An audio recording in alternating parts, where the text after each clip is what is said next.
High in the sky, a luminous goddess materializes before a young man who gazes upon her in awe. He asks, "Is this some kind of reincarnation?" With a warm smile, the goddess nods. "Yes, your previous life was marked by hardship.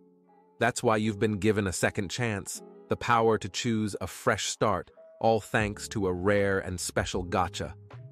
Doubt and skepticism cloud the young man's face as he mutters, "This gacha thing doesn't make me feel grateful at all. Plus, I can't remember a thing about my past life or how I met my end." The goddess, her eyes reflecting empathy, replies, "Many find themselves in a similar situation, but let's not dwell on the past. Shall we give the gacha a spin?" Reluctantly, the young man agrees, pulling the lever. A brilliant golden orb emerges, signaling an extraordinary rarity. As he examines the newfound skill, he ponders aloud, "Toxin Decomposition X? What on earth is this?" With an air of excitement, the goddess explains, "It's an incredible skill, my friend. With it, you can conquer any poison or bacteria with ease." Although unimpressed, the young man grumbles, "Just a basic skill, huh?" The goddess chuckles warmly. "You're about to enter a world teeming with magic, monsters, and stats. Embrace it, and may your new life be filled with wonder." Suddenly, a wave of panic washes over the young man, and he cries out, "Wait! This is all too sudden, goddess!" And so he was teleported, began his grand adventure in this captivating world, armed with his unique skill, begins with a rush of excitement and trepidation. In a dimly lit room, the young man gradually regains consciousness and stirs from his slumber. He mutters to himself, "Was that just a dream of my reincarnation? It's been 5 years since then. This isn't good." He reflects on his unique skill, Toxin Decomposition EX, which allows him to neutralize any poison or bacteria. Testing it for the first time on some mold, he witnesses its success, but a pounding headache and sluggishness follow. He wonders if this is a side effect of his skill, deeming it rather useless. "All right," he decides, "I won't use this anymore." Realization suddenly dawns upon him. "Oh no, I forgot I promised to train with father at noon." Outside, the young man can be seen training with a sword, his father observing his progress. "Ah, Ain," his father acknowledges, "it seems like you've improved your sword skills." Ain responds humbly, "Yes, thank you very much." He introduces his father, Logus, as a great general from the largest kingdom on the continent, Heim Kingdom. Ain's family, the Roundheart family, holds sway over the territory surrounding a major port city near the capital, owing to their influence and earl status. Ain believes his reincarnation into this family is due to his super rare gacha. Just then, Camilla, Ain's stepmother, interjects, announcing that preparations for Grint's training are complete. His father, delighted, praises Grint. "You look splendid in that, Grint. You're already resembling a knight." Ain acknowledges his father's decision to accompany Grint in training while he continues honing his sword skills. Watching from afar, Grint shoots a smirk at Ain, leaving him perplexed. Ain explains their relationship. "Grint is my half-brother, born of father's second marriage. We share blood ties, and he's just a year younger than me. My little brother possesses an exceptional skill, while I'm stuck with a plain one like toxin decomposition." Frustration wells up within Ain as he ponders his brother's unique talent. While practicing his sword swings, Ain's frustration intensifies. He gazes upon a training dummy clad in iron armor and takes a combat stance, preparing to strike. Anxious about potential onlookers, he hesitates. Suddenly, a guard nearby shouts to Ain, "Young master, that thing's made of iron. It's impossible for someone your age to hit it." Determined to prove himself, Ain disregards the warning and leaps forward, delivering a powerful blow to the iron-clad dummy. The impact sends a jarring shock through his arm, and he tumbles to the ground. "It hurts," Ain grumbles. The guard admonishes, "Didn't I tell you it was impossible?" However, Ain refuses to be discouraged by their differences. He resolves, "I can't let our disparities get me down. If I want to surprise Father and Mother Camilla, I have to work harder than anyone else." Back in his room, Ain immerses himself in books, his determination unwavering. In a cozy room filled with the warm glow of a reading lamp, the young man engrosses himself in books. As he delves deeper into his studies, the desk before him becomes increasingly crowded, every inch covered with stacked books. Just then, the butler enters the room, a gentle reminder that dinner is nearly ready. Upon closer inspection of Ain's desk, the butler is astounded by the towering stack of books, resembling a miniature mountain. Ain, startled by the intrusion, realizes he's lost track of time. He quickly apologizes for his tardiness. The butler, filled with admiration, assures him that an apology is unnecessary. He observes his unwavering dedication to his studies and rigorous training, believing that everyone in the mansion envisions the young master as a potential scholar and even a future general. Ain, with a grateful smile, thanks the butler, hoping his vision will come true. The butler remembers that Madame will be finishing her work soon. His eyes light up with happiness, and he eagerly anticipates having dinner with the lady. Suggesting that he pays her a visit before dinner, the butler receives an enthusiastic response. "Yes, I will." Filled with excitement, he heads towards the lady's room, forming a fist before knocking politely. A warm voice from within grants him entry, and upon opening the door, he is met by a lovely lady, Olivia, who welcomes him with open arms. He introduces Olivia as his mother, although his memories from his previous life make her feel more like an older sister than a mother to him. Olivia embraces her son with affection, detecting the unmistakable scent of books on him. She acknowledges his relentless efforts, a testament to his commendable character. Although he finds the situation somewhat embarrassing, he doesn't mind it one bit. As they begin their conversation, he mentions hearing that Olivia's work is wrapping up. She confirms it, but explains that her responsibilities are many and she's uncertain about how to organize all the report documents.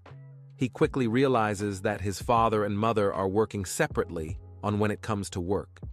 He takes pride in his mother's role as a lady from a prominent merchant association, somewhat similar to a company manager. Olivia's intelligence and beauty afford her many advantages, a fact he secretly praises while his mother wonders about his thoughts. Suddenly, Olivia remembers a surprise she has for Ain, something he has been eagerly anticipating. She reveals the arrival of a status card, the kind used by adventurers. His eyes widen in amazement and gratitude. However, he's uncertain whether his stats in this world are favorable or not. He openly voices his doubts, mentioning that children under 5 years old should have an average stamina of at least 10. Olivia responds, "Is that so?" Upon inspecting the status card, he breathes a sigh of relief, realizing that his starting stats aren't bad at all. Curiosity piqued, he inquires about the gift of training. Olivia explains that it's a skill designed to keep one's body resilient against pain and sickness while preventing exhaustion. She adds that his hard work hasn't gone unnoticed, and that she knows it better than anyone else. Ain, moved by his mother's praise, feels his eyes well up, but manages to hold back tears. Olivia recalls another task she must attend to involving grandmother and invites Ain to accompany her since it's been a while. Politeness in mind, she asks if it's okay for him to join her. He responds with joy, signifying his eagerness. Moments later, they enter another room and meet a merchant who graciously greets Madame Roundheart. Olivia announces her intention to select some tea, and the meeting begins. Amid the process of tea selection, Ain's eyes catch sight of a magic stone, capturing his interest. The merchant explains that magic stones originate from a monster's body, located at its core. These crystal formations contain the creature's magical power and can be used in rituals, magic, or accessories. The high-quality magic stone before them brims with potent magic, potentially causing issues inside a human body. The merchant reassures him that it's safe to touch, as this particular magic stone is of low level and meant for use in magic tools. As Ain holds the stone, he senses an aura within and even detects a scent akin to condensed honey. With the tempting aroma filling his senses, he hesitates, but ultimately yields to the curiosity within him. He discreetly licks the stone, savoring the unexpected burst of sweetness. His sudden reaction startles everyone in the room, prompting inquiries about his well-being. He manages to pass it off as nothing, though he secretly harbors guilt over his impulsive lick. Fortunately, the merchant understands his fondness for the magic stone and, with a smile, offers it to Ain as a gift. Relief washes over Ain as he hears the merchant's generous words. Ain observes the yellow magic stone, noticing that its colors gradually begin to fade. The following day, as Ain resumes his sword training, a surge of energy courses through him. Spotting the training dummy from before, he lunges at it, with renewed determination, successfully piercing the iron armor. His excitement soars as he avoids the previous deflection. However, upon closer inspection, he realizes that his wooden sword has shattered, leaving the training dummy cut with precision. The guard, watching in astonishment, believes that Ain has somehow managed to slash through the iron armor with a wooden sword. The next day arrived, and Ain, accompanied by his mother Olivia, embarked on a journey to a significant event. However, it was apparent that Olivia wasn't particularly thrilled about attending. She seemed rather agitated, and Ain couldn't help but notice. While gazing out of the carriage window, Ain began to suspect that his stepmother, Camilla, and his younger brother Grint might be at the root of her unease. The event they were about to attend was a grand social party in the capital, where nobles introduced their children to one another. During this gathering, Ain's father, Logas, intended to make a significant announcement. Grint, the second son, would be declared the heir to the Roundheart house. Furthermore, Grint would be formally engaged to Lady Shannon Blueno, the daughter of a marquis. Olivia couldn't help but apologize to Ain for the way things had unfolded. Despite being the eldest son, circumstances had taken an unexpected turn, and Grint was being groomed as the heir. Ain, though a bit frustrated, sympathized with his mother's sadness. Witnessing her distress, he made a silent promise to work even harder to gain his father's recognition. He still pondered what had happened with the metal armor incident and why. While lost in these thoughts, Olivia informed Ain that they had arrived. As he stepped out of the carriage, his jaw dropped, and his eyes widened in astonishment. Before him stood a magnificent 3-story mansion with an impressive fountain at its entrance, guarded by towering gates. Olivia explained that this was the residence of the Archduke, the highest-ranking noble in Heim Kingdom, and it was only fitting that such a splendid mansion belonged to him. Logas approached Olivia and revealed that they would go and greet Grint's fiancée, Lady Shannon, and the rest of the family. He instructed Ain and Olivia to proceed to the mansion's main hall first. Ain couldn't help but notice Camilla, his stepmother, concealing a sly smirk, which left him with a sense of foreboding. Ain and his mother proceeded to the main hall. As they approached the entrance to the event, they were informed that Ain was not allowed to participate in the party. Olivia was perplexed by this sudden turn of events. The receptionist responsible for handling invitations apologized, citing a possible error in the invitation. Since Grint and the Roundheart family were already inside, they were no longer permitted to enter. As Olivia attempted to negotiate Ain's entry, he began to realize that Camilla had likely orchestrated this situation to guarantee Grint's participation in the event. Despite both Olivia and the receptionist's efforts, Ain understood that their words would not change his fate. He cast a glance toward the mansion's garden, complimenting its beauty. He preferred strolling through the garden over attending the event he had little interest in. The mother was worried about this arrangement, but Ain assured her, complimenting the Archduke's garden and assuring her that he would enjoy the beauty of the flowers. Olivia hugged her son, expressing that such a situation wouldn't have arisen in their own home. The receptionist quickly arranged for Ain's entry into the garden. Ain thanked him for his assistance. Soon, small footsteps approached, and a young lady inquired if he was the eldest son of the Roundheart house. He affirmed, and she introduced herself as Clon, the granddaughter of the head of the Auguste house, Graf Auguste. Ain was taken aback by her beauty, stumbling over his introduction. He couldn't help but wonder why the Archduke's granddaughter would be so kind as to guide them through the garden. Clon addressed his confusion with an incredulous look, explaining that there had been a mistake in the invitation. With Clon as their guide, Ain and Olivia entered the garden. Ain couldn't contain his smile as he admired the exquisite flowers. In Clon's perspective, she had overheard gossip at the event about the Roundheart family, specifically rumors that the second son was arrogant and lacked etiquette. However, she was relieved to find Ain to be the most gentlemanly person she had encountered that day. Suddenly, Ain complimented Clon's beauty, causing her to blush. He quickly redirected the conversation to the flowers, although her annoyance was apparent. She spoke about the blue rose, a flower that could emit its own light, requiring a delicate balance of 4 elements. However, it was not just beautiful, it was also deadly. The rose's poison had claimed 1,000 lives, causing excruciating internal burning, earning it the name Blue Fire Rose. She explained that the rose had the potential to become a beautiful jewel, and its poison could crystallize objects. This jewel was called a star crystal, and once the poison was neutralized, it transformed into a stunning piece of jewelry, similar to a starry night. Olivia noted that it would take at least half a year's worth of territory taxes to obtain such a jewel. This sparked an idea in Ain's mind.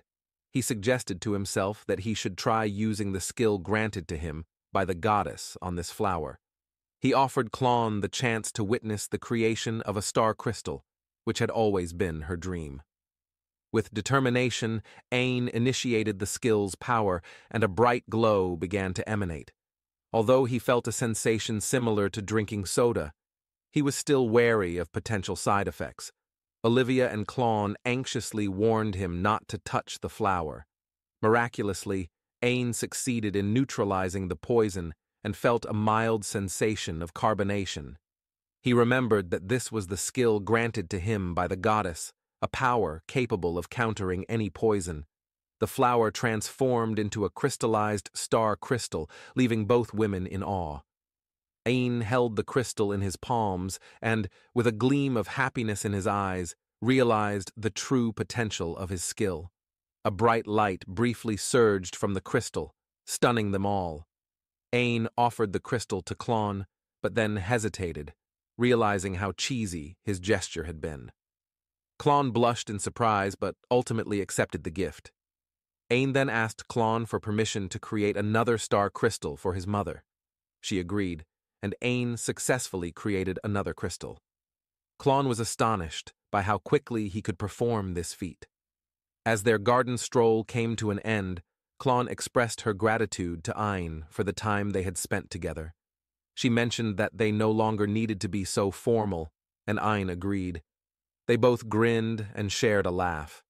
As they waited for Logas to return, they were informed that the Roundheart family had already left. Ain felt a sense of worthlessness in his father's eyes. Olivia asked Ain if he had any affection for his father, to which he honestly replied that he didn't know. Olivia responded cheerfully, informing him that they were headed to a beautiful place, their fatherland. Once Ain's mother, Olivia, mentioned the term fatherland, she took off her wedding ring with confidence, holding it between her fingers and burning the metal ring into ashes. Ain was taken aback by her ability to do this. Ain couldn't help but be concerned about why his mother had incinerated her ring. When he asked her about it, she simply replied, "I simply don't need it anymore." She smiled at Ain and subtly conveyed a message, "I'm going home. Please come pick me up right away," which she tucked away in her ear. Suggesting they head to the city port, Olivia and Ain took a carriage. Ain was surprised when they passed their house, but his mother assured him to wait a bit longer. Suddenly, there was a loud commotion outside the carriage. People were in a state of panic, as they had never seen such a massive vessel before.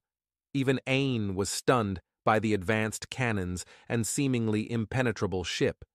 Ain was in a state of panic, wondering why such a huge ship was there. His mother, on the other hand, held his hand and boldly approached the ship, leaving Ain confused and eager to understand the situation. Lady Olivia stood in front of the ship, surrounded by curious commoners asking her about the vessel. Suddenly, a group of knights emerged with the clanking of metal armor. Panic spread among the crowd, and people began to flee. As the knights approached Olivia, they halted and stood at attention before her, signifying a command.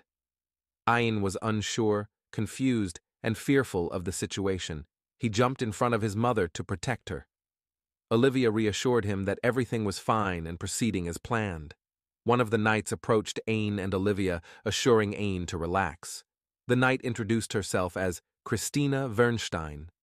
Ain was caught off guard by her unexpected kindness and thought to himself that she was beautiful. Olivia greeted Christina warmly, mentioning that it had been a long time since they had last met. Christina explained that they had received Olivia's message and had rushed to the port. Ain overheard someone say, "The ship has come to pick the Princess Olivia back." Shocked by this revelation, Ain questioned his mother about the meaning behind these words. Olivia promised to explain everything on the way, and they boarded the ship, ready to set sail. Meanwhile, at the august Archduke's mansion, Clon and her grandfather discussed Ain. They spoke highly of Ain's remarkable personality, and Clon even showed her grandfather the rare jewel from the blue rose fire that Ain had given her. Clon's grandfather was bewildered by why the Roundheart family had made the second son the next head and worried that they might break their promise. He revealed that Olivia, the daughter of the Bardland Company and a resident of the United Nation of Ishtalica, was the daughter of Silviard von Ishtalica, the current king of Ishtalica, and the second princess, Oliva von Ishtalica. This meant that Ain came from a royal bloodline and was a prince. On the ship, Olivia apologized for keeping this secret from her son. Ain was eager to know why a princess from such a great kingdom would marry into the Roundheart family. However, before Olivia could explain, Christina interrupted, insisting that it was not allowed to be disclosed. Unfortunately, Olivia couldn't provide more details at the moment, promising to do so later. Ain seemed content with the situation, seeing his mother relaxed and happy compared to her previous sorrowful demeanor. Christina asked about the flower Ain had given Clon, and, upon learning that Ain had created it, playfully suggested that giving such a gift to someone of the opposite gender amounted to a proposal. Ain panicked, but Christina encouraged him to continue with the explanation. He realized that he had indirectly proposed to Clon without intending to, causing those around him to find it endearing. As Christina and Olivia chatted, they mentioned that after arriving at the port, they would need to transfer to the water train. This piqued Ain's interest, and he asked for more information. Christina explained that the train operated by heating up water using a water magic stone. Before she could finish, Ain interjected, saying that it worked by using steam produced by the stone. Olivia and Christina were impressed by Ain's knowledge, considering it was far beyond what was known in the Heim Kingdom. As they prepared to disembark at the port, Ain was dressed in royal clothing. Upon arrival, Ain couldn't help but notice the familiarity of the water train systems. He marveled not only at the technology, but also at the presence of demi-humans, such as elves and beastmen, something he had never encountered before. As they entered the city, a towering central tower caught Ain's eye. He couldn't help but exclaim, "So this is Ishtalica, amazing!" They made their way toward the palace, and Christina asked Olivia about her father's reaction to her return. Christina hadn't informed the king yet. but she had received a message instructing everyone to act normally if they encountered Olivia. Aine was curious about the woman named Marche, but Olivia explained that she had taken care of her when she was young. Aine couldn't help but imagine her as an old and stern lady. As they approached the grand doors of the palace, Olivia asked if they might be busy. Christina suggested they return later, but Olivia confidently pushed open the door, leaving Christina and Aine hesitating and panicking. As they entered, they found themselves in the midst of a royal meeting. The king was surprised by the unexpected turn of events, and Aine, feeling nervous, could only watch the situation unfold. In the midst of a royal meeting in Ishtalika, there was an unexpected interruption as the king was puzzled by the presence of his daughter Olivia. She should have been married to another country by now, and the appearance of a child with her raised questions. Nervously, the young boy introduced himself as Aine, formerly known as Aine Roundheart. It didn't take long for the king to connect the dots and realize that Aine was Olivia's son. With kindness, the king introduced himself as Silviard von Ishtalika, the ruler of Ishtalika, and revealed that he was Aine's grandfather. The king's loyal knight, Lloyd Galatia, also introduced himself as the Grand Marshal of the kingdom. Olivia dropped a bombshell by announcing that she would not be returning to Heim, her previous kingdom, due to an impending divorce. The king, shocked and angered, demanded an explanation. Olivia explained her concerns about Aine growing up in Heim and the way things were there. The king decided to resume the meeting, but made it clear that no one present was allowed to speak of this matter, to which everyone agreed. However, the king later requested Olivia to explain herself further. After her explanation, the king and the Grand Marshal were in distress and ready to wage war against Heim. But Olivia reassured her father that they should honor the promise they had made. Aine was surprised to learn that the talking cat he had encountered earlier was actually the first princess of Ishtalika, Kadima von Ishtalika. Olivia asked her father for permission to explain everything to Aine, and he granted her request. The Prime Minister, Warren Lark, then revealed the main reason for Olivia's marriage to Heim. They possessed sea crystals, which Ishtalika desired. These crystals, made from ocean-dwelling monsters' bones, were used as magic tools, granting people the ability to use magic freely in Ishtalika. However, the sea crystals near the border had been depleted, leading Ishtalika to seek them from another country. Aine realized that his mother had married for the sake of her people in Ishtalika. The Prime Minister explained that in exchange for the sea crystals, Ishtalika had promised to protect Heim Kingdom. Additionally, once Aine reached adulthood and became the head of the family, he would be promoted to a duke. The king agreed that this was the best course of action, especially with a sea dragon approaching. Olivia informed her father that she had already found potential suppliers. She emphasized that despite her divorce, she hadn't abandoned her royal duty. Confidently, she handed the report to the Prime Minister. As the Prime Minister read the report, he was shocked to learn that the sea crystals, which should have been on the ocean floor, were rising to the surface. He commended Olivia's efforts. Olivia expressed that her son was her top priority, and she would do whatever it took for his well-being. The king proposed a reward for Olivia's work.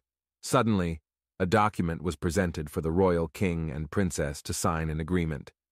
The king announced that Aine would be officially granted royalty status in Ishtalika and appointed as the crown prince, sealing the fate of the young boy in the kingdom. In the bustling capital city of Ishtalika, the return of Olivia and the revelation of her son as the crown prince sparked a whirlwind of gossip among the people. Amidst the chatter, Aine, the newfound crown prince, grappled with self-doubt. He questioned his own capacity to fulfill the role, lamenting the absence of a potential skill that others seemed to possess. The Grand Marshal, however, approached Aine with words of encouragement. He revealed his own unique skill, a talent he had possessed since birth, even though he found it somewhat embarrassing. The Grand Marshal reassured Aine that effort was a treasure capable of overcoming any obstacle. If Aine continued to work hard, the Grand Marshal believed his worries would gradually dissipate. Just as Aine absorbed this valuable advice, Kadima, the first princess, appeared out of nowhere and whisked him away from the Grand Marshal's side, promising to return him later. Once they were alone, Kadima inquired about a specific task Olivia had mentioned concerning Ain's newfound skill. She examined Ain's status card and identified a skill that proved Ain's lineage as Olivia's son, with the characteristics of a dryad. Ain, intrigued by the notion of a dryad, was surprised to learn that he might eventually grow roots from his body, similar to his mother. Throughout Ishtalika's history, royal lineage had often seen descendants inherit various traits from their ancient ancestors. Ain couldn't help but humorously contemplate whether the royal lineage had a gotcha system for determining the traits of its descendants. Ain shared his daily training regimen, which had led to a rapid increase in his level. Kadima explained that this progress was likely due to his absorption of the magic power stored in magic stones. Curious about how she knew this, Ain was informed that monsters could strengthen their bodies by consuming magic stones, but these stones were toxic to humans. However, through a process called toxin decomposition, humans could bypass the poison. Christina revealed her elven heritage and the presence of magic stones within demi-humans. Ain finally understood that her earlier stumble was not due to clumsiness, but rather a result of Ain's magic stone's absorption. To further demonstrate, Kadima presented 2 magic stone boxes, a smaller one worth 5,000 gold each, and a larger high-grade stone priced at 90,000 gold. Ain decided to test the cheaper one first and found it easily absorbed. When he attempted the high-grade stone, he recoiled from its taste, which reminded him of walnuts he disliked. Kadima clarified that the quality of the magic stone directly affected the increase in one's status. Ain remembered that when he initially used toxin decomposition, he experienced a mild headache. Now, however, he was fine. Kadima attributed this improvement to his rigorous training, which had lessened the pain and enhanced his immunity to illnesses due to being a dryad. Ain's mother Olivia joined them and hugged her son in joy. Kadima confirmed that the test results showed no problems, alleviating any concerns. As Olivia and Ain departed, they encountered Ain's grandfather. Together they entered the royal treasure room, where Ain was puzzled by the reason for their presence. His grandfather explained that this was the reward Olivia had chosen to give him. Ain was taken aback by this revelation. The king, present in the room, narrated a tale from 500 years ago when a demon lord had appeared on the Ishtar continent. The magical crystal before them was once part of the demon lord's entourage. With a single swing of his blade, the demon lord could tear through the sky and divide the sea. Ain's heart raced as he approached the magic stone and absorbed its power. He heard a voice utter, "You've returned." This unexpected occurrence triggered a massive cloud and lightning spectacle that enveloped Ain. The king cautioned him to release the stone if he felt his life was in danger, but Ain held on. A blinding light spiraled around him, followed by a shroud of smoke. When it cleared, Ain felt a tremendous surge of power coursing through him. Klon, with a wistful heart, fondly recalled her encounter with Ain, longing for his presence as he seemed to have disappeared from her life. To her surprise, a maid entered her room to check on her homework's progress. Much to Klon's own amazement, she had completed an entire week's worth of assignments out of sheer boredom. She felt a growing need to become someone worthy of Ain's company. The maid, who was tasked with informing Klon to prepare a letter for Ain, set to work immediately, overwhelmed by both panic and excitement. Struggling to find the right words, the maid suggested consulting Klon's grandfather. Klon readily agreed and hurriedly sought her grandfather's advice, eager to convey her feelings to Ain as soon as possible. Meanwhile, in Ishtalika, both the king and Oliva noticed that Ain's status level had abnormally increased due to his absorption of a national treasure. However, the king cautioned Ain not to let the numbers inflate his ego, stressing the importance of finding a worthy vessel to contain his newfound power, to which Ain agreed. The king mused that everything had proceeded according to Oliva's plan.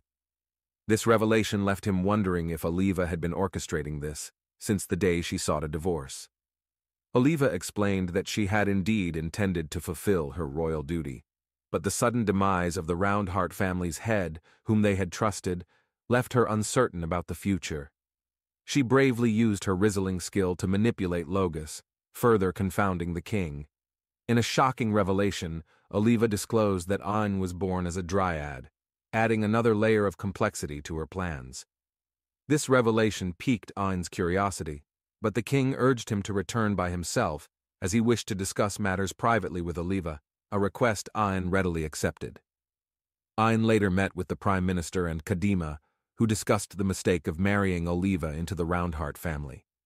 Ain was curious about the term root, and after some hesitation, Kadima explained that it meant making a child. She elaborated that for dryads, this process was a serious commitment, as they could only have one relationship for their entire life, which was the essence of root. Ain was taken aback by this revelation and sought confirmation from the Prime Minister. They warned Ain about avoiding the royal treasure room, where a national treasure, the Demon King's magic stone, was displayed. They cautioned Ain not to absorb any magic stones, as he might do so impulsively. Intrigued, Ain became even hungrier. Ain inquired about the first king, who was celebrated as a hero. Kadima and the Prime Minister agreed that the first king possessed not only strength, but also a kind heart. This conversation piqued Ain's interest in the first king's actions and history, and he declared his aspiration to become a great king, one who could measure up to the first king. With their support, Ain felt excited about his journey ahead. 8 months later, Ain, Christina, and the Grand Marshal ventured into the forest for monster fighting training. Their encounter with a forest rat prompted Ain to strategize his first solo battle.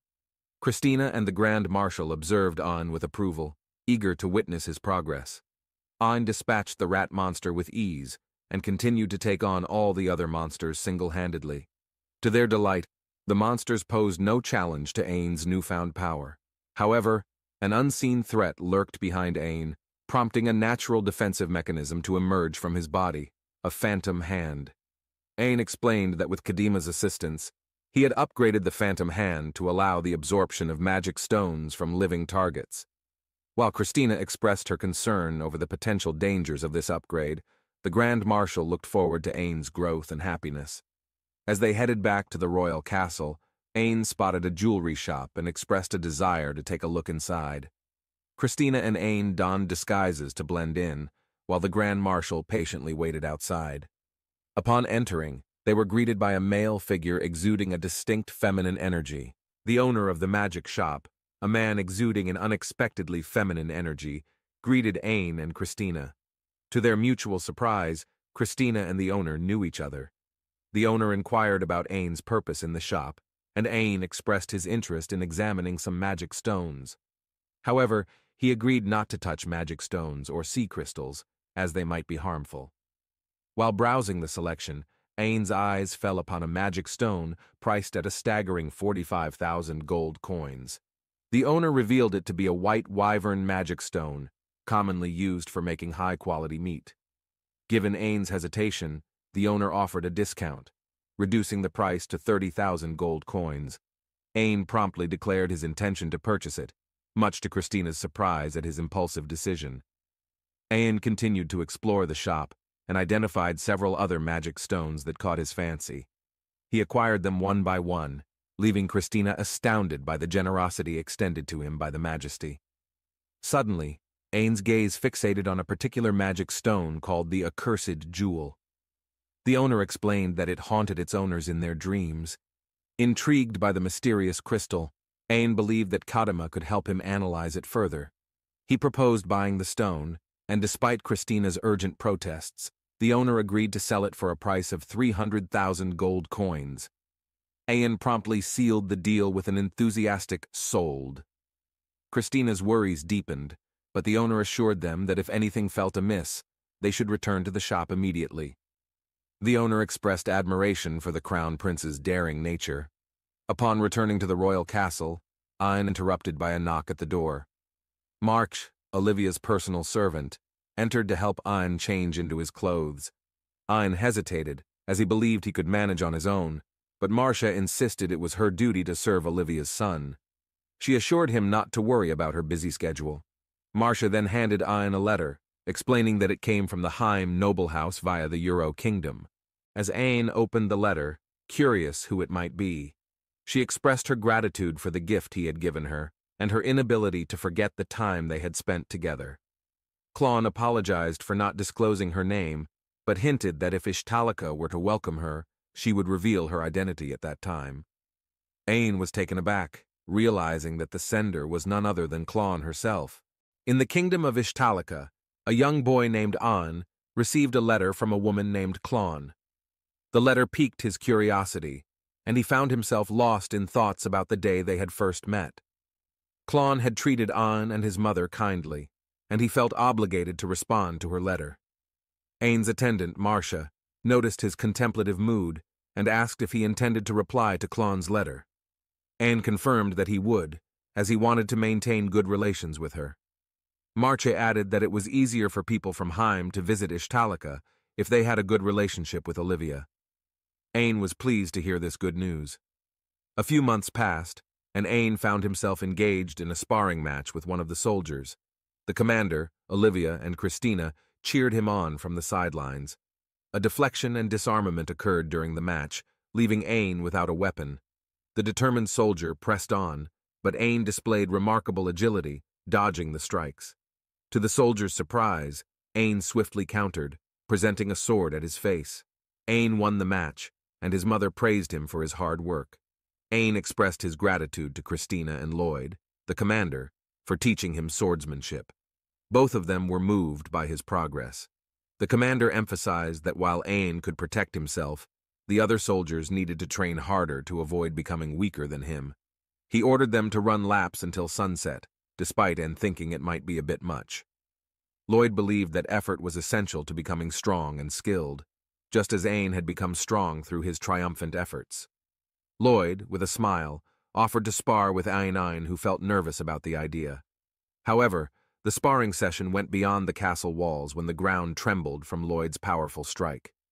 Despite the commotion, Ain managed to dodge and avoid Lloyd's attack, and the commander assured Olivia that he was strong enough to fend for himself. Olivia mentioned to her son that he would turn 7 in the winter and informed him about attending a royal academy. This academy, located in the capital and accessible by train, was considered safe, given the king's involvement. Ain felt a mix of excitement and nervousness at the thought of becoming a prince. Christina suggested they go for a stroll, leading Ain to an idyllic beach that he had never seen before. She explained that it served as an emergency route. Ain learned that his entrance exam for the academy was the next day and confidently declared his intention to pursue swordsmanship. Christina believed he would excel, considering his earlier victory over the knights. Curious, Ain asked Christina who would win in a duel between her and Lloyd against his father. She demonstrated her skill by dropping her sword and disappearing in an instant, leaving Ain amazed and reappearing next to Ain. Christina believed she could beat Ain's father as Lloyd was the strongest knight in Ishtalika. Ain was determined to become stronger, with a goal of surpassing both Lloyd and Christina, just as the first king had done. Christina assured him she looked forward to that day. Ain realized that their beach outing was meant to ease his anxiety about the exam, to which Christina confirmed. A gust of wind blew, and Christina's ribbon fell off, leaving Ain entranced by her beauty.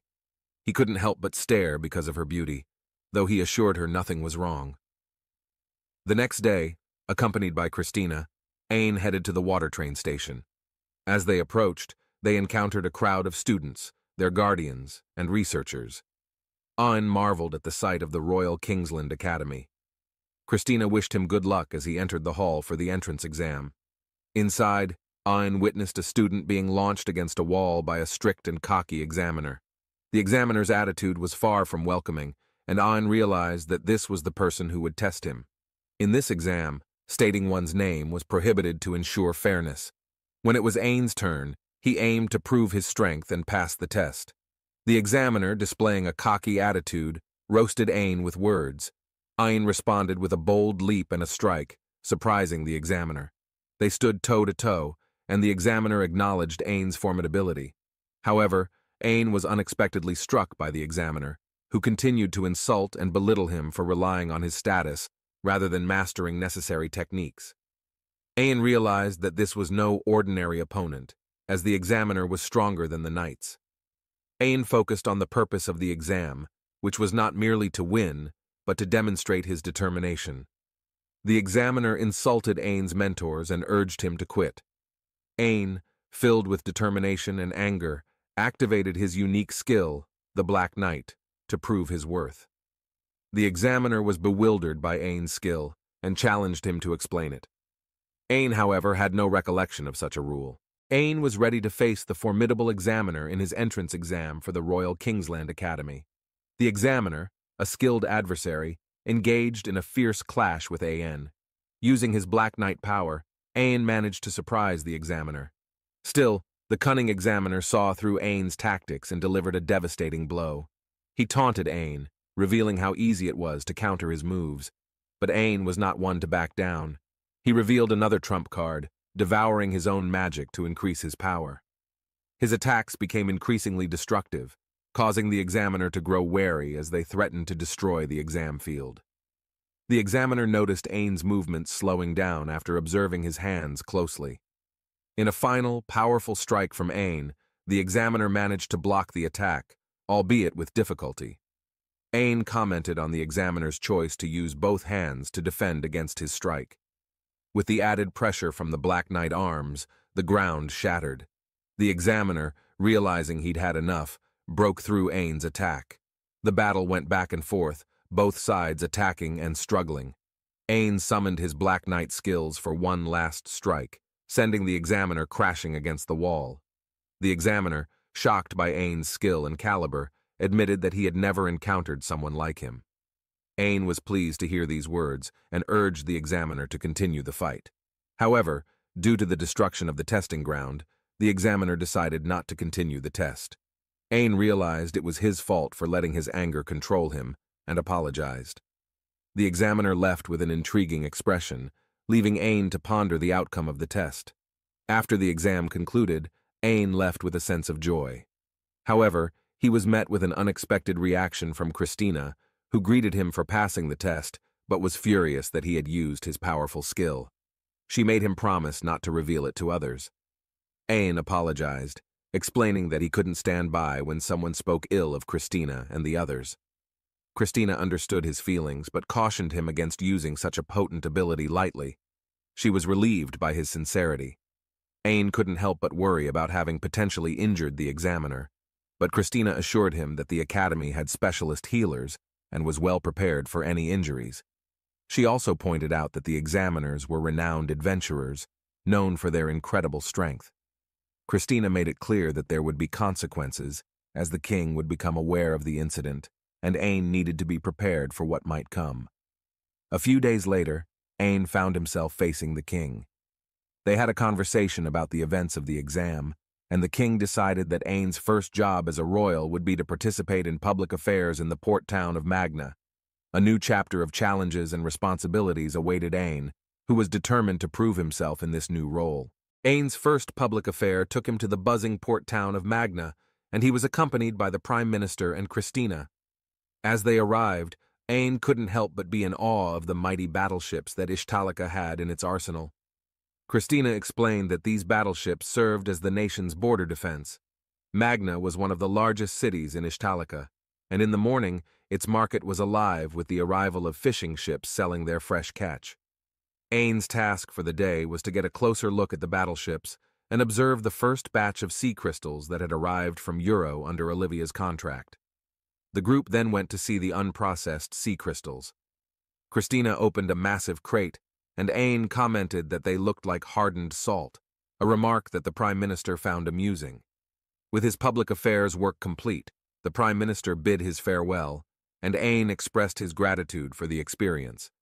He asked if they had time to pick a souvenir for his mother, to which they obliged. Ain remembered how his mother had initially been against him going without her, and had thrown a tantrum. However, his grandfather had handed a letter to Olivia, which had miraculously calmed her down. Christina suggested that it would be a special day that Ain would remember, leaving him puzzled. The Prime Minister proposed waiting for a moment to check something with Christina regarding the ships, and Ain agreed.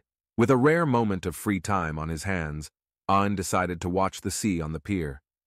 Christina expressed concern about his safety, but the Prime Minister presented him with a necklace, a great earth ruby, a magical amulet with the power to protect its wearer. Christina allowed it this once, and Ain thanked them. He heads towards the pier, complimenting the magnificent view, and suggested to himself that taking a nap would be a relaxing feeling, and so heads to a secluded spot on the pier and takes a nap. As he dozed off, an unknown presence approached him. In his dream, Ain saw his mother running through fields of flowers, her laughter filling the air. He suddenly sneezed, and as he slowly awakened, he felt a gentle tickling sensation with hair brushing against his face. Ain opened his eyes and was puzzled as he recalled the floral scene. To his astonishment, it was none other than Klon herself, and her lap served as his pillow. The reunion of Ain and Klon was filled with joy and emotion, watched from afar by the Prime Minister and Christina. Klon was taken aback to discover that Ain was royalty, and Ain, in turn, expressed his surprise. However, he emphasized that the most important thing was that they were talking at that very moment, and they shared a moment of laughter. Ain inquired if Klon had come alone, and she explained that she was with her grandfather. In the distance, Archduke Auguste and the Prime Minister Warren engaged in a conversation. Klon revealed that after her grandfather's retirement as a former archduke, they had embarked on a journey to Birdland, a trading city, but had gone missing along the way. They were grateful for Olivia's help, which enabled them to travel from Euro to Ishtalica. Ain apologized for the situation, though Klon assured him it wasn't necessary, and thanked him for waiting.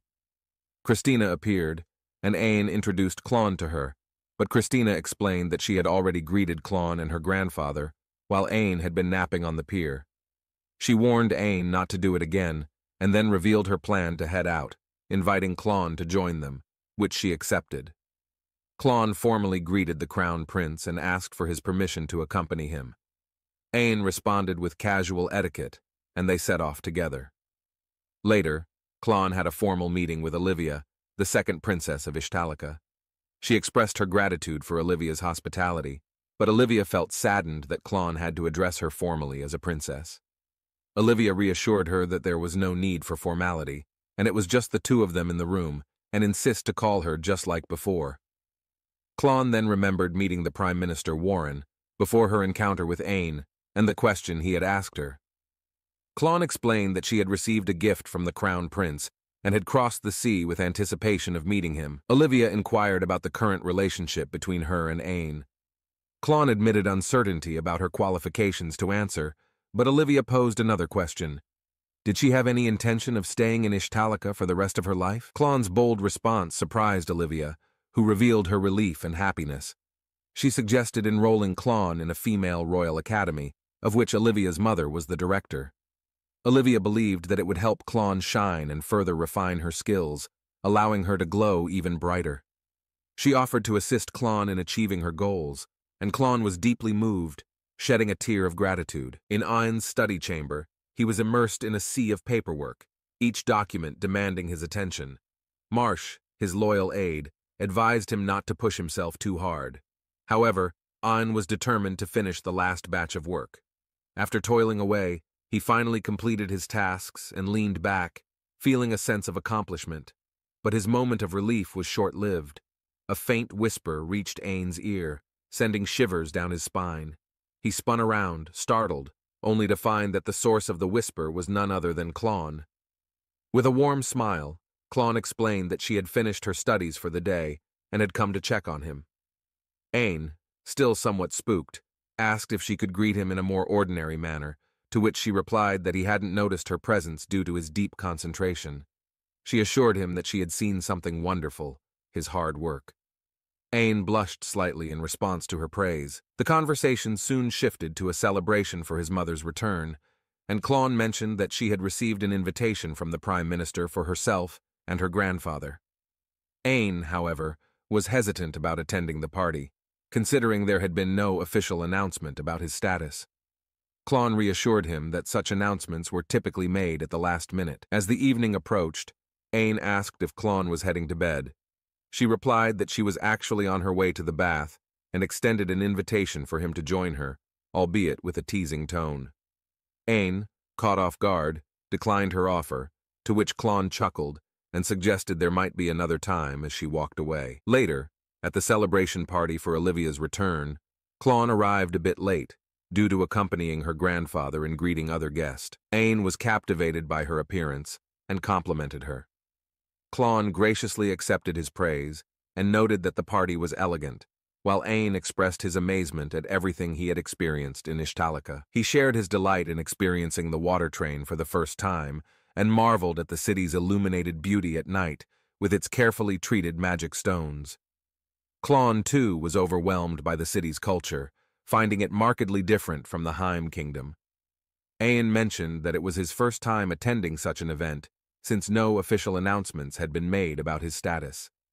They engaged in a discussion about when the announcement might come. Ain speculated that it might be made in the spring, just before they enroll in the academy. Clon suggested that he prepare a speech, perhaps taking inspiration from someone he looked up to. Ain, with a sense of growing maturity, expressed his desire to become a ruler like the first king. Amid their conversation, murmurs began to spread at the party about the arrival of an individual from the Heim Kingdom. Gossip and insults circulated, creating an uncomfortable atmosphere. Ain, determined to address the issue, considered taking action. However, Clon suggested that they simply should enjoy the party together. She ventured off to get some delicious food, instructing Ain to wait for her. But as time passed, Ain began to worry about her. Warren, the Prime Minister, approached him and inquired about Clon's whereabouts. Ain explained that she had gone to get food. Warren then revealed that the king had prepared a special gift for Ain at the party as a way to make up for his previous experiences in the Heim Kingdom. Suddenly, a loud noise drew the attention of everyone in the room. A plate had fallen to the ground, but Ain had already sprung into action. The commotion had been caused by Clon, who was standing in front of a nobleman who was insulting her for being from the Heim Kingdom. Warren, displeased with the situation, moved to intervene, but he was surprised to find that Ain had disappeared. The nobleman was on the verge of laying hands on Clon to make an example to others when Ain abruptly placed himself between them. He asked if the nobleman had any business with his guest. The nobleman, in disbelief, acknowledged that she was the Prime Minister's guest, but warned Ain not to interfere, as it was common for Ishtalika to harbor hatred for Heim. Many nobles in the room supported the nobleman, their resentment stemming from the mistreatment Olivia had suffered in Heim. Clon reassured Ain that he didn't need to get involved. However, Ain was transported back to his own experiences in Heim, recalling how he and his mother had been treated. He realized that it wasn't Clon's fault, and that the situation was escalating because he lacked influence or power to defend her. Determined to change that, he made a bold declaration. In defense of Clon, Ain stated that if anyone had a problem with Heim, they should direct their hateful comments at him, as he was now associated with Clon. The nobles were shocked and incredulous at his words.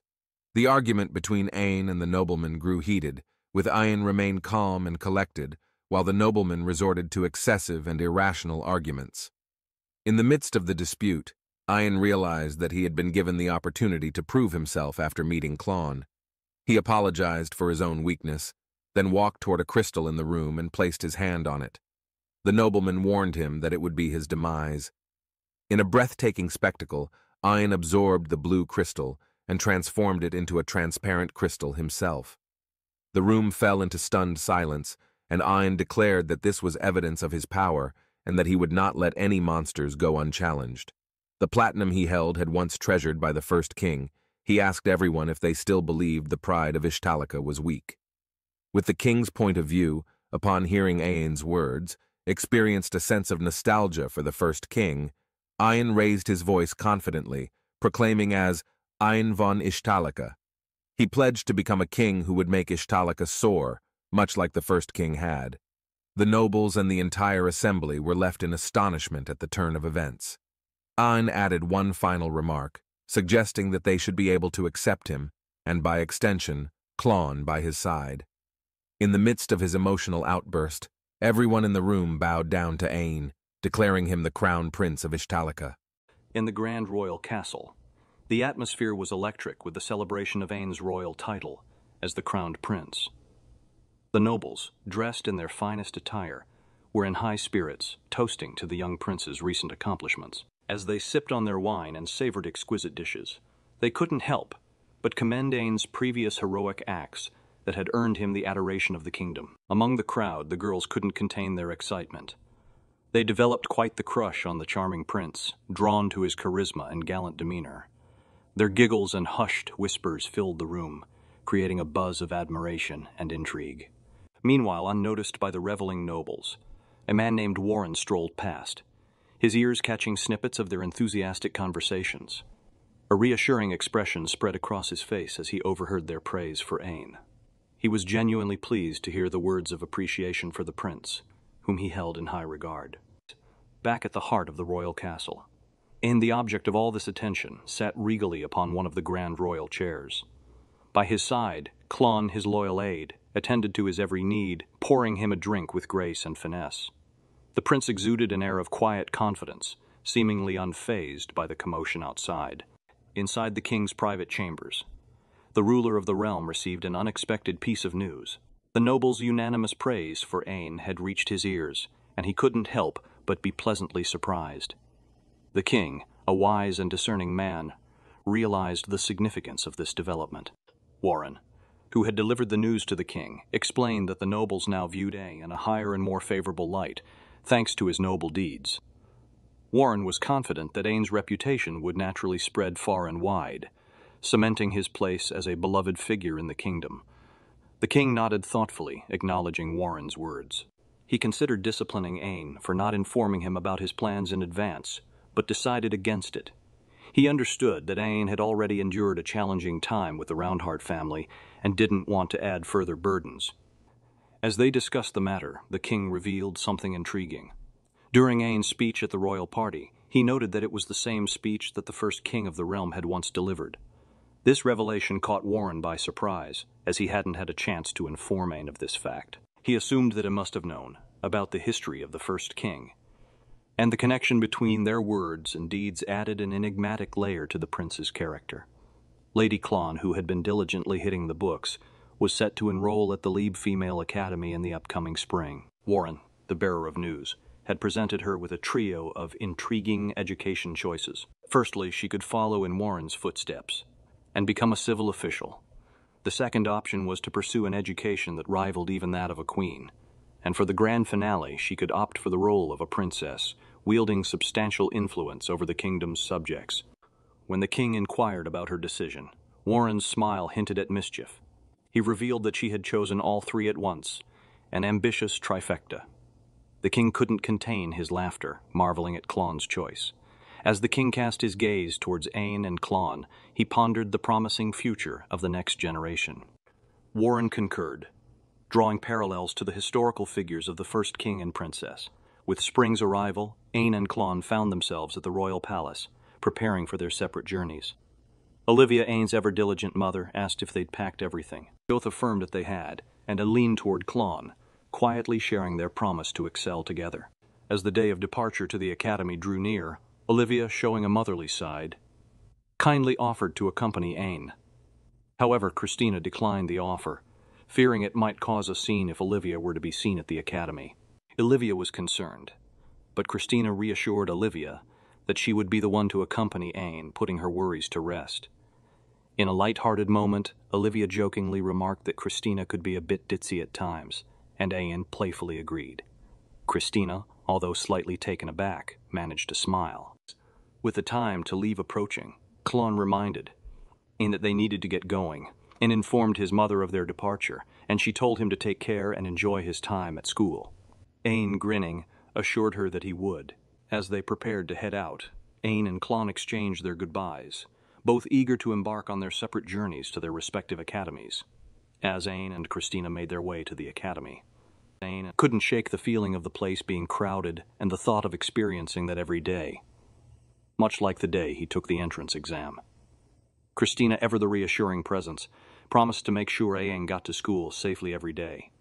She explained that the road they were on was mainly busy, which was the toughest part of the journey, but once he arrived at his school, he'd find peace. However, Aang couldn't help but wonder if he'd truly feel at ease at Ishtalika's top academy, a thought that made him quite nervous.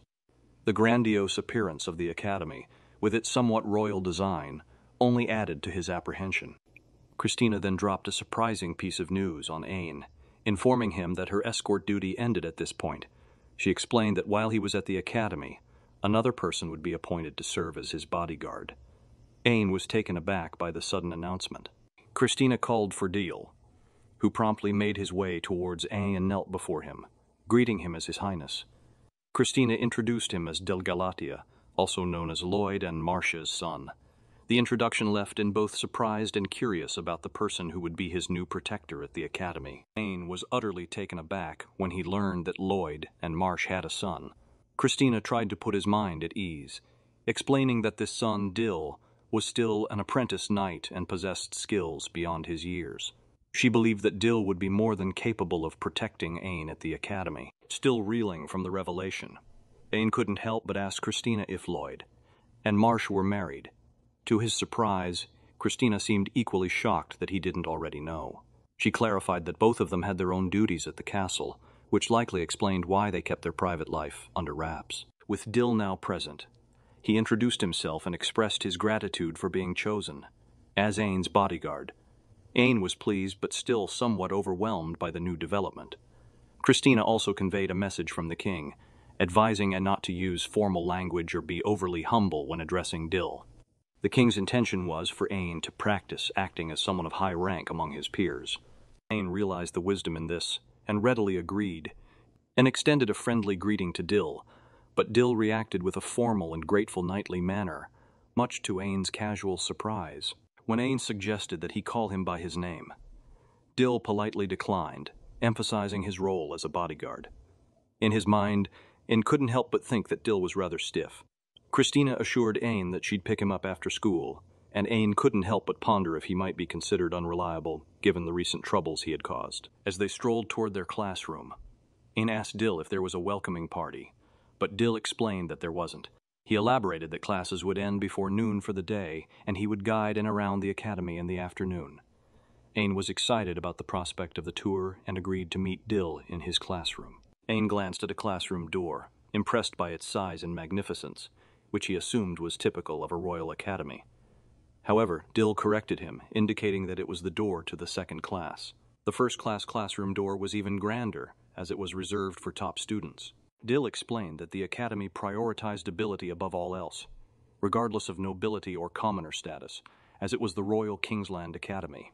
Ain, feeling the weight of those words, braced himself for what lay ahead. Before parting ways, Dil assured Ain that he would come and see him later, leaving Ain with a mix of anticipation and a touch of nerves. Ain stood before the classroom door, utterly dumbfounded by its lack of knobs or handles. Just as he contemplated how to open it, the door surprisingly swung open, accompanied by a bright light emitting from the bottom. As Ain entered, he couldn't help but wonder if they'd invested in some sort of automatic door. However, his astonishment grew when he found himself surrounded by his fellow top-class students. Ain mentally noted that typically, there would be around a dozen students in each class. The fact that this appeared to be the entire class put a nervous knot in his stomach. He knew he had to make a good impression or risk failing in his new environment. Taking a seat, the arrival of their teacher, Rook, further piqued Ain's curiosity. Rook introduced himself as their homeroom teacher. He explained that he wasn't originally assigned to their class, but retracted the statement, instructing the students not to worry about it. Rook went on to inform the class that they were part of a special group, and he had high expectations for all of them. With that, he dismissed the students, leaving them slightly bewildered and unsure of how to react. But Rook wasn't done yet. He added that if they managed to impress or achieve significant results, they would be allowed to skip regular classes. However, they still needed to pass the half-yearly exams. With this final statement, he wished the students farewell and encouraged them to seek assistance from other teachers or staff if needed. As the students in the class found themselves in this surprising and rather unusual situation, Ain couldn't help but express his concerns aloud. He noted that they seemed to be given an awful lot of freedom, and his nearby classmate Roland agreed. Roland, with a friendly demeanor, introduced himself and inquired about the kind of magic engineering test Ain had taken for the entrance exam. In his head, Ain couldn't help but wonder about Roland's species or breed, finding him rather cute. Nevertheless, he answered Roland's question, mentioning that he had taken the swordsmanship test. This revelation seemed to excite Roland, who blurted out that Ain was the rumored kid. Unaware of this rumor, Ain listened as Roland explained that during the swordsmanship test, There was a story of an examinee who had defeated a skilled former adventurer and even caused the arena to crumble. The news quickly spread among their classmates like wildfire, leaving in a slight panic as he retracted his statement, attempting to avoid any potential conflicts. He reassured Roland that he was simply carried away by the examiner's words. Roland insisted there was no way to laugh about something like that. Ain was truly amazing. Wanting to continue their conversation, Roland asked for Ain's name, but before Ain could respond, Dill, the sixth-year student and the son of the Grand Marshal, made a dramatic entrance into the classroom. This sudden appearance left Roland baffled, and as Dill drew closer, Roland's initial confusion quickly transformed into panic. With an air of formality, Dill addressed Ain as Your Highness and admitted that he had momentarily forgotten about the free study system for first-year students. The sudden and surprising appearance of the sixth-year student left everyone in the room bewildered and slightly on edge. Dill extended an offer to give him a tour of the academy, if he didn't mind. With a sigh and acknowledged the offer, greeted Roland with a firm handshake and introduced himself. Ain kindly invited Roland to join them, but Roland declined, explaining that he needed to take care of some paperwork with a nervous expression. Ain bid him farewell, and as the door closed, the realization slowly dawned on the other students that Ain was, in fact, the Crown Prince, as Dill guided Ain through the academy, and took the opportunity to ask if Dill would be staying by his side during his time at the academy. He inquired about his classes and training, to which Dill agreed. He assured Ain that he would accompany him as much as possible, though there might be days when he couldn't. He was understanding and reassured Dill that it was all right for him to stick to his schedule. However, Dill, ever the serious and dutiful protector, emphasized that his highest priority was Ain's safety. As Ain turned the corner, he spotted a couple of girls and had a sly idea to ask Dill about his type when it came to women. Curiosity fueled his question, and he inquired about Dill's preferences. In his head and was busy strategizing on how to get closer to Dill, but his inquiry made Dill wear a somewhat gloomy expression, wondering why Ain was asking all of a sudden. Ain quickly offered an excuse, suggesting that he wanted to know someone who could protect him better. To this, Dill agreed, opening up a bit about his preferences. He mentioned that he preferred a lady who was stronger than him, though all Ain could think of was Christina, who was undoubtedly strong. Dill added that he'd like someone taller than his father, and with a well-built body. Ain was taken aback by Dill's preferences, but assured him that it might be a challenge to find someone like that, and offered his support. Dill expressed his gratitude, mentioning that every time he had shared his preferences with a friend, they'd always made jokes or laughed. However, hearing Ain's understanding response made him genuinely happy. It was a small step, but Ain was pleased to be closing the gap between them. The two headed to lunch together, and Ain expressed his desire to chat more with Dill. As Ain enjoyed his meal, he couldn't help but imagine sharing lunch with Dill. But to his surprise, Dill acted more like a bodyguard than a fellow student, causing Ain to retreat from his earlier vision of getting closer. Despite the slight setback, Ain remained hopeful that their interactions would continue to progress, even if it was a slow start. At the Lieb Female Academy, Klon found herself surrounded by a group of enthusiastic girls who were fangirling over her and eagerly asking to meet their brothers and cousins. Klon was genuinely touched by their invitations, but she felt the need to clarify that she was just a commoner and wasn't in a position to pursue romantic relationships.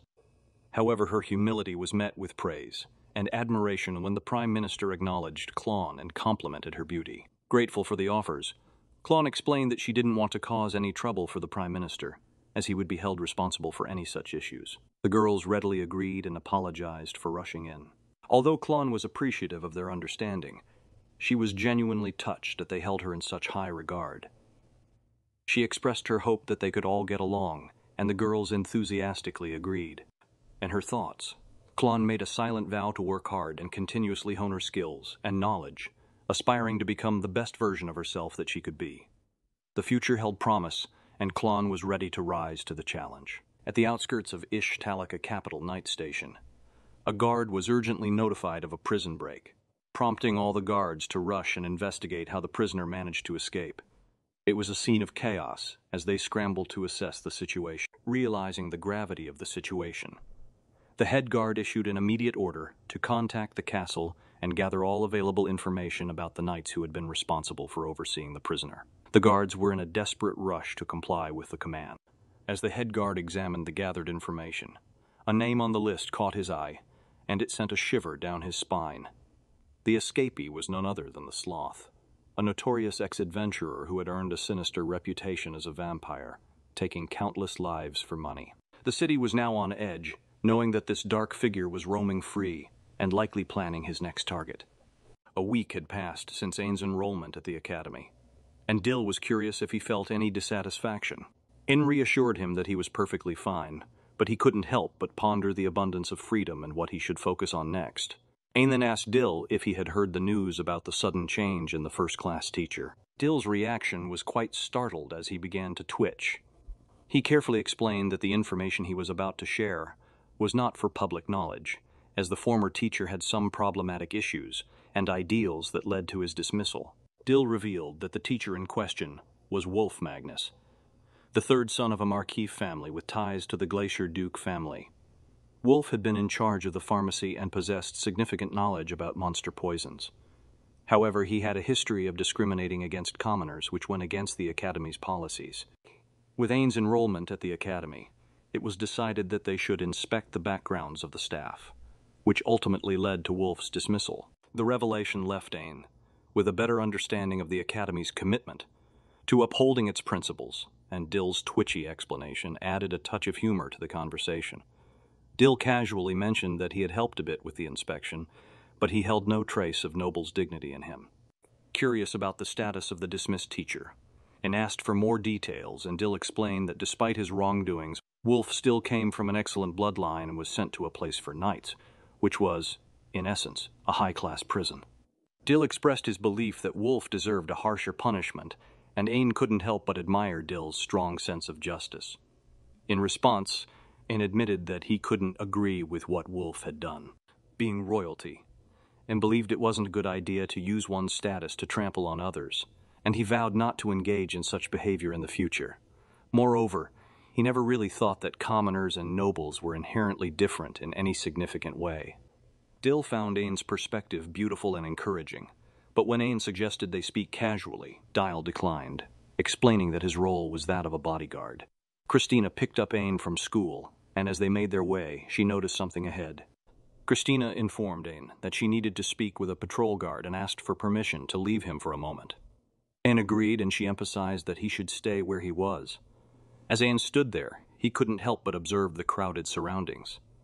Suddenly, a commotion in the distance caught his attention. Two girls were being approached by a group of imposing men, and Ain quickly recognized that they wore the same uniform as Clon, suspecting that they attended the same school. The suspicious strangers began to lecture the girls, warning them about the dangers of walking without a guard and offering to be their protectors.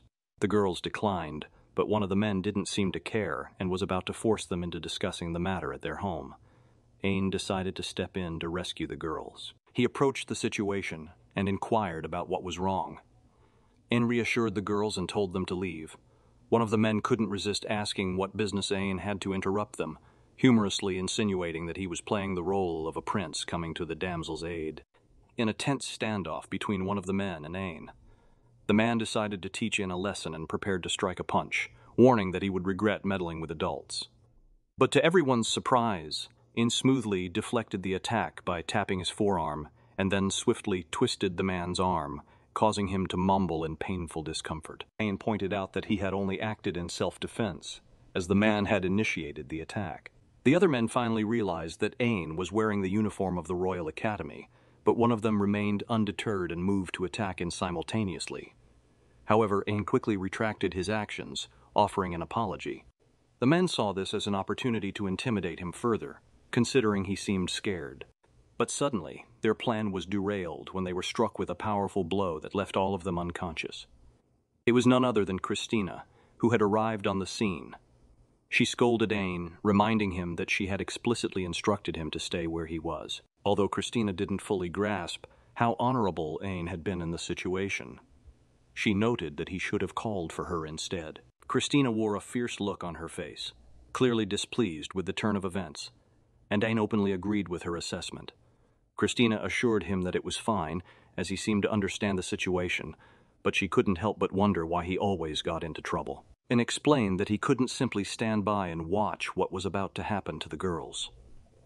Christina, though still concerned, acknowledged Aine's intentions and decided that she would report the matter to the king. Aine was later seen walking with his mother, Olivia, and Christina after the earlier incident.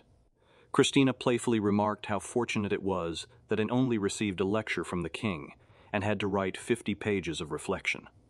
Olivia, however, couldn't help but express her concern over Aine's recent actions, and acknowledged his mistakes and admitted that he had genuinely reflected on his actions. Christina then jokingly suggested that Laurel, his grandmother, should also scold. Laurel, who was introduced as the Queen of Ishtalica and a dark elf, chimed in, expressing her concern about Aine's actions, and decided to give him a present, and finally realized the purpose of their visit to the treasury. Laurel presented him with a pitch-black dagger, and suggested that it would be great if Aine could absorb a Dullahan's magic stone with it. Aine hesitated, unsure if he was allowed to take such an important national treasure, but Laurel assured him that he was the crown prince, and it was perfectly fine. They encouraged him to hold the blade. Aine cautiously gripped the dagger, only to be pleasantly surprised by how comfortable and natural it felt in his hand, as if it were an extension of his arm. Laurel asked him how it felt, and with a warm smile, Aine thanked his grandmother for the gorgeous gift. Filled with joy, Laurel couldn't contain her affection and hugged her grandson, while Olivia did the same, creating a heartwarming family moment. Later at the royal castle, Aine encountered Clon, who complimented the dagger he now wore, a gift from his grandmother. They engaged in a cute conversation until Kadima interrupted them and informed Aine that she had something important to discuss. Kadima explained that it was regarding the cursed magic stone they had purchased from the store. Aine inquired if she had made any progress, but Kadima, unfortunately, couldn't make any headway in analyzing it. She asked Aine if he had any ideas. Aine suggested checking out the Royal Kingsland Academy's library, where there might be more information available. Kadima mentioned that she had already read all the books about magic stones, but had found nothing on the cursed one. Aine pondered the situation and remarked that they seemed to be stuck. Kadima, in a moment of frustration, called Aine useless. This triggered him, and he responded by playfully grabbing her ears and pinching them, causing Kadima to beg for him to stop. After releasing her, Clon scolded him that he shouldn't resort to violence, and Aine apologized and explained that it was his usual way of dealing with such comments. Kadima then informed them that there was only one option left, for Aine to absorb a small portion of the cursed magic stone as a last resort. Aine, with a slightly annoyed expression, understood that this was likely the outcome Kadima had wanted all along. She assured him that it should be safe to take just a small amount, and if anything went wrong, they could seal the room and destroy the magic stone. Clon expressed her concern for Aine, but he reassured her that he had everything under control and urged her to step back, just in case. As Kadima lifted the case containing the cursed magic stone, Aine felt something unusual, but Kadima assured him that nothing had happened and encouraged him to touch the stone. With nervous anticipation, he reached out and touched the stone, and suddenly a voice declared that it had found him, enveloping them in a bright light. Panicking, Kadima realized she had heard something she shouldn't have, and urgently told Aine to place the stone back in the box. However, to their surprise, Aine's Black Knight power began to manifest in an unexpected way, with phantom hands multiplying to 4 instead of the usual 2. Kadima, in a state of panic, insisted that Aine should return the stone to the box immediately. Aine, however, was unable to control his own body, and it started absorbing the magic stone on its own. Realizing they had no other choice, Kadima decided to leap away with the case and seal the magic stone to protect Aine. Successfully, she managed to seal the magic stone back in its case, but Aine felt a heavy sensation, and both Clon and Kadima noticed that his arm had transformed and was now equipped with an unknown armor. Kadima inquired if Aine had absorbed more than he could handle, but he assured her that he hadn't meant to. He explained that his body had moved on its own and forced him to absorb the magic stone. He recalled Majoli's words about the resonance of magic stones, how it happened with unique stones, and how creatures with magic stones inside them had connections to other creatures while they were alive. In the case of the Dullahans and Demon Lord magic stones, both had a strong resonance with each other. Majoli had explained that in the past, people had witnessed a surge of power when the stones were placed near each other, as if they were resonating to become one. Aine pondered that it was as if the stones were alive, to which Majoli warned him to be careful. Majoli emphasized that the cursed magic stone Aine had purchased from him was not a coincidence. It had caught his eye for a reason, and realized the significance of what Majoli had said about the cursed magic stone. However, their contemplation was abruptly interrupted by a loud knock on the door. It was Christina, concerned about the loud noise she had heard from inside the room. Kadima panicked, knowing that Christina's fury could be unleashed if she found out about the situation. She urged Ain to make the armor disappear quickly. Kadima also instructed Klon to stall and distract Christina as best as she could while they resolved the issue. Klon went to the door and apologized to Christina, explaining that the room was a bit messy.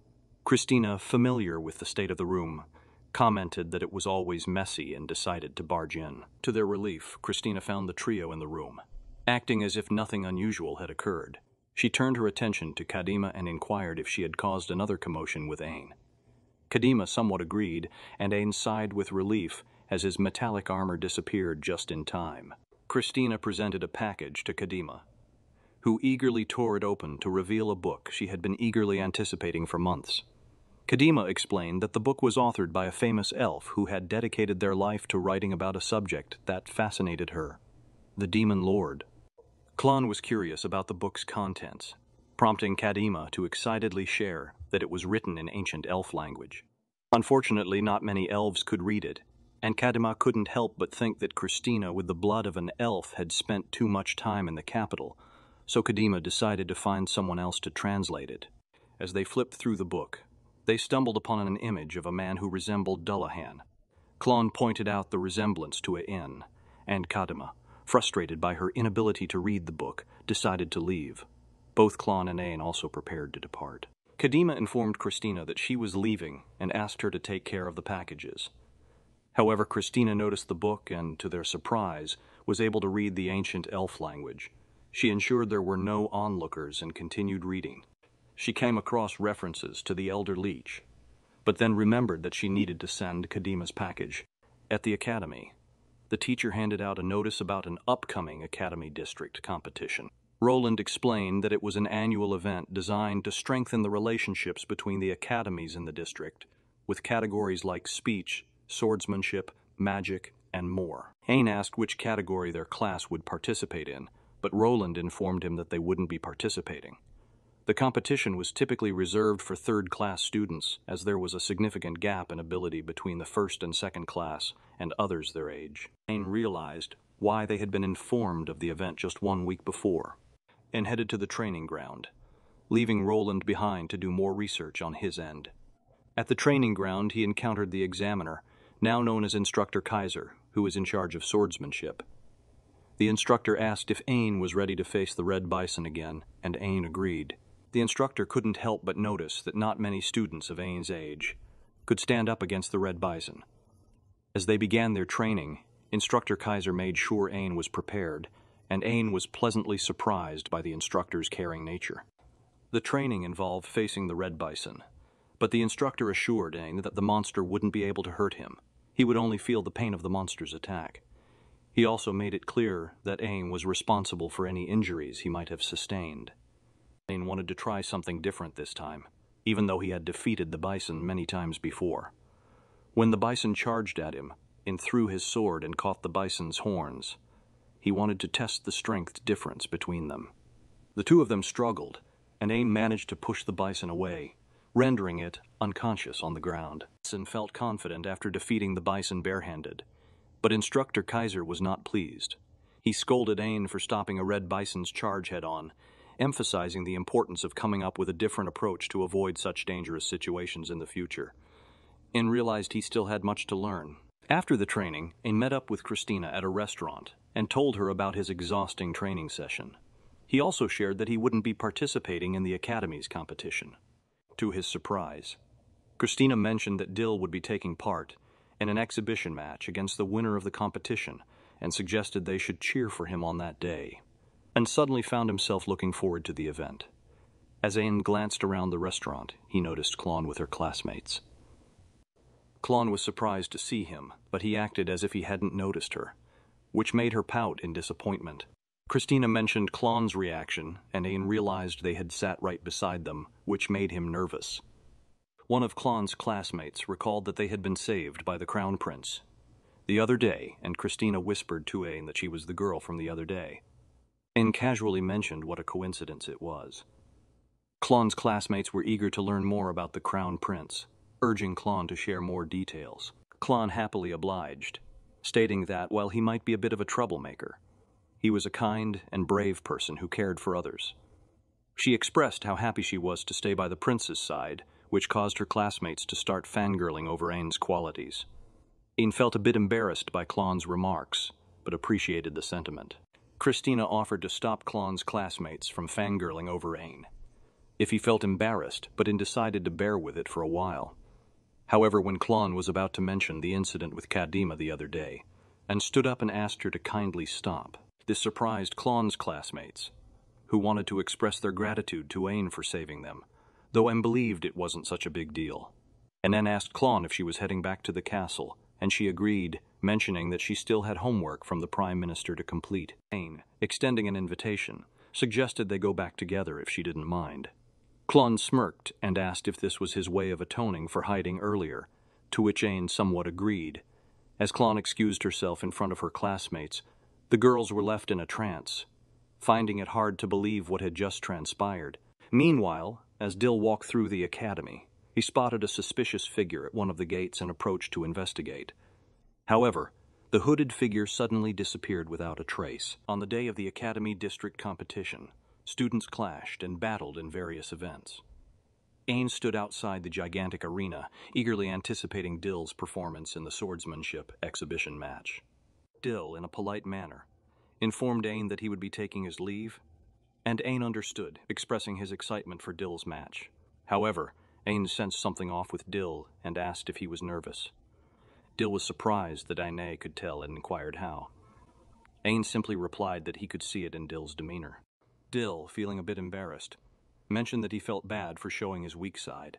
Ain, oddly relieved to see Dill nervous, smirked, noting that he didn't mind if Dill called him by his name. Dill, declining the offer, stated that he was just a bodyguard and couldn't do that.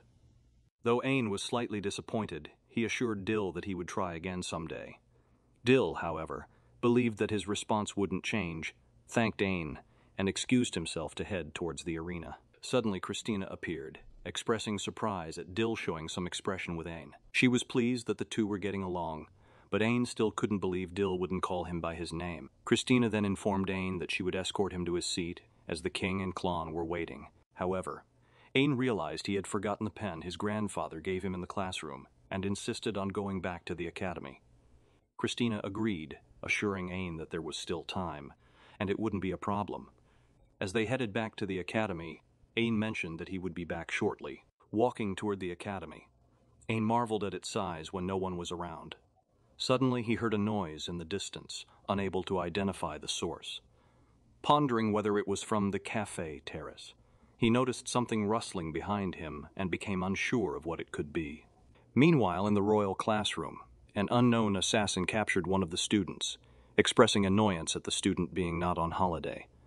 Roland, the captured student, explained that all he wanted was to retrieve his forgotten belongings from the classroom, emphasizing that it would not benefit the assassin to keep him captive. Surprisingly, the assassin agreed, stating that he had no intentions written in the contract, and promised to release Roland later.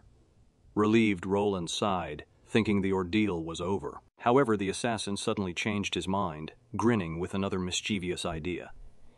He declared that he would take Roland as loot for the mission.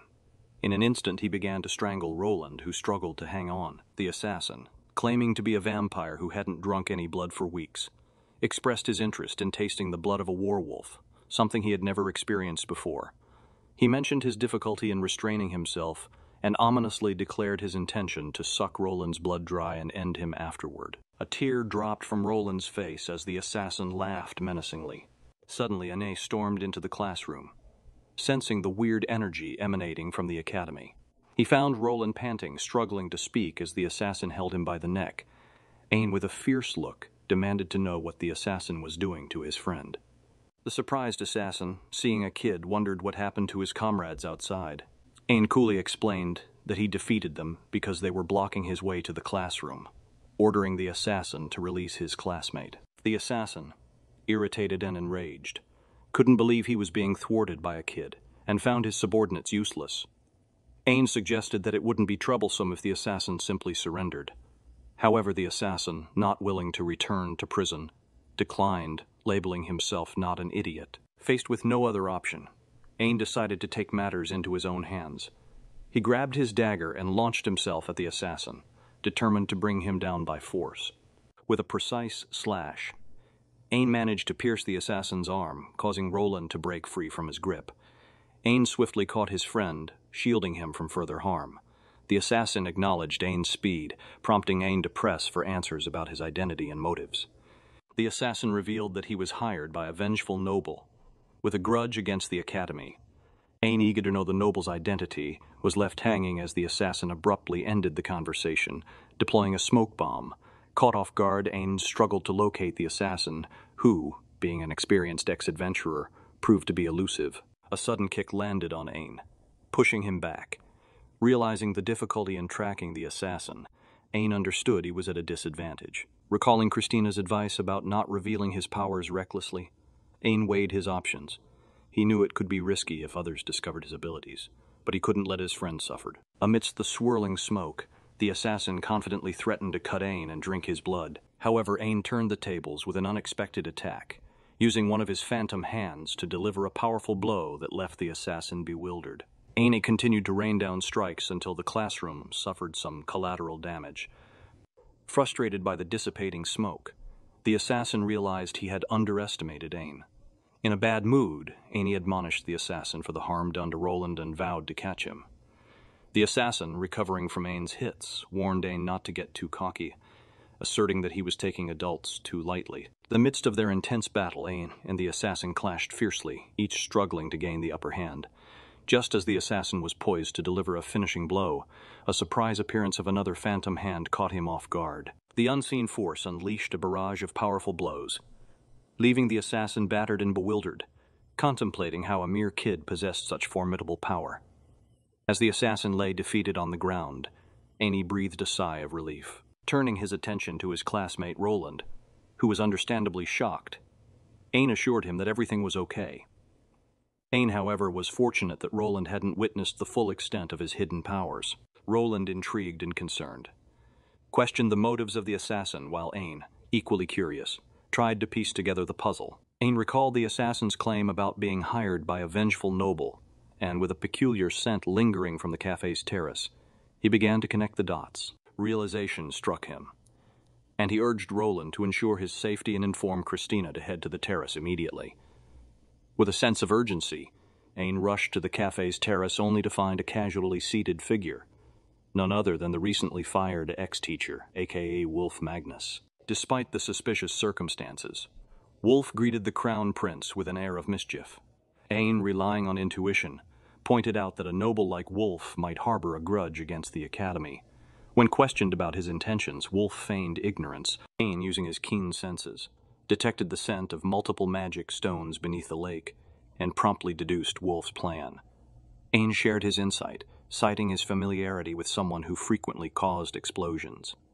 With a sly smile, Wolf, impressed by Ain's deduction, acknowledged the Academy's corruption and the government's flaws. He emphasized the diminishing boundary between commoners and nobles, expressing his desire for revenge against those associated with the Academy. Wolf aimed to demonstrate who truly held power and intended to teach a lesson to the first son of the Glacier family, the one who reported him. His intentions to destroy the Academy, apologizes and asserts his love for both Ishtalika and the Academy, vowing to stop Wolf's plans. Despite Ain's plea for understanding, Wolf remains resolute, describing the impending explosion as a powerful blow that would reduce the Academy to bits.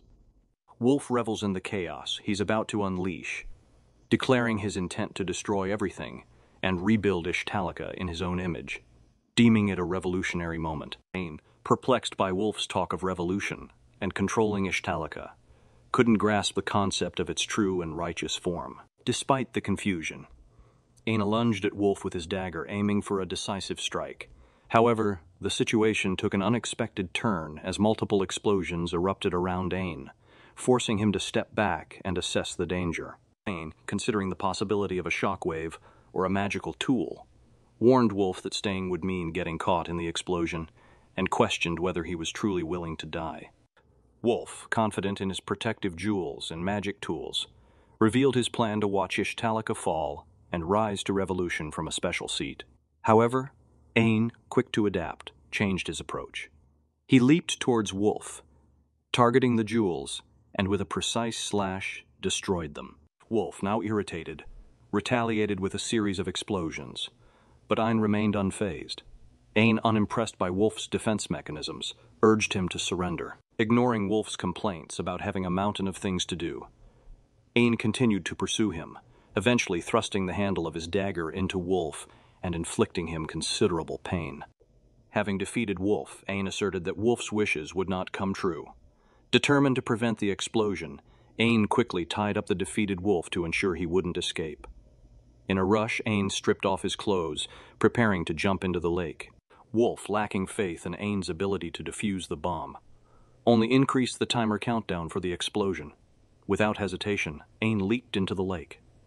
As he submerged beneath the water, Ain discovered a large box of magic stones, recognizing it as the likely energy source for the bomb, and acknowledged that defusing the bomb might be impossible. However, with his absorption skill, he hoped to have a chance at success, attempting to absorb the energy from the magic stones.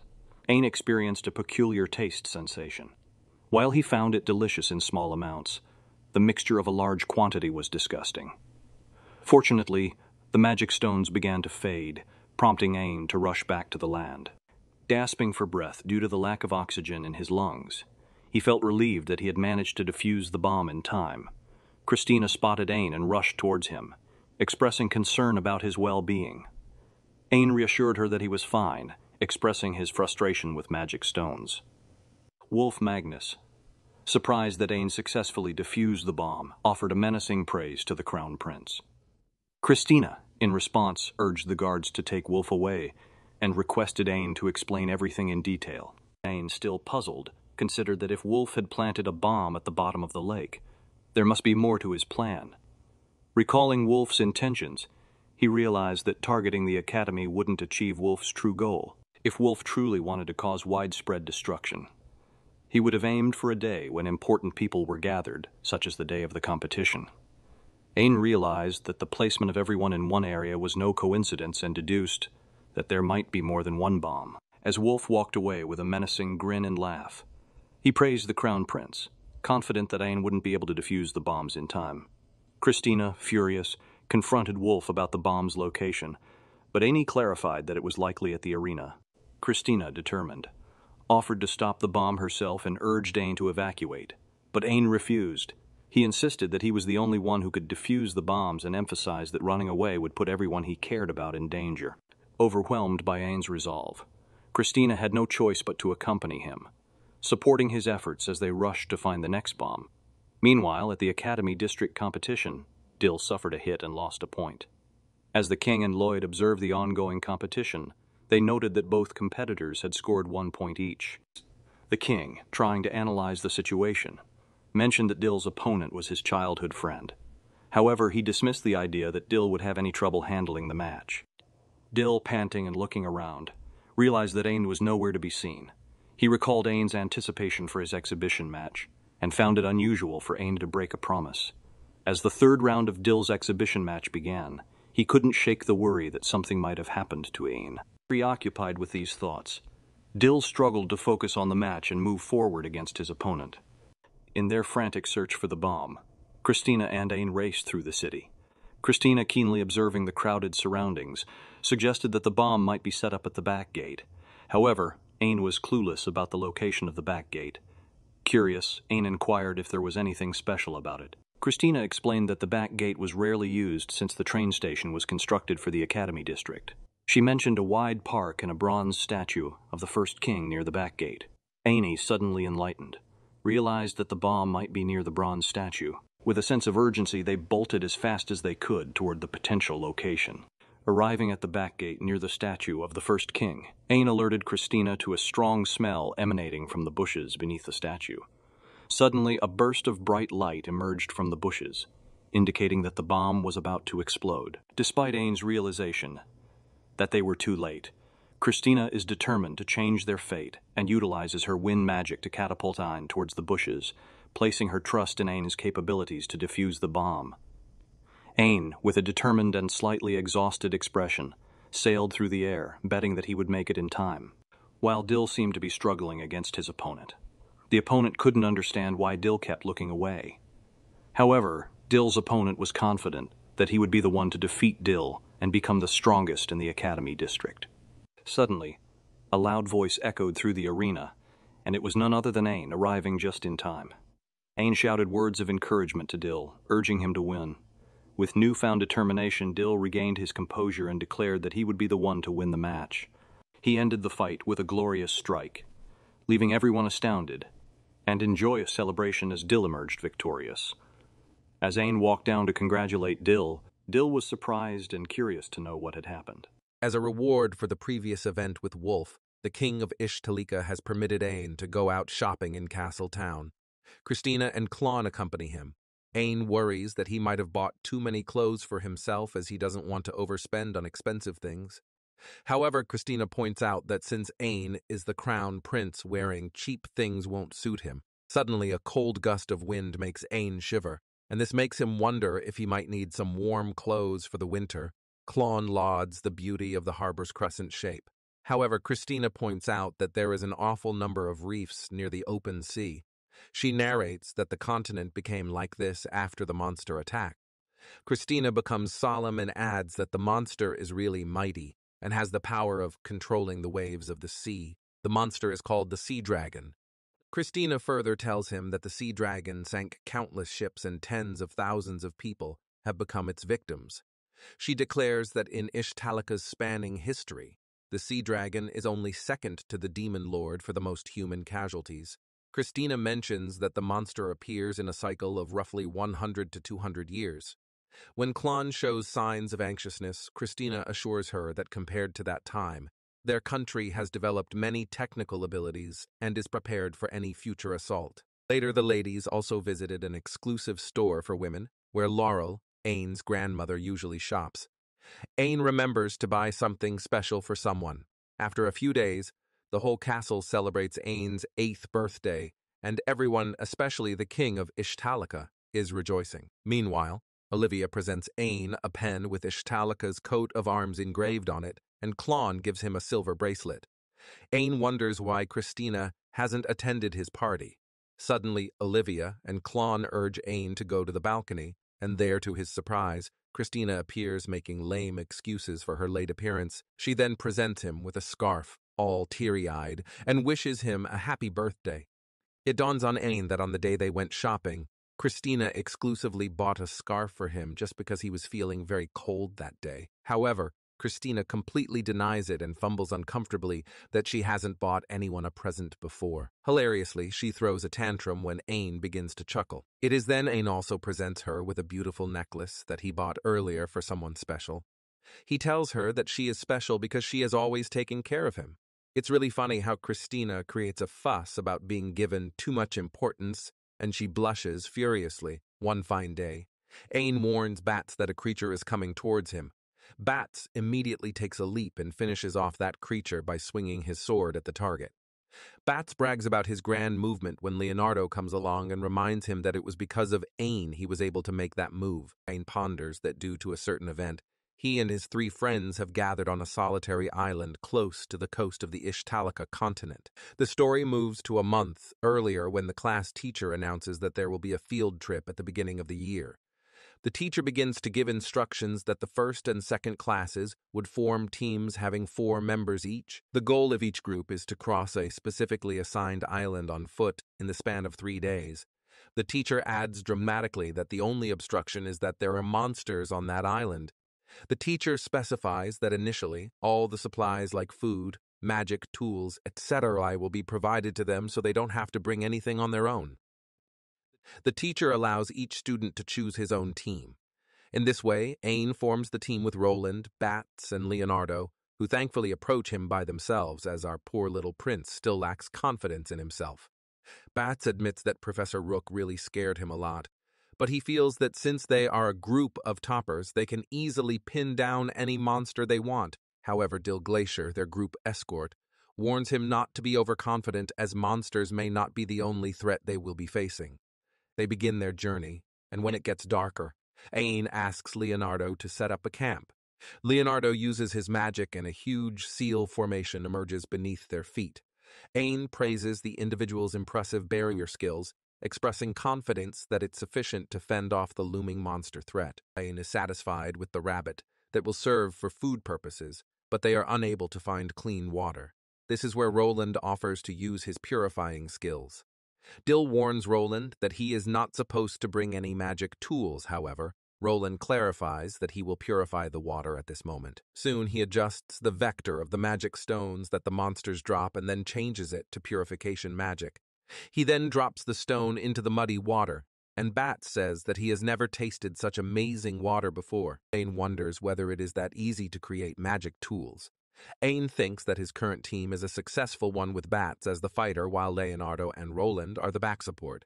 Bats then take out some bizarre kinds of fruits but are not sure whether they are edible. This is where Ain uses his poison absorption skills and finds out that the fruits are quite edible. However, it can be seen that he doesn't reveal his skill to his team members.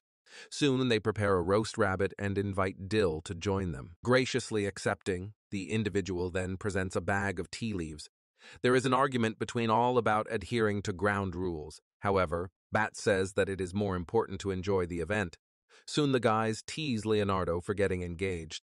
Hilariously, Ain cries because he thought Leo and he were such good friends, and he didn't tell him first. They all have a merry time eating and making jokes. The next day they begin their journey amidst thick fog, and Bats warn all of them not to get separated. The fog is so dense that they can't even see their own feet. This is where Roland is about to have an accidental fall from a steep cliff when his friends grab his hand.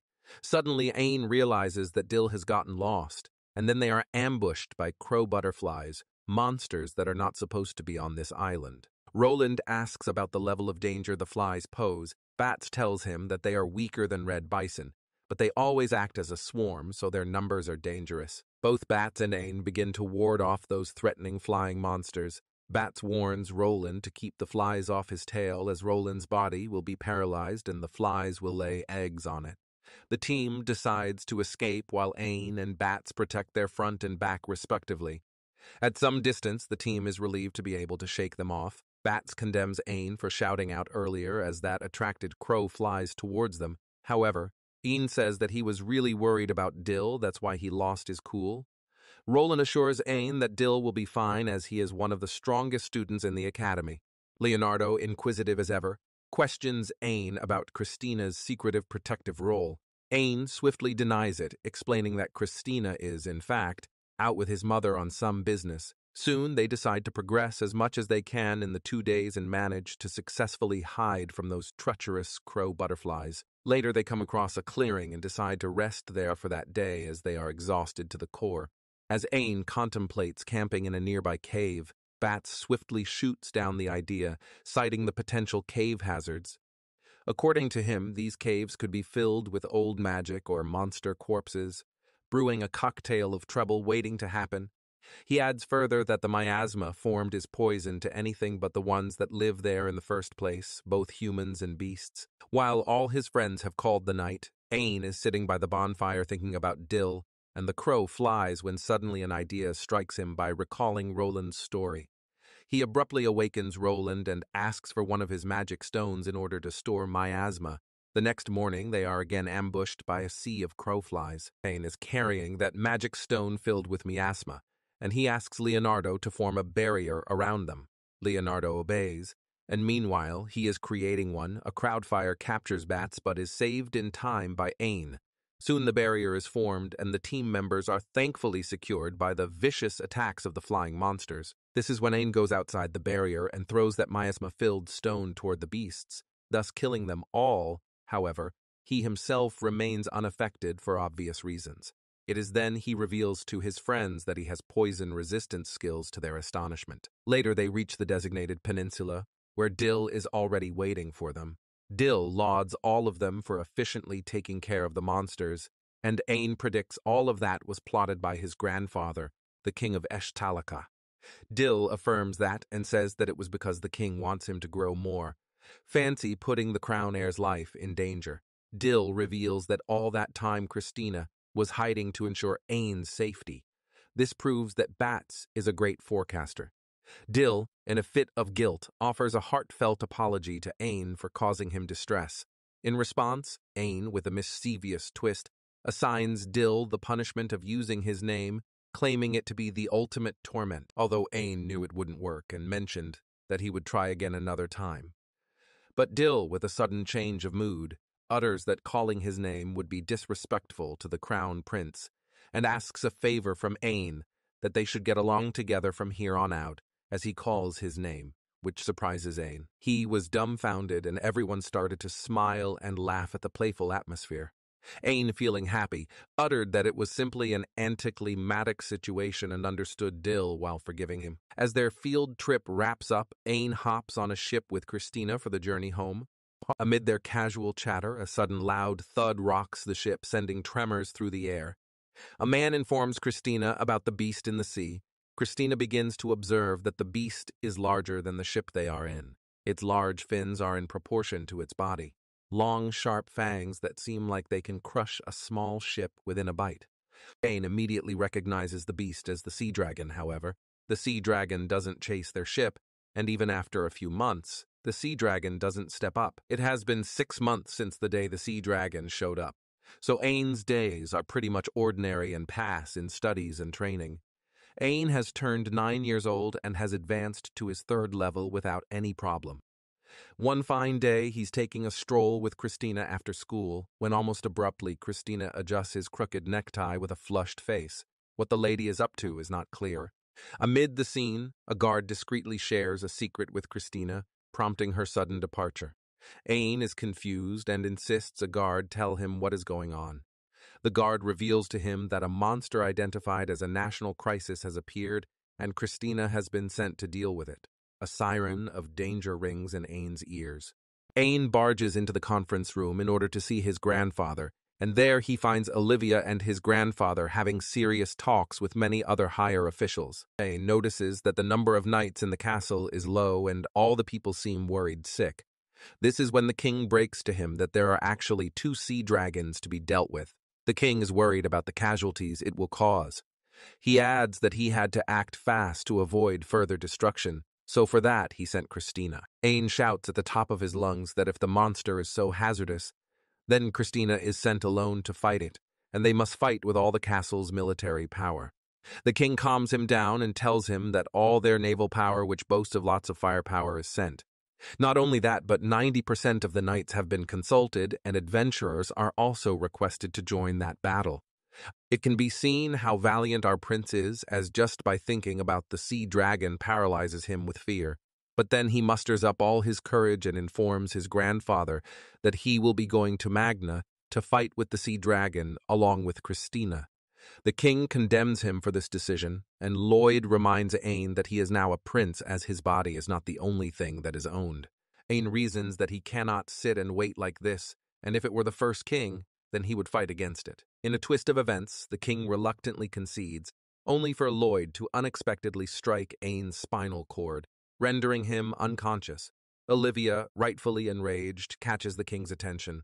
In a bid to control the situation, the king commands Marsh to remove Olivia, while giving Lloyd strict instructions to place Ain in Kadima's room. It can be seen that Ain is put under house arrest, where he tries his best to get out, but no one is answering his call. Out of frustration, he wonders why he is unable to use Phantom Hand's magic. He is very much worried about Christina fighting 2 monsters when Kadima asks him to calm down and informs him that a powerful seal that makes magic ineffective has been cast in her room. Kadima asks him to be patient and pray for Christina's safe return. He begins to pray silently when he gets a signal from God to look closely around the room. He suddenly finds the cursed magic stone placed in a glass cubicle. Kadima tries his level best to stop him, but Ain apologizes to her and takes out the stone from the cubicle. Suddenly, massive tentacles emerge out of Ain, which makes one wonder how a little boy like Ain can balance those gigantic phantom hands. Kadima wonders how Ain is unable to use the magic within the seal, and then it clicks to her that he is using the cursed stone. She attempts to pull Ain away, but to her surprise, he skillfully paralyzes her body. Ain feels like he has been hugged and caressed by a god, as the feeling is very warm and sweet as he hugs the cursed stone. To Kadima's horror, Ain has absorbed all the curse of the stone, making it as pure as crystal. Kadima warns him that the stone can get out of control like before, but Ain doesn't listen to her and breaks off the seal. Soon he gets out of the room, only to be isolated by Klon. He promises her that he will return, so she pecks him on his cheek and says that it is from the goddess. He then goes ahead only to face a much bigger hurdle, that is Lloyd with his troops. Ain tells him that he is just going for a stroll at the harbor. Ain and Lloyd have a face-off where Lloyd charges toward him with his sword while Ain wards him off with restrictive magic. It seems that he has suddenly gotten a surge and Lloyd gives up, allowing Ain to do whatever he wants but not to forget that he has a huge responsibility on his shoulders. After crossing the maze-like castle, Ain finally breathes fresh air when Dill comes along and offers to accompany him wherever he goes, because although he serves Ishtalika but personally, he is his servant. Dill then explains to him how they will get to Magna, but Ain points out that the said route is very long. Dill then urges Ain to overwrite the king's current regular order that he put out. Ain, as the crown's heir, has every right to do so. However, if Ain is caught doing so, he can be exiled from the royal family. Ain decides to take the risk and run the water train all by himself. He expresses gratitude to Dill for planting an idea in his mind, while Dill responds with a sigh. The sea dragon has broken havoc in the town, however. Christina orders her troops that the dragon's magic stone is on its forehead, and if they manage to break it, then they will win. A distraught Christina is fretting that they managed to injure just one dragon, and with this only they lost half of their people. She feels that the sea dragon is about to ambush, so she asks the cannons to be fired. The cannon balls hit the target, knocking off the magic stone of the monster.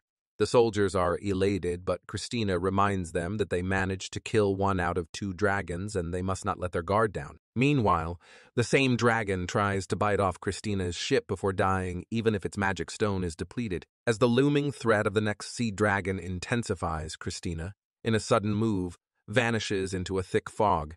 Soon she comes to know that the fog is created by Ain, who used it to impair her vision. Will you please keep out of it? Christina urges Ain to go back because he can get hurt.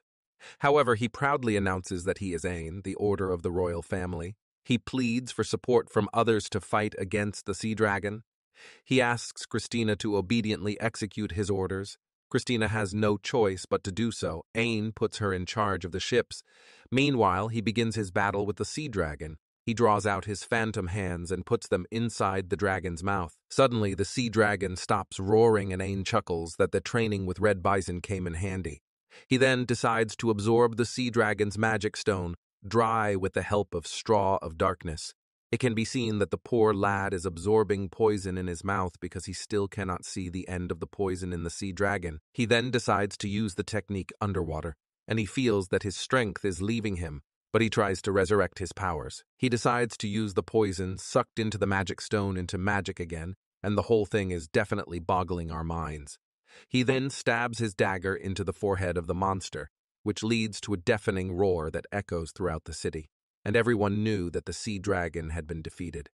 The sea dragon's defeat took its toll on Ain, rendering him unconscious, his protective amulet, having given its all, shattered into pieces, signaling the extent of its effort to safeguard its wearer, with Ain nowhere in sight. Christina, displaying a surprising blend of determination and impulsiveness, swiftly sheds her armor and plunges into the ocean depths.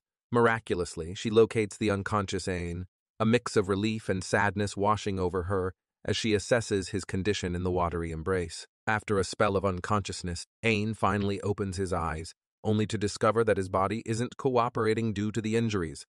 In true Ain fashion, he takes it in stride, noting the unfortunate situation with a wry smile.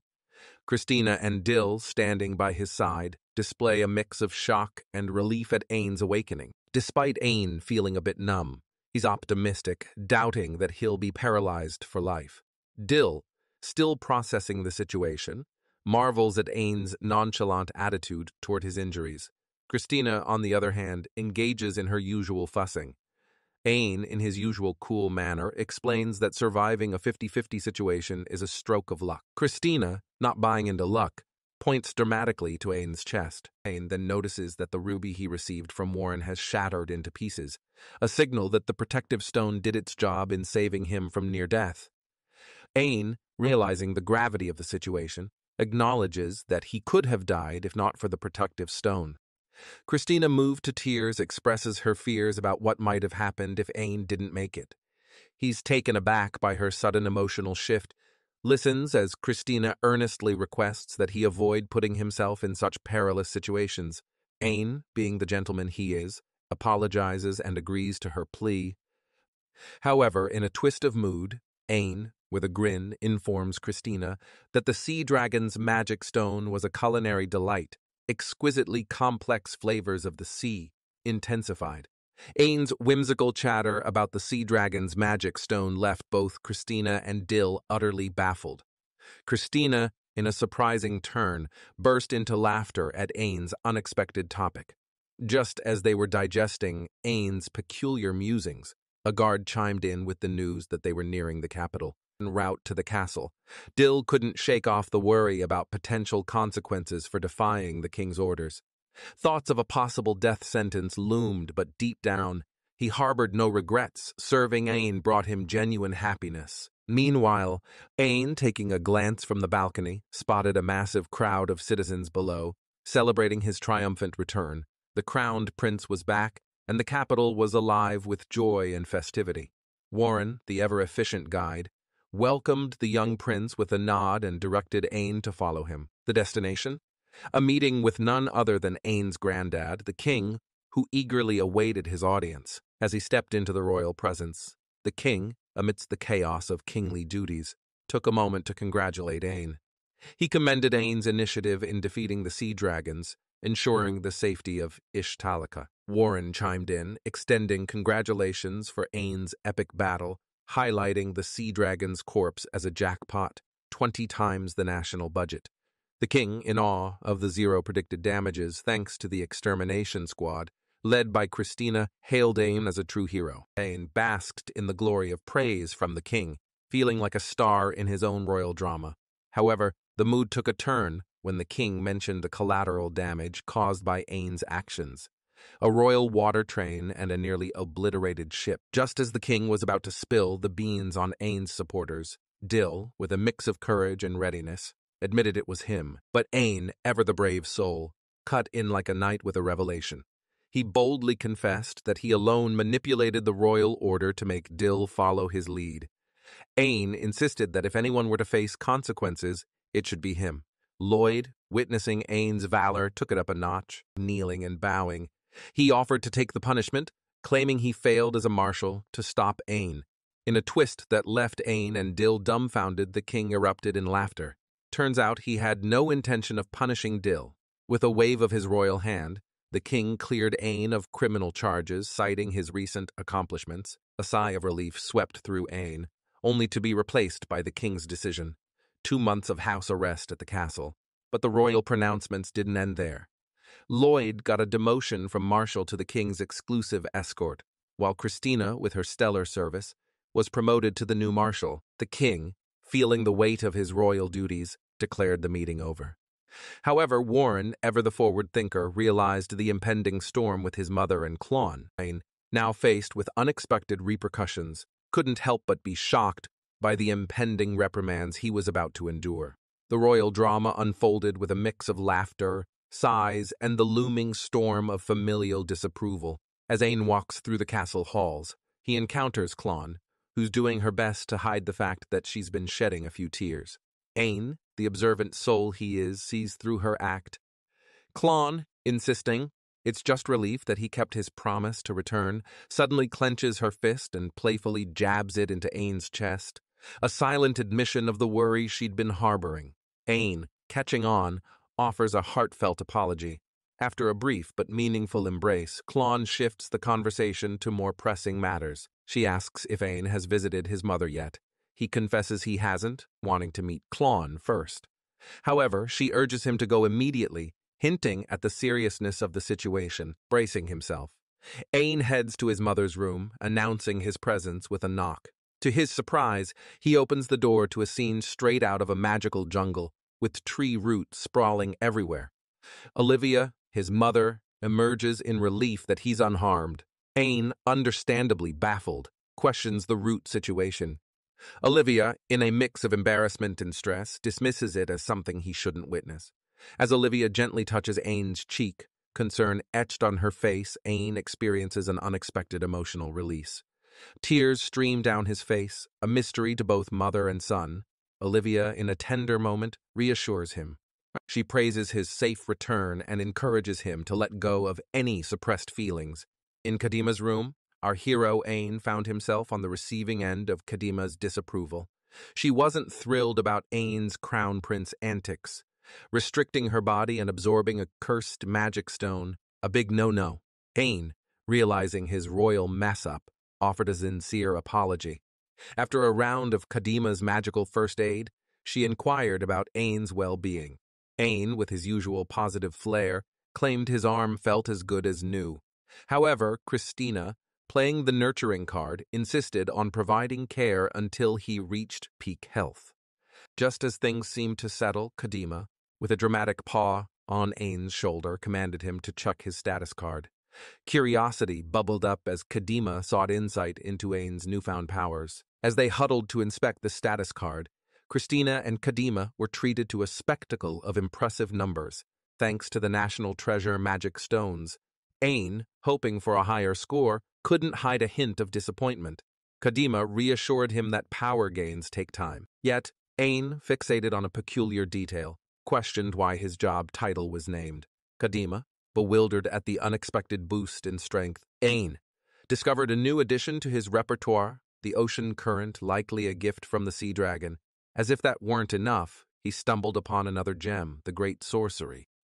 Kadima, the resident expert, nearly dropped her cup of tea upon hearing this, revealing that it was a high-class monster magic skill that was thought to be extinct. Christina, always the encyclopedia of unexpected knowledge, chimed in. She nonchalantly linked the great sorcery to the elder lich. Ain and Kadima, wearing matching expressions of surprise, couldn't fathom how Christina knew this juicy tidbit. Kadima, in her usual fiery manner, demanded an explanation, and Christina, with a nervous expression, spilled the nostalgic beans. She had casually read it in Kadima's old elven letters. The revelation left both Ain and Kadima dumbfounded, and Kadima, not one to shy away from expressing her annoyance, wondered aloud why Christina hadn't shared this bombshell earlier. Moving on from the mild drama, Christina pointed to an image and spun a tale of the elder lich, a monster power couple, as it turned out. The Elder and Dullahan were tag-teaming in support of the Demon Lord, even throwing in some real estate development for good measure, and found himself intrigued by the mysterious union of a dagger and a cursed magic stone.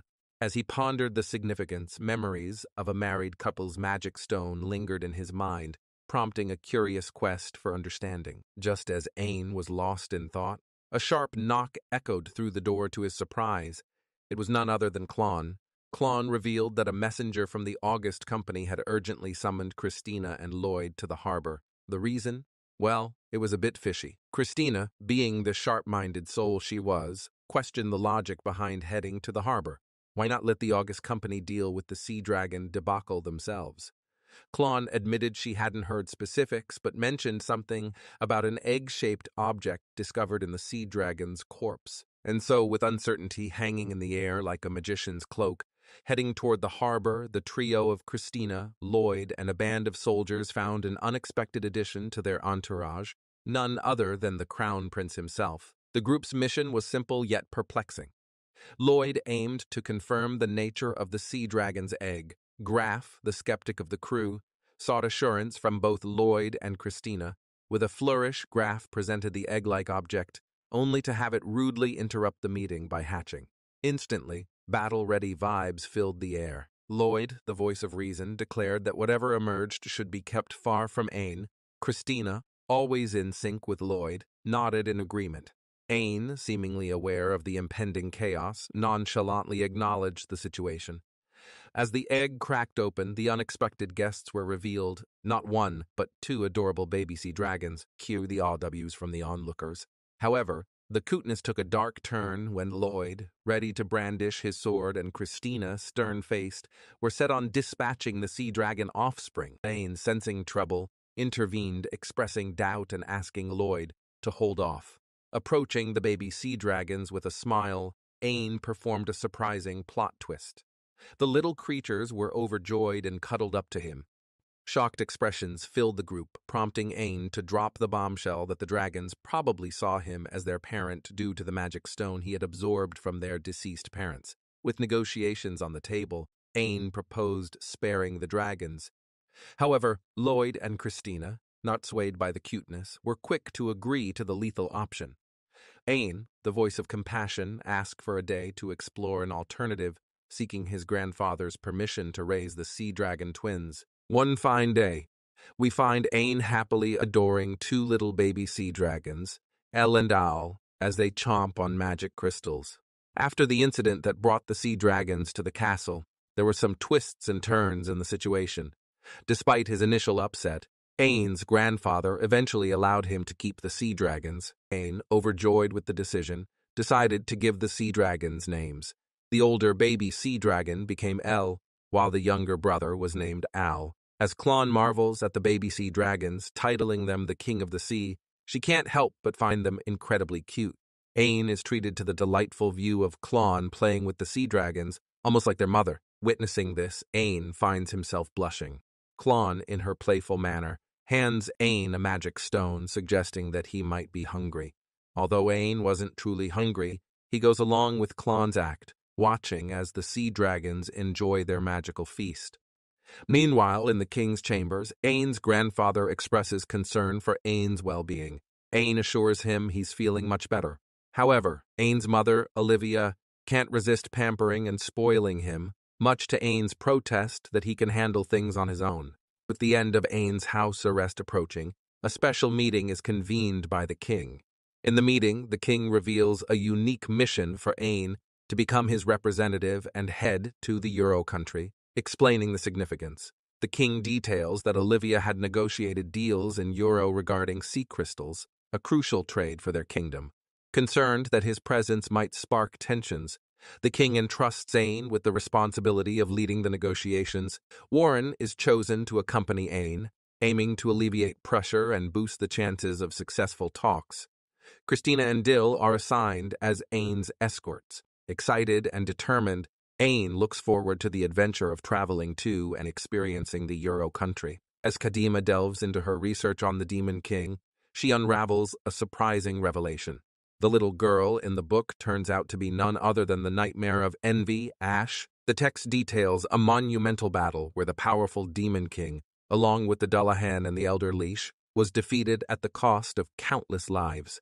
However, the Demon Lord harbors strong doubts about her two close associates. Despite the narrative depicting a fierce war and the defeat of formidable foes, Dullahan and the Elder Leash did not seem to have a clear intention to harm people. Kadima questions whether, even if they felt differently, Ishtalika would have been lost and perished. Another intriguing figure was later mentioned as an associate of the Demon King, which was a human form of monster, aka the Red Fox Woman. The Demon King originally did not have a belligerent character, but around that time the Red Fox appeared, and a change in the Demon King's heart started to change. Even now, there are a lot of mysteries surrounding the Red Fox monster, while only one thing for certain is that they lived a hedonistic lifestyle, one that bewitched others. She uncovers a fascinating reason behind the Demon King's rampage. The revelation sparks Kadima's curiosity, especially when she notices a connection to the worship of a red fox in Euro. As she delves deeper into her findings, Christina wakes up in a panic, having unintentionally dozed off while translating. Christina, feeling a bit flustered, apologizes for her nap, but Kadima assures her that it's perfectly fine.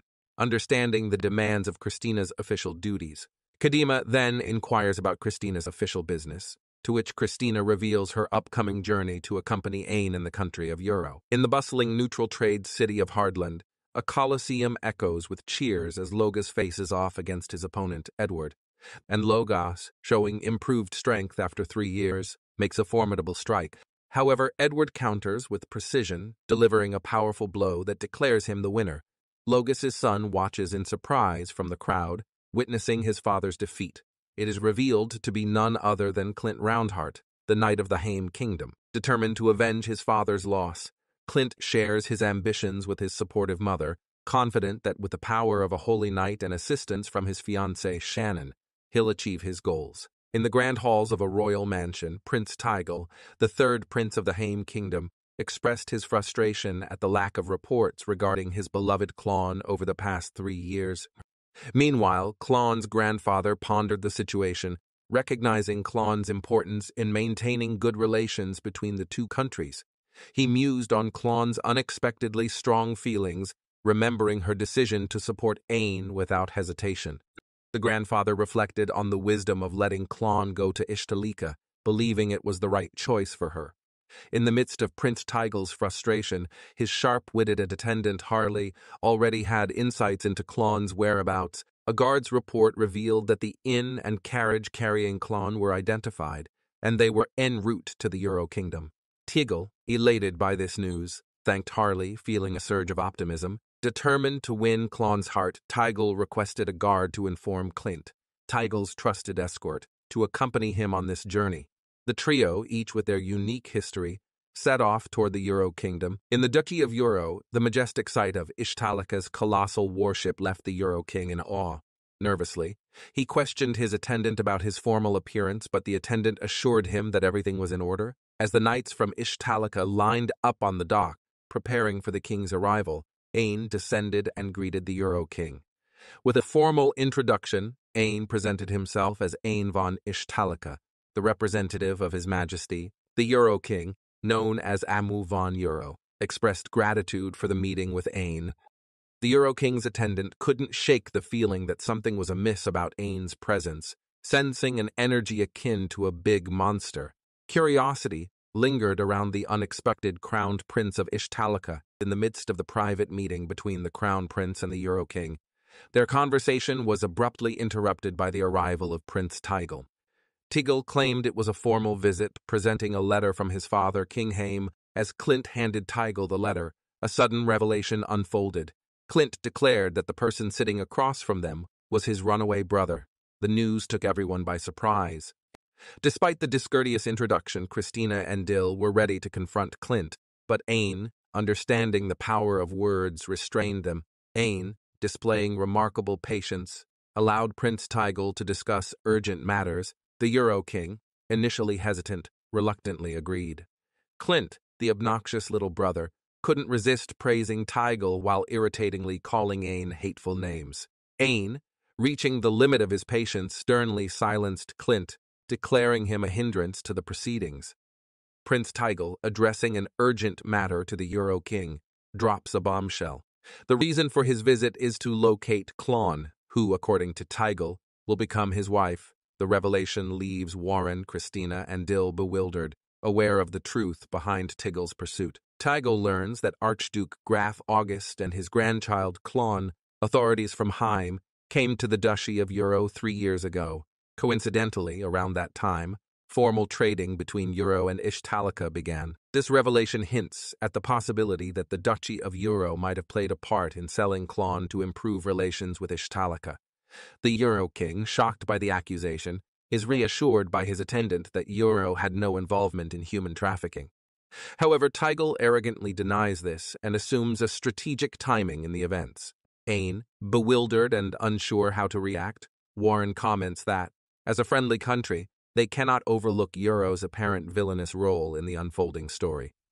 As Warren confronts Tygel with a brash demeanor, introducing himself as Ishtalika's chancellor, Tygel, equally bold, demands answers about Clon's disappearance. Warren, maintaining a serious tone, asserts that diplomatic ties between Ishtalika and Haim Kingdom have soured, and any collaboration must be mutually beneficial. Amid the tense negotiations, Warren proposes preparing the price first, emphasizing the need for trust after their previous deal went awry. Tygel, inquisitive, asks what Warren desires in return. Warren subtly hints at wanting Logos's head, catching Tygel off guard. Tygel vehemently rejects the demand, leading to a breakdown in negotiations regarding Clon's location. Clint Tygel's escort interjects with disdainful comments about Ain, claiming it's all a facade and that Ain is weak. Dill, fed up with Clint's disrespect, defends Ain's heroic feats, highlighting Ain's dragon subjugation and life-saving actions. Clint remains skeptical, prompting Dill to challenge him to a friendly contest to prove Ain's capabilities. As tensions rise and a potential fight looms, Warren intervenes, suggesting a friendly contest to settle matters and clear Ain's position before resuming the diplomatic meeting. In their friendly contest, Warren and Christina are astonished to witness a significant skill gap, leading to Dill effortlessly defeating Clint. Ain commends Dill for his strength and Christina acknowledges his distinguished position in Ishtalaka. Ain expresses relief, knowing that Dill had held back due to their age difference and genuine concern for his well-being. Disappointed by Clint's performance, Tygel urges his escort to fight back.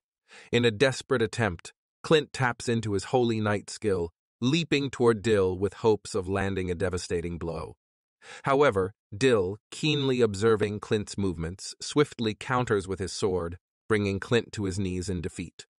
Dill emerges as the clear winner, leaving the onlookers in a mix of surprise and amusement at the outcome. Warren, impressed by the great match, suggests continuing the meeting, and the king agrees. Before they depart, Warren tells Tygel that he forgot to mention something important about Miss Klon and promises to send a letter later that day. Tygel, surprised and curious, agrees to wait. Ain, intrigued by the secret, laughs it off, but Warren insists on teaching the prince a lesson. Later that day, Tygel reads Warren's letter and is left in utter shock and disbelief about Klon. The diplomatic meeting continues in a private royal chamber with secrets and surprises yet to unfold. After concluding their diplomatic meeting, Ain and the rest prepare to depart from the Euro Kingdom.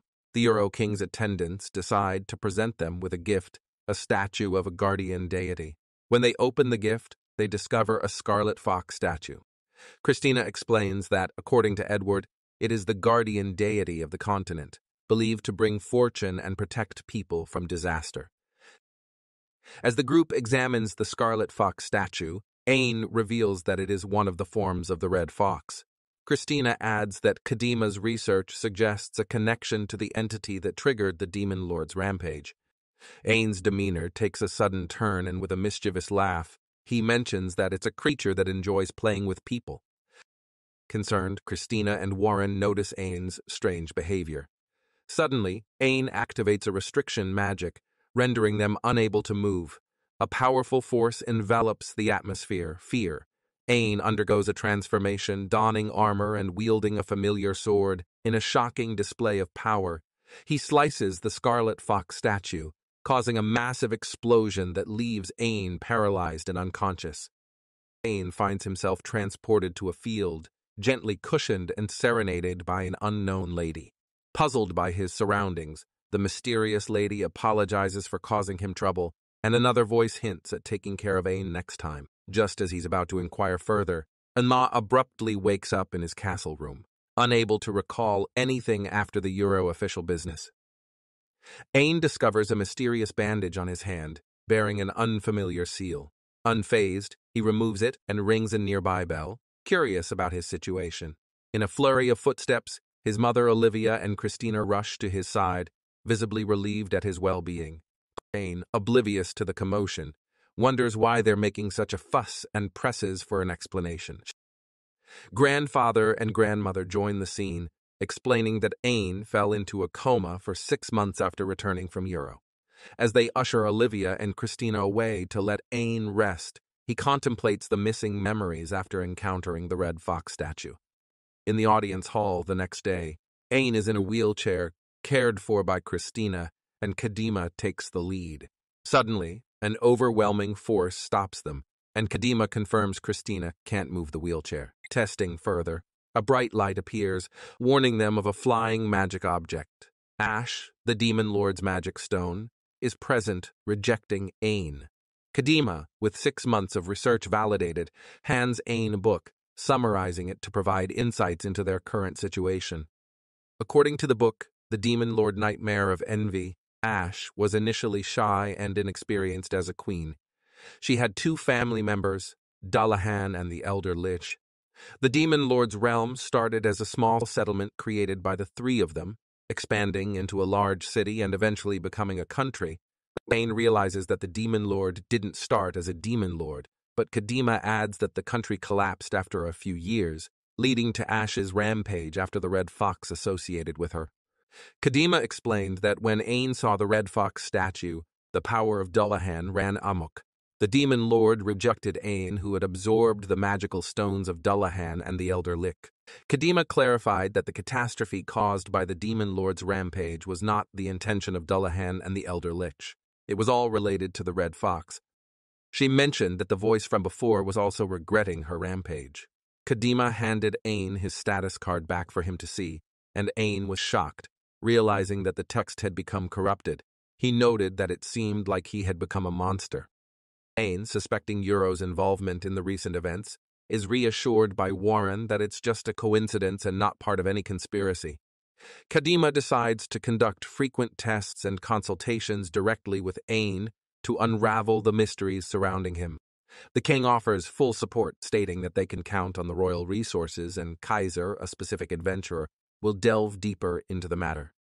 Ain expresses gratitude, apologizing for the trouble, but the king assures him that everyone is genuinely concerned about his well-being. A month later, Christina congratulated Ain for passing the advancement test and maintaining his place in the first class despite being in his 4th year. They visit Majorica's magic shop, where Majorica is initially surprised by Ain's presence. However, after a brief discussion, Majorica realizes that Ain has been absent for a while.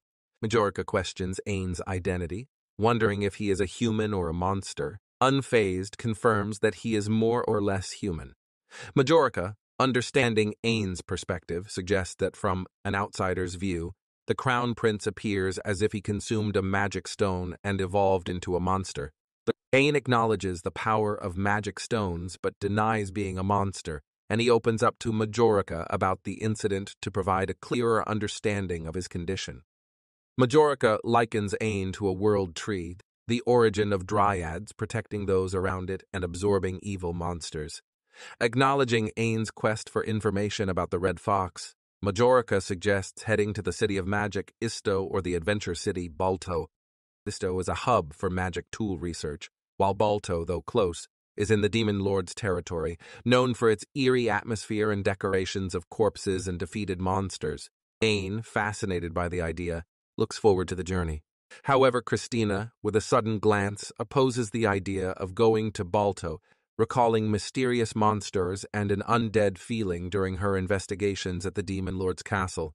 Ain, sighing, opts for Isto, and Majorica, knowing someone there who can assist with the Red Fox research, promises to provide an introduction letter. Ain expresses gratitude, and when Christina requests a cloaking magic tool for their investigation, Majorica agrees, deciding to create custom robes for the task. Later on the beach, Ain sits next to Klon and explains why he's heading to Istu. Klon, with a pouty expression, teases Ain about being too busy for them, but she's just kidding. She presents the 2 baby sea dragons, now 5 meters long, and mentions they might come to Ain's aid if he's in danger. Klon gives Ain a present called a message bird, a device to communicate over long distances. Ain asks what she would do if he became a monster, and Klon assures him not much would change. She jokes that if he does turn into a monster, he should gift her another star crystal. Ain promises to do so. As the water train prepares to depart, Kadima enjoys a relaxing massage from Ain, leaving him curious about why she's with them. Kadima reveals she used her collection of Demon Lord books as leverage to join Ain on the journey, having hidden herself in luggage. With only 3 concealment robes available, Dill offers his, but Kadima has her own magic tool, concealment glasses. Excited for the journey to Isto, the holy ground for researchers, Kadima looks forward to the adventure. Upon arriving in Isto, a magical city with towering buildings, an automated magic detector, Ticket Gate, welcomes them. The center of the city boasts the Tower of Wisdom, taller than the royal castle, with pipes extending to supply magic stone energy throughout the town. Ain, intrigued, asks about the tower's interior, and Kadima explains it's a research facility with strict screening and high maintenance costs, limiting the number of magic tools that can be rented.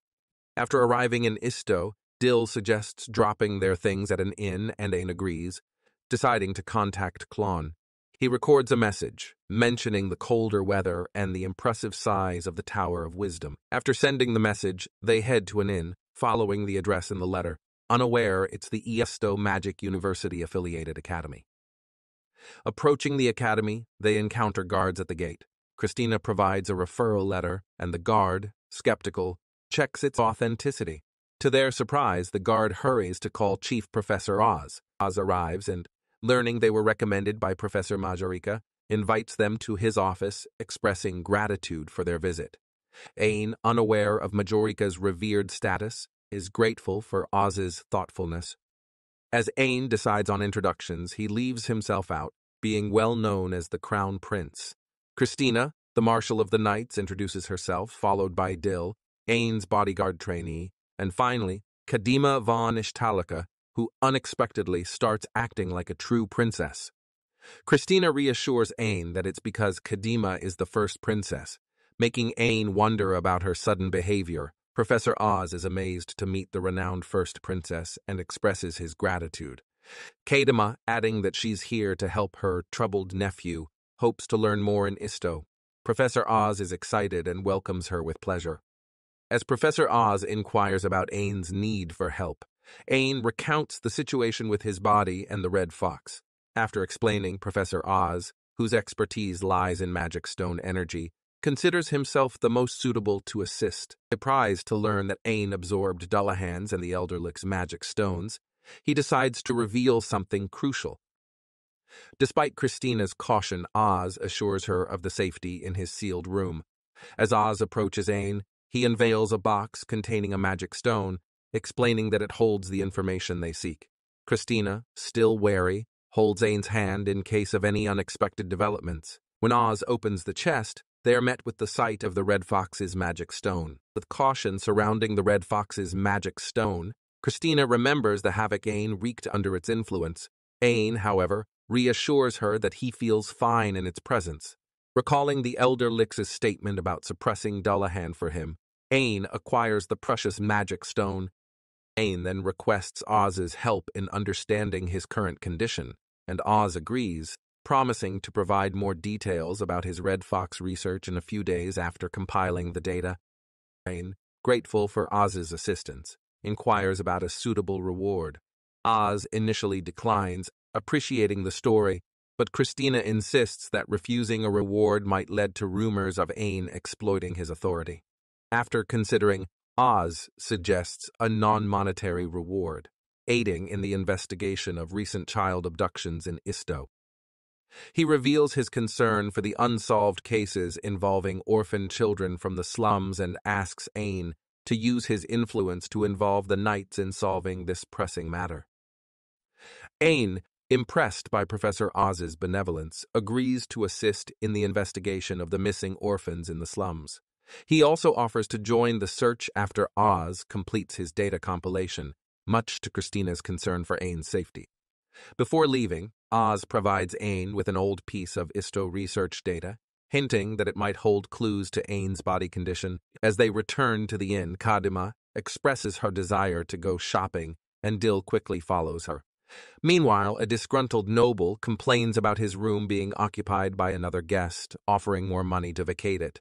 However, Ain and Christina remain unfazed, as the room wasn't booked in advance, and they continue with their day. The noble, Viscount Seiji, creates a ruckus at the inn, vowing never to stay there again. Ain overhears him boasting about commanding a wyvern and a kraken, making ominous threats. Christina recognizes him as a member of a prestigious family with a history of powerful individuals. She explains that some nobles keep monsters as pets, bought from companies or captured by adventurers. However, if the monsters harm people, the owner faces consequences. Later, Kadima is puzzled by the sight of Christina sleeping on Ain's lap. Ain jokingly suggests that she might be tired, but Kadima, finding it amusing, wonders why a marshal is sleeping on a crown prince's lap for the first time. Ain shares with Kadima the contents of the documents, revealing it to be about the experiment of turning outlanders into monsters, with the goal of creating an artificial demon lord. He explains that the process involved melting magic stone energy and forcibly making the subjects grow stronger. Kadima adds historical context, mentioning a time when outlanders were considered monsters and believed that absorbing magic stone energy could make them stronger. Ain questions if what he's doing, absorbing magic stone energy, is similar to the experiment. Kadima clarifies that the vast majority of subjects in the experiment failed, and those who succeeded often became uncontrollable or targeted. Ain expresses concern that if his monsterization continues, he might one day harm those he cares about. Kadima emphasizes the importance of the investigation to prevent such a scenario. Kadima assures Ain that if he were to transform into a monster, it wouldn't be a situation where he becomes a mindless creature. She explains that monsters like Dullahan and the Elder Light can easily pass as ordinary beings in regular clothes. Ain, finding the idea amusing, laughs at the notion of registering as a new race if he ever evolves into a monster. Kadima advises him not to overthink but acknowledges the importance of being prepared. As Ain steps out for a moment, Kadima realizes that Christina has been awake the whole time. She urges Christina to keep their conversation a secret and promises to speak to her father if necessary. Christina, embarrassed about falling asleep on Ain's lap, expresses concern that she might not be able to keep silent if the king asks. Kadima, understanding the predicament, issues a royal decree as the first princess, forbidding Christina from divulging any information about Ain's monsterization to anyone, including royalty. Christina agrees, and Kadima emphasizes that it's for Ain's sake and to respect his privacy. The next morning, Ain wonders about Dill and Kadima's whereabouts. Christina informs him that they went shopping early in the morning. Ain jokingly says that Dill must be the sacrifice for the day. Suddenly, a bright light emanates from Ain's clothes, revealing a message bird from Klon. Klon's message expresses relief that Ain arrived safely, warns him not to get sick in the colder Isto, and mentions that her grandfather is working there. Ain is asked to greet him, and Klon eagerly awaits his next contact. With a reassuring smile, Ain promises to do his best to resolve his problem and thanks Klon. As they make their way into the lively city of Isto, Ain and Christina find themselves in a bustling town full of popular tourist spots.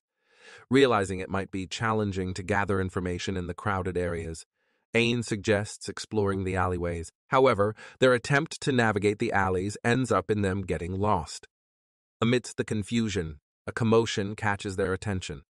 A girl is being chased by a group of bandits, and despite their attempts to grab her, she pleads for help. Out of nowhere, a surprise attack from Christina incapacitates the bandits. Ain and Christina rush to check on the girl, who falls unconscious. Realizing she's dressed like one of the orphans from the slums, they decide to bring her back to their inn. When the girl awakens, Ain and Christina provide her with a delicately prepared meal. Tearfully grateful, she starts eating, and Ain assures her that it's for her. Curious about why she was being pursued, the girl has no answers. She came home to find men there, and her sister had been taken away. As she eats, the girl tearfully pleads for help to save her sister, and Ain reassures her that they will do everything to rescue her. In gratitude, she expresses her thanks. Later, Dill, who had been conducting an interrogation, knocks on the door. Ain inquires about the results, and Dill reveals that the men were hired adventurers. The kidnappers communicated through intermediaries, making it difficult to trace the mastermind. Interviewing people around the alley, they discover that a carriage linked to the kidnappers headed towards the Tower of Wisdom.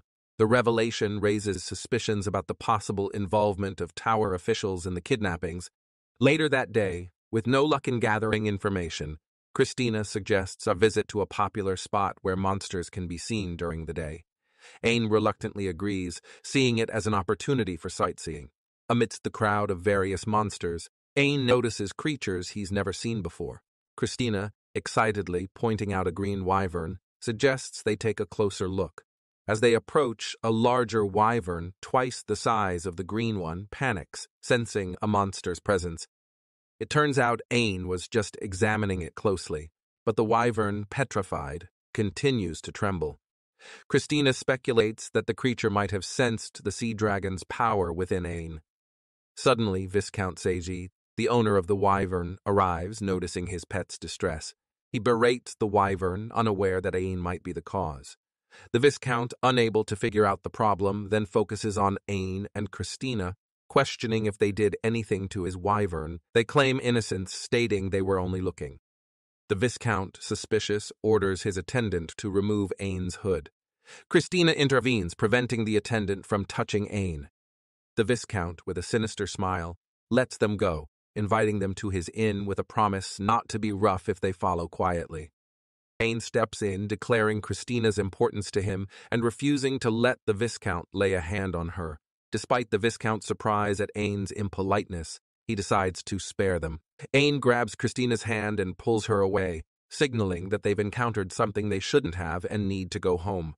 As they head back, Aine releases her hand, leaving Christina pouting and wanting to hold Aine's hand again. Aine, contemplating Viscount CG's financial struggles, questions Christina about the feasibility of maintaining a wyvern and kraken with such financial instability. The cost of 5 to 6 million per month seems exorbitant, even with prize money from the monster area. Aine wonders about the source of the Viscount's funds. Aine, still suspicious of the Viscount, inquires if he has access to the tower. Christina reveals that the Viscount's predecessor owned a laboratory inside the tower, suggesting the current Viscount likely has access. Realizing the connection, Aine deduces that the carriage seen heading to the Tower of Wisdom might be linked to someone with access to the tower, particularly an aristocrat with unknown revenue sources. The Tower of Wisdom becomes the focal point for their investigation. Aine, suspecting the Tower of Wisdom's involvement in the kidnappings, approaches Kadima with the idea of investigating. Wanting to use his royal decree to gain access, Kadima advises against it, fearing it might reflect poorly on Aine's image. Instead, they opt for a stealthy approach. Recognizing the challenge of tight security, Kadima proposes a strategy to neutralize it. She reveals that the tower's functions, including security, are powered by a giant magic stone furnace underground. Aine, suggesting the direct destruction of the furnace, is scolded by Kadima, who emphasizes the potentially catastrophic consequences. She then shares an alternative plan with Aine, informing the girl, Verla, that her sister may be in the Tower of Wisdom. They seek her cooperation. Aine introduces himself, playfully labeling Kadima as a cat, leading to Kadima's displeasure. With the necessary information in hand, Aine prepares to set out, leaving Dill to guard Kadima. As the curious girl learns the identities of her saviors, Kadima reveals that the man is Aine von Ishtalika, the crown prince of the country, and introduces herself as Kadima von Ishtalika. The girl is in shock to be conversing with a royal figure. Kadima takes charge, instructing Dill to start working. She emphasizes the need for Aine to think ahead, especially in moments of rescue. Kadima outlines their plans to contact the police station to check for missing person reports, arrange a healer, and prepare clothes. Before she finishes, Dill volunteers to assist, expressing his willingness to contribute to the success of the mission. Kadima, pleased, assigns him the task of writing letters, ensuring secrecy about their presence in Isto. In a carriage, one of the helpers informs Graf that everything is ready. Graf questions whether they are truly going inside the tower, and Aine affirms. While Christina is eager to return to the inn, Aine expresses gratitude to Graf for his assistance. Graf humorously mentions the unexpected help from the expansion of the August Company's sales channel in Isto. He instructs them the wooden box with magic stones will be delivered directly to the tower's basement. Although hesitant, Christina volunteers to go alone to protect Aine. Aine appreciates the gesture, but is determined to confront those who harm innocent children. Christina agrees, pledging to protect him, and the infiltration plan begins. In the August mansion, Clawn receives Aine's message detailing his task in Isto. A tinge of jealousy creeps in as Clawn contemplates Christina's constant presence by Aine's side. Feeling a sense of hopelessness, Clawn can no longer suppress her feelings, acknowledging a deep yearning for Aine. She reflects on their shared memories, realizing her vulnerability to loneliness. Suddenly unaware that her emotional outburst has been recorded, Clawn blushes with embarrassment, unsure of how to proceed after Aine hears her heartfelt confession. In a burst of honesty, she attributes her feelings to Aine's prolonged absence, playfully putting the blame on him for not returning home sooner. Inside the Tower of Wisdom, two guards stand alert, but Ain and Christina swiftly incapacitate them without breaking a sweat. Christina remarks that Ain didn't need to expose himself, but Ain insists it was unavoidable with a guard directly in front of him, expressing relief at the successful infiltration. Christina jokes about the cramped conditions of the wooden box they used for sneaking in, and Ain playfully agrees. As they descend into the tower's underground, they prepare to execute Kadima's plan. According to her strategy, the Tower of Wisdom generates energy through two main steps: stirring the liquefied magic stone to produce magic power and converting that power into energy using a turbine. The goal is to overheat the turbine, disrupting the tower's energy production. As Ain stands at the center, he conjures water magic, creating a whirlpool effect around them. Christina, surprised, questions if it's the sea dragon's power at work. Ain, focusing on generating a strong current, aims to trigger the turbine to swing. He confidently mentions he can exceed the turbine's processing capacity, but suddenly they witness the water freezing, leaving the rest in ice, indicating an overheating issue. Undeterred, Ain takes the lead, heading to the top to search and rescue the kidnapped children while security is occupied with the magical mishap. Racing up numerous stairs, they finally reach the top floor, greeted by a massive magic door. Recognizing it as the right place, Christina prepares herself and strikes the magic door, creating a hole for them to enter. As they enter, they are confronted with hybrid experiments, monsters abnormally enhanced in some way. Exploring further, they find another door at the back, leading to a room filled with desires and fantasies. Surprisingly, they discover a group of captured individuals. Ain wisely lets Christina handle the situation, considering it inappropriate for a guy to approach them. While Christina deals with the captives, Ain notices a book on the table. As he reads through it, his suspicions about the income, expenses, and reports of the captured children are confirmed. He realizes that they stopped capturing male individuals midway and started focusing on females. Anger wells up inside Ain as he labels them as scum for their despicable actions. Christina ensures Ain that the captives are safe and now dressed in lab coats. Suddenly, a young girl approaches Ain, eager to see her sister Verla. Ain confirms that the girl is Mei and assures her that she'll be reunited with her sister soon. However, chaos ensues as the monsters in glass containers break free. 3 large monsters prepare to attack, but before they can strike, an unexpected savior intervenes. Ain faces the unknown person, who reveals himself as CHP. He denies involvement in the kidnappings, claiming he merely placed the captives under his care. He accuses Ain of committing a crime by infiltrating a noble's lab and orders the monsters to eliminate them. To CHP's horror, Ain and Christina effortlessly defeat the monsters in an instant. CHP, shocked and unaware of their capabilities, commands his bodyguards to attack. However, they hesitate, witnessing the swift and precise strikes that effortlessly cut down their bladed swords. Christina admonishes CHP for pointing a sword at someone without knowing the full story. Ain suggests executing CHP, but Christina insists there are unanswered questions. Suddenly, CHP pretends to give up, but he releases a poisonous gas, affecting everyone, even his bodyguards. Realizing the danger, tells Christina to hold on. He activates his decompose skill to neutralize the toxin.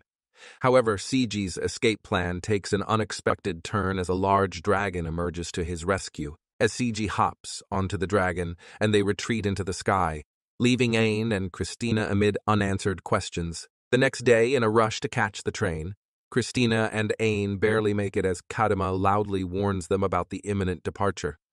They manage to board just in time, and Kadima remarks on the close call and apologizes, explaining the urgency of instructing the Istanites to prioritize the search for CHP. Kadima emphasizes the importance of an order from the Crown Prince. Ain, expressing his desire to handle the problem personally, inquires about Verla and Mei's whereabouts.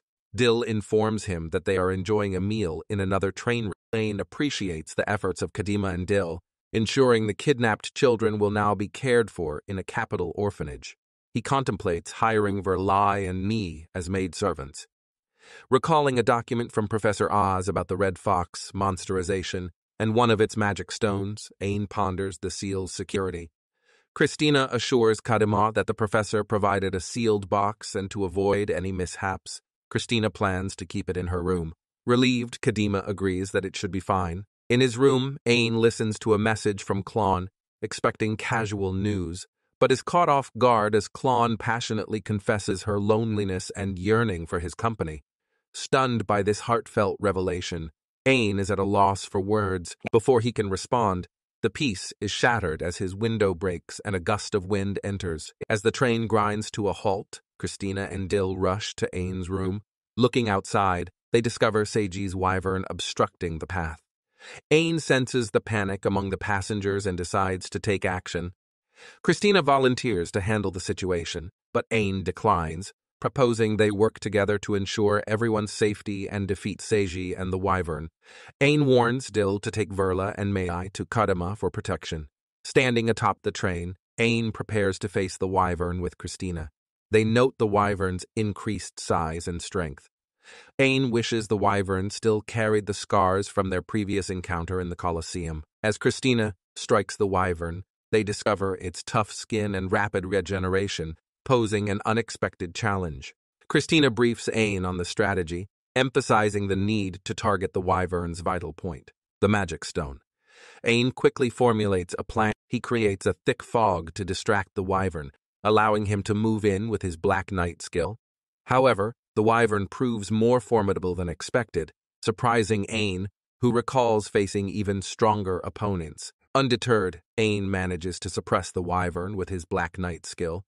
Seizing the opportunity, he informs Christina that the magic stone is on the wyvern's forehead. Taking a leap, Christina delivers a powerful strike to the wyvern's forehead, ultimately defeating the formidable creature. The duo's coordination and strategy prevail in the face of the powerful wyvern. However, their joy is short-lived as another problem arises. The Kraken, the massive sea creature, clings to the train, threatening to crush it and the bridge. Unexpectedly, two sea dragons, El and Al, arrive on the scene and engage in a battle with the Kraken.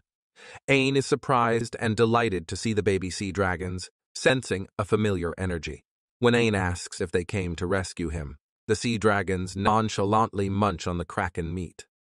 Christina reveals that Kraken is their favorite meal, disappointing Ain, who thought they came for a heroic rescue, only to find out they were just there for a seafood feast. Despite the comedic turn of events, Ain is relieved that the plan was successful, thanks to the unexpected help from the baby sea dragons. He reflects on Klon's words, realizing that the sea dragons indeed came to their aid in a time of need, even if it was just for the love of Kraken seafood. In Seiji's frustrated perspective, he can't believe he lost the battle. Drowning in mental frustration, he suddenly stumbles.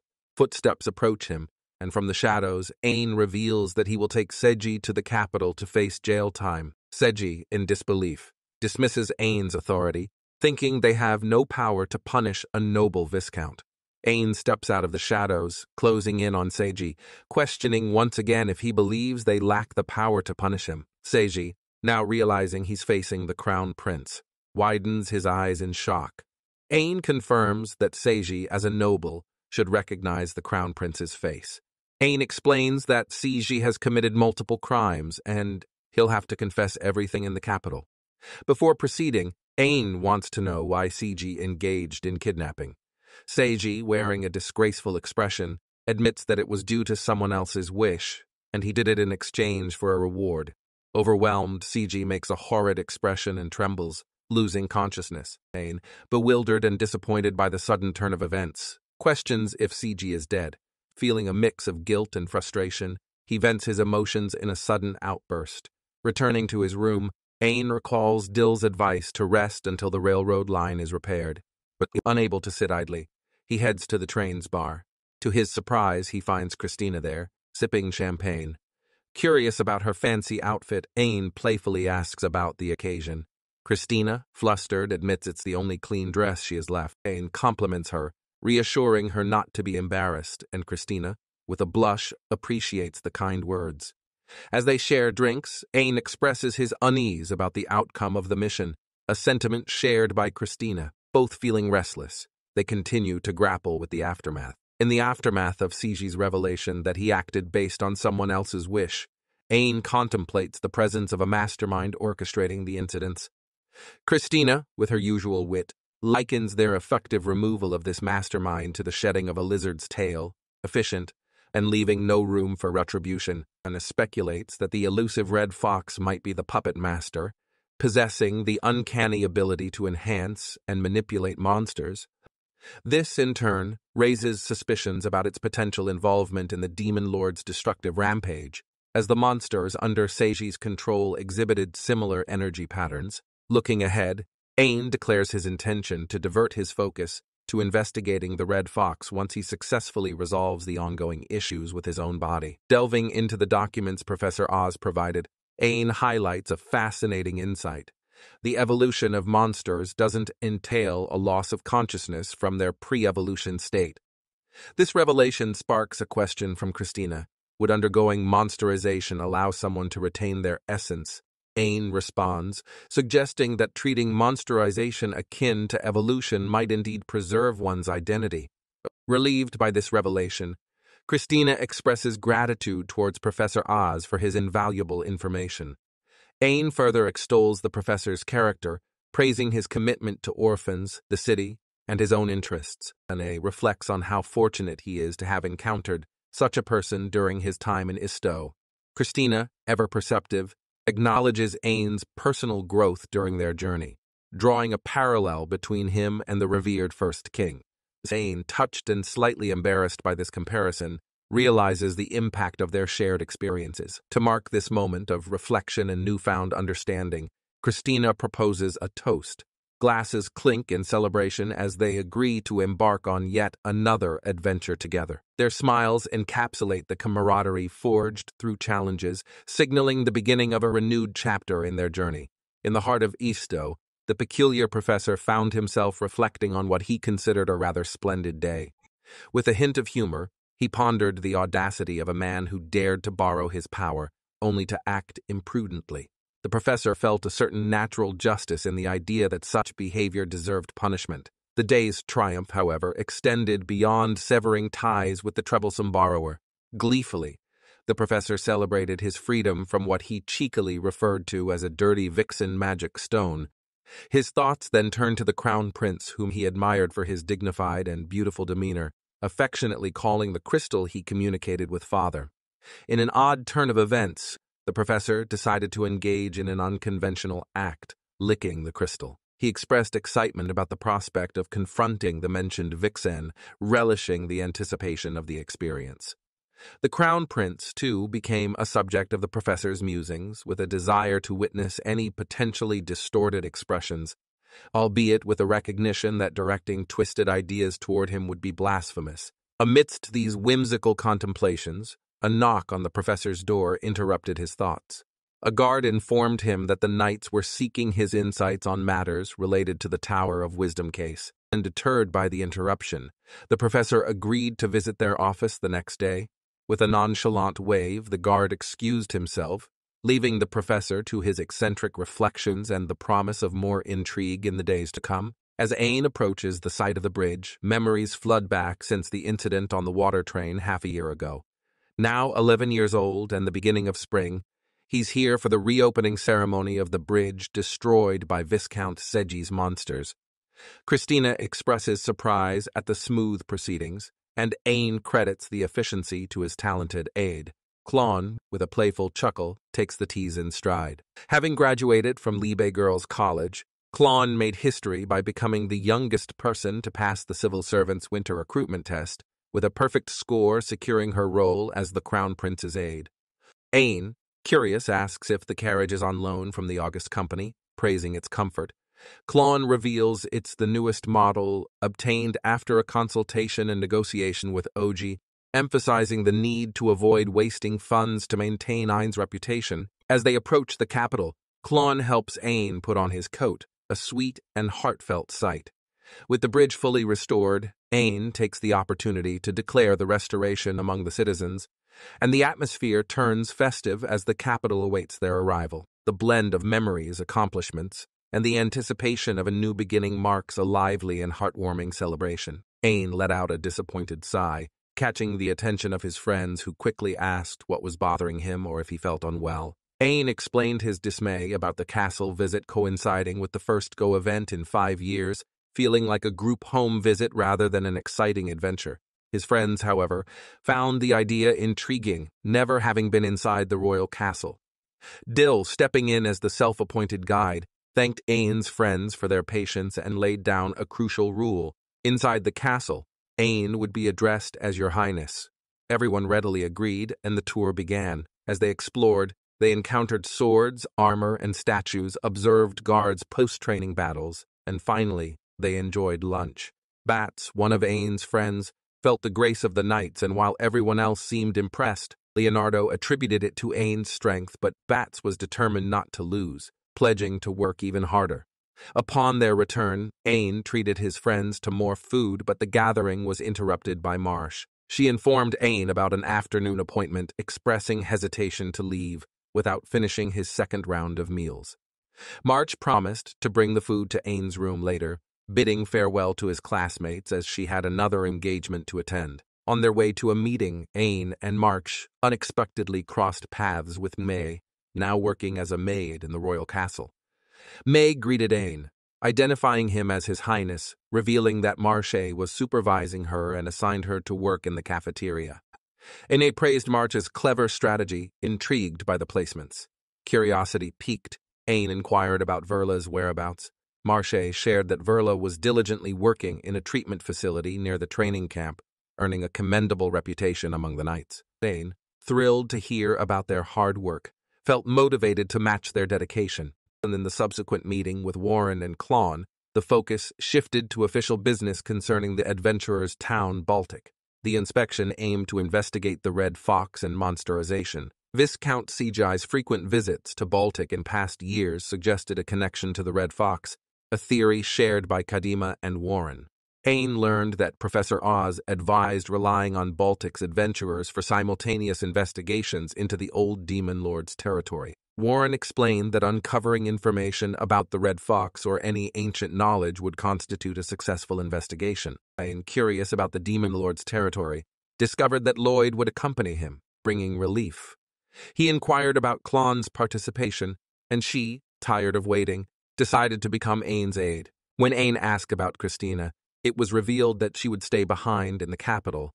Later on, we find ourselves in the company of Ain and Christina.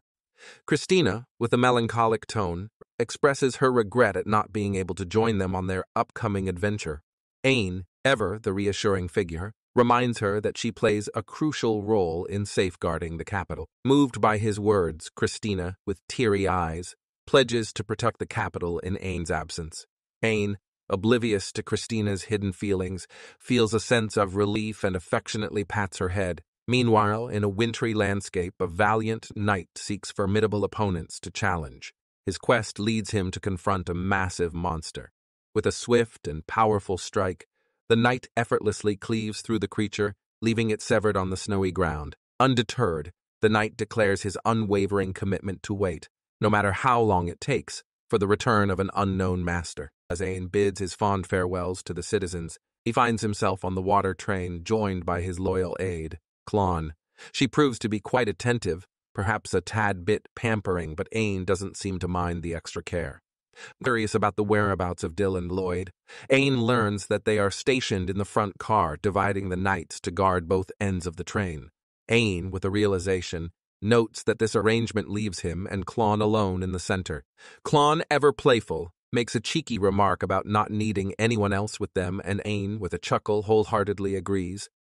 As they journeyed towards Baltic, a curious sight captured Ain's attention, a bird with not 2 but 4 wings. Ain couldn't help but find it intriguing. Klon, however, took a moment to remind Ain to enjoy himself but not to venture into recklessness once they reached Baltic. She listed off a few past exploits, from charging into explosions during a terrorist incident to challenging sea dragons solo. And Ain, well aware of his adventurous tendencies, agreed with a chuckle. Klon, insightful as ever, sensed Ain's excitement. It stemmed from the tales of the first king's exploration of the old Demon Lord territory, a figure Ain greatly admired. Intrigued herself, Klon expressed her interest in this mysterious land. The historical records were shrouded in uncertainty. Did the Demon Lord attack after the country's founding? Or did the country emerge victorious and claim the Demon Lord's territory? The opinions of historical researchers remained divided, adding an air of mystery to the old demon lord's domain. As Klon delved into the fascinating history of the royal lineage, she stumbled upon an intriguing revelation. The children born to each royal generation were a diverse mix of races, thanks to a mysterious system known as gacha. Klon, unfamiliar with the term, couldn't help but wonder if it involved some sort of cheese-making process, not realizing it referred to a system exclusive to royals. She speculated that perhaps the royalty mingled with beings in the demon lord's territory, emphasizing the importance that these races and monsters weren't harmful to humans. Klon raised a question about the queen's race, revealing that she was a pixie, a type of fairy. Contemplating the possibilities of the royalty gacha system and the potential races his children might belong to, wore a nervous expression. Klon noticed Aine's unease and inquired about his well-being. Aine assured her that he was merely pondering his future. He praised Klon for her intelligence and extensive knowledge, acknowledging her role in managing schedules, supplies, and official business.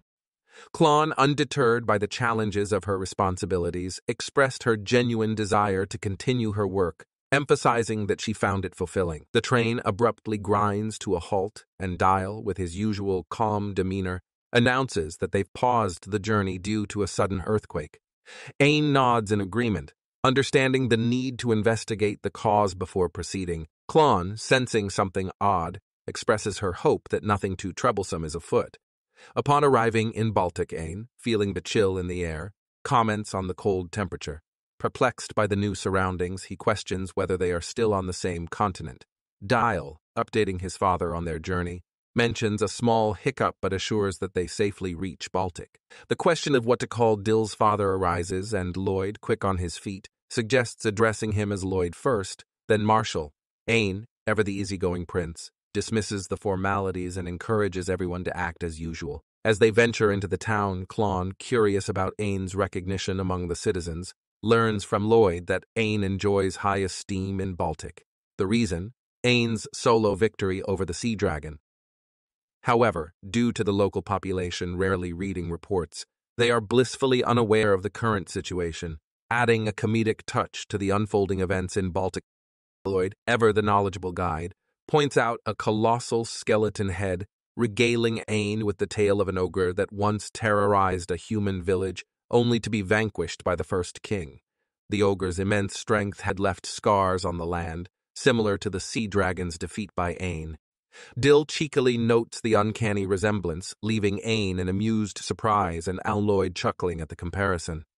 As they settle into an inn, they enjoy the view from the balcony, gazing at the stars near the Demon Lord's castle, feeling the chilly breeze. Aine covers Klon with his coat before deciding to retire for the night. The next morning brings a meeting with Rizel, entrusted by the king to manage Baltic territory. Despite Aine's fondness for the town's atmosphere, he plans to visit a blacksmith. Rizel encourages this plan and offers an introduction letter to a recommended blacksmith. In a surprising twist, Rizel expresses gratitude for Aine taking care of his brother. Aine, intrigued, learns that Rizel's brother is none other than his sword instructor, Kaiser Baltic. As Aine plans to investigate the old Demon Lord's territory, Rizel presents a helpful updated map. Expressing thanks, Aine receives another surprise. A letter from Professor Oz. The professor, who recently visited Baltic, lamented not meeting the Crown Prince. The letter suggests Aine personally visit the old Demon Lord's territory, hinting at potential discoveries. Aine contemplates the journey, sensing a connection between the territory and the entities within him, Dullahan and the Elder Lich. As Lloyd shares his perspective, he notes the challenges posed by the signs of a formidable monster, catching Aine's curiosity. Inquisitive, Aine seeks more information, learning that this monster has been around since the founding of the country. It's a creature of immense power comparable to the sea dragon, having faced off against the first king and managed to survive, lurking in the old Demon Lord's territory throughout the years. Suddenly, a thunderous roar reverberates, prompting Lloyd to investigate. To their astonishment, they come face to face with the legendary beast, the Ice Dragon.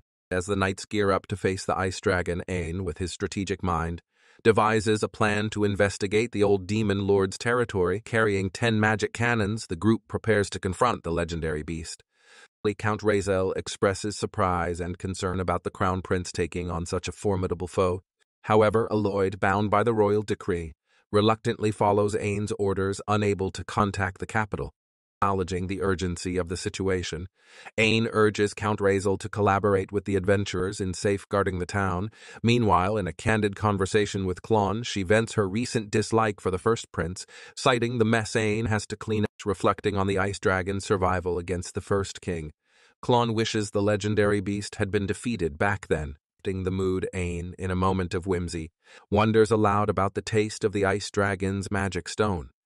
Klon, taken aback, warns against such thoughts, but Aine, with a mischievous wink, assures her of victory. Klon, with a playful smile, jests that the magic stone might taste like chicken, leading to Aine bursting into laughter, imagining the mighty ice dragon as nothing more than a colossal chicken. Just with everything set, Aine bids farewell to Klon and heads off with his trusty bodyguard Dill. Marching through the snowy landscape, Aine found the snow uneasy to navigate, prompting a jest from Lloyd about adding a snowfield for extra train upon their return. In a more serious tone, Lloyd sought confirmation from Aine about keeping their promise. If the ice dragon wasn't targeting him, he'd return to town. Aine, though skeptical, agreed, noting the peculiar incidents upon his arrival and the destruction of the water train rail tracks as potential signs that the dragon was indeed after him. As amidst their journey, they encountered a lamprey rabbit, known for its delicious meat but challenging to catch due to its speed. The ground suddenly shook, alarming Lloyd, who urged everyone to run. To their surprise, the ice dragon emerged with a thunderous roar, disorienting them. Aine observed the dragon's past injuries from its battle against the first king and realized the stakes of the impending confrontation. As they fled, Dill fell behind and faced the iced dragon alone. Lloyd, Dill's father, intervened, deflecting the dragon's strike with his sword and instructing his son to run. Lloyd engaged the ice dragon in a one-on-one battle, but to his shock, his sword shattered upon striking the beast. Aine, taking charge, directed the magic cannons to fire and employed a unique skill to further weaken the ice dragon. Lloyd struggles with another round of ballistic strikes, rendering the dragon unconscious. Chuck's celebrations ensued, but a cautious Chuck revealed the freezing lake, indicating that the ice dragon was still alive. Back in the capital, Christina felt left out as Aine embarked on his adventure. Marche, noticing her restless behavior, ordered her to feed the baby sea dragons to keep her occupied. Christina, unaware of her apparent boredom, followed March's instructions. Marche, catching wind of a rumored crush Christina had on the crown prince, observed her constant visits to places Aine frequented. As Christina fed the sea dragons, she couldn't shake off her concerns for Aine's safety during the battle with the ice dragon. To her surprise, the baby sea dragons cheered her up with a peck on the cheek, lifting her spirits. Despite the danger, Christina hoped to join Aine on the next adventure and eagerly awaited his return. In the midst of the battle against the ice dragon, it unleashed a powerful roar and utilized a special skill, putting the knights in a challenging position. The magic cannons, their primary weapon, had frozen up and time was running out. Lloyd took charge, rallying everyone to protect Aine and attack the ice dragon. Aine, determined to assist, intensified the power of his unique Black Knight skill, launching 6 black arms to stabilize the ice dragon. Though it seemed ineffective, Aine brainstormed a crucial idea, using the skull with the horn, a potential game-changer in defeating the dragon. In a last-ditch effort to survive and defeat the monsters, Aine entrusts a crucial task to Dill, a job only he can handle. Aine requests that if the time comes, Dill should carry him. Dill, somewhat puzzled by the choice, agrees to support Aine, even if he doesn't fully understand why he's the chosen one. Aine explains that with Dill's support, he can unleash his powers to the fullest. With the ice dragon in pursuit, Aine leads the monster away from the knights, luring it back to town. In a desperate move, Aine heads towards the skull, setting up a trap with thick fog to obscure the dragon's vision, teasing the dragon and taunting its location. Aine waits for the perfect moment to activate the trap. The skull's jaw bites down on the dragon, piercing its flesh. Standing triumphantly on the skull, the ice dragon recalls the first king's battle with a similar aura to Aine. Hoping to finish off the monster, he rips out the horn from the skull with his Black Knight arms and launches it onto the dragon's forehead, declaring it an instant win. To Aine's surprise, the dragon still moves, revealing a massive life force. Realizing the magic stone is the key, Ain decides to end it for good. He absorbs the magic stone, tasting success. Excited to share the experience with Klon, Ain suddenly loses consciousness. Dill catches him and assures Ain to rest well. The other knights, along with Lloyd, head back to assess the situation. As Ain awakens, he finds himself in an inn, carried there by Dill. To his surprise, Klon is by his bedside. Concerned about how long he might have been unconscious, Ain questions Klon, who reassures him that it was just a day-long nap. Amazed at the duration of his sleep, Ain jokingly questions if he's dreaming. Klon playfully pinches his cheek and sneaks in a smooch, teasingly stating that she was worried sick. Handing him a letter from the king, Klon reveals that there won't be any punishment this time, and Ain can participate in the investigation of the former Demon Lord's territory. Ain, anticipating some form of punishment regardless, reads the letter with a light-hearted tone. He expresses gratitude to Klon, who had reported everything accurately. Klon, curious about Ain's status card, checks for any changes. Ain discovers a new skill, Ice Dragon, and notes that Klon's prediction was off. He playfully suggests that it tasted more like a steak, adding a thumbs up and a wink. Klon smirks and laughs, while Ain takes pride in his newfound discovery. 2 days later, the group sets off for the Demon Lord continent. Lloyd notices that Ain's aura has become significantly more powerful since their battle with the Ice Dragon. Dill shares the adventurers' reactions, claiming that they believe Ain has the potential to surpass the first king. Despite the accolades, Ain remains humble and declines such lofty thoughts. As they continue their journey, a rare rabbit catches Ain's eye, but it speeds away before he can do anything. Seeing Ain's disappointment, Dill steps up, offering to hunt the elusive rabbit. With enthusiasm, he motivates the knights to continue their journey toward the Demon Lord territory. The prospect of a delicious rabbit dinner adds a touch of excitement to their adventure. As they ventured near the Demon Lord territory, Ain and the group noticed a presence watching them. Initially on high alert, they soon realized that whatever it was had no hostile intentions. Being close to the Demon Lord's domain, Ain observed structures that oddly resembled those in the capital, sparking his curiosity. Ain couldn't shake the feeling of warmth in the air, a sensation that puzzled him. Lloyd reassured him, pointing out the lack of signs of typical environmental elements like animals, wind, or snow. The former Demon Lord territory, untouched for centuries, seemed frozen in time.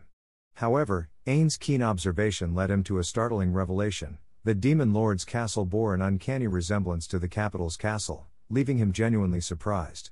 Feeling a mix of emotions, Ain sensed an unexpected connection with the Lich and Dullahan within him, almost like being at home. To settle this peculiar feeling, he casually mentioned that he was home, accompanied by his spectral companions. A mysterious gust of wind swept through, and, magically, the gate before them swung open, creating an atmosphere of ease. As the day unfolded, they established their camp in the area. Despite the unfamiliar surroundings, Ain found comfort in the bed provided, appreciating the luxury over a mere tent. He couldn't resist commenting on the magical conveniences at their disposal. In the tranquility of the camp, a sudden clank of armor caught Ain's attention. Curious, he ventured out, only to discover 2 skillfully captured rabbits, the Yatsame Usagi, placed right outside his tent. Lloyd, investigating the peculiar occurrence, marveled at the flawless execution of the rabbit's presentation, emphasizing the precision of a single cut to the neck. Dill, eager to unravel the mystery, pondered who might be behind this, while the guards remained vigilant. As Ain cheerfully embraces the idea of a warm welcome, Dill, on the other hand, maintains a concerned and serious demeanor about the situation. While they prepare the Yatsame Usagi for dinner, Ain, being cautious, thoroughly checks for any signs of poison, finding none. With a plan to boost the knight's morale, Ain decides to share this rare meal with everyone. The feast goes on, and laughter fills the air as everyone enjoys the meal together. Hours later, Ain, now stuffed to the brim, starts to wake up, questioning his surroundings. Recalling the previous night, he realizes he must have overindulged and fallen asleep in his tent. However, to his surprise, a stranger in knight's armor appears, remarking that it's his room. This mysterious figure introduces himself as Marco, the vice-captain of the Dark Knights affiliated with the Demon Lord, and, quite notably, an undead, more specifically, a living suit of armor. Ain finds himself unexpectedly taken captive, a situation he realizes others likely haven't noticed yet. Feeling the strength of the knight before him, he clenches his fist, knowing he's facing a formidable opponent. Surveying his surroundings, Ain notices the scenery outside the window, deducing he's likely within the castle grounds, seemingly trapped. Nervously anticipating the knight's next move, Ain is surprised when he's offered a cup of tea instead. Seated and bewildered, Ain tries to make sense of the situation. The knight, whom Ain learns is named Marco, explains that the tea is made from leaves of the ancient elder tree, valued for its age of nearly thousands of years. Uncertain how to address Marco, Ain hesitates, but Marco suggests simply calling him by his name. Ain presses Marco for answers about his sudden capture, and Marco promises to explain once they've both enjoyed their tea. Realizing his immunity to poison, Ain takes a sip and is pleasantly surprised by the delicious flavor, much to Marco's satisfaction.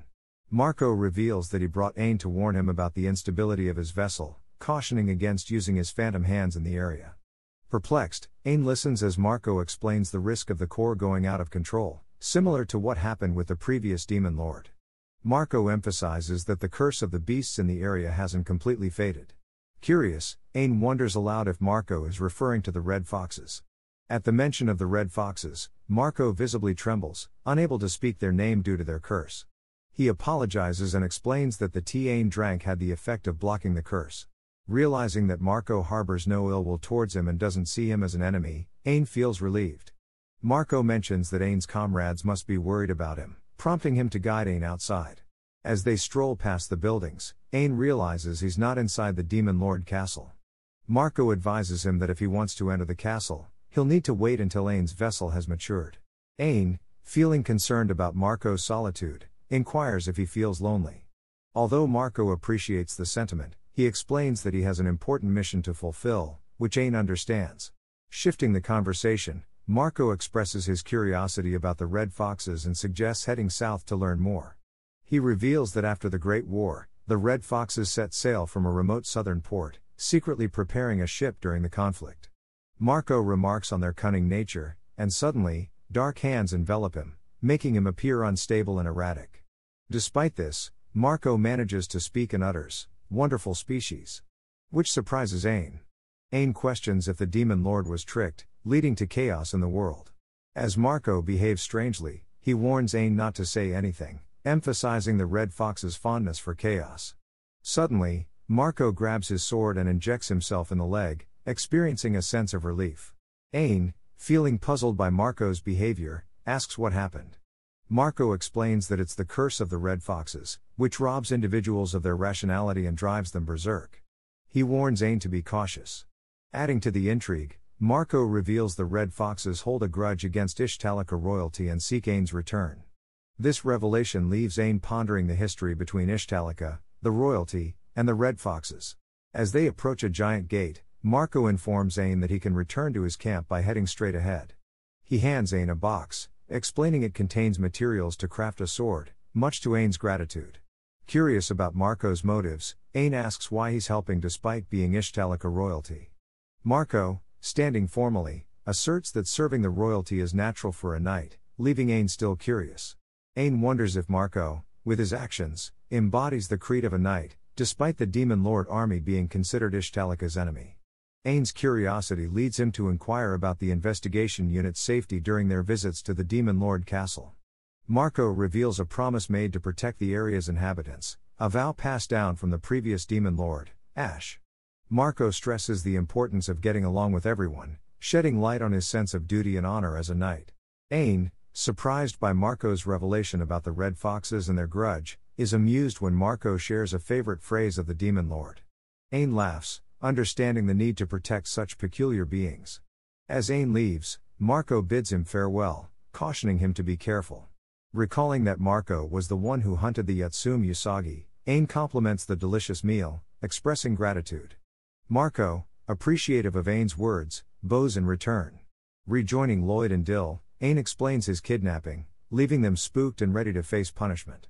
However, Ain, impressed by the monster's chivalry, forgives them, noting the similarity to the first king's no-invasion rule. Ain feels a strange connection to the Demon Lord.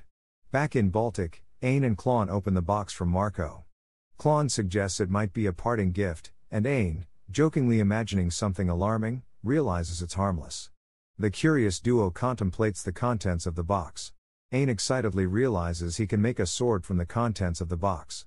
Klon, quick-witted, has already arranged for a blacksmith, thanks to an introduction from the Count. Ain praises Klon's efficiency, suggesting they meet the renowned blacksmith.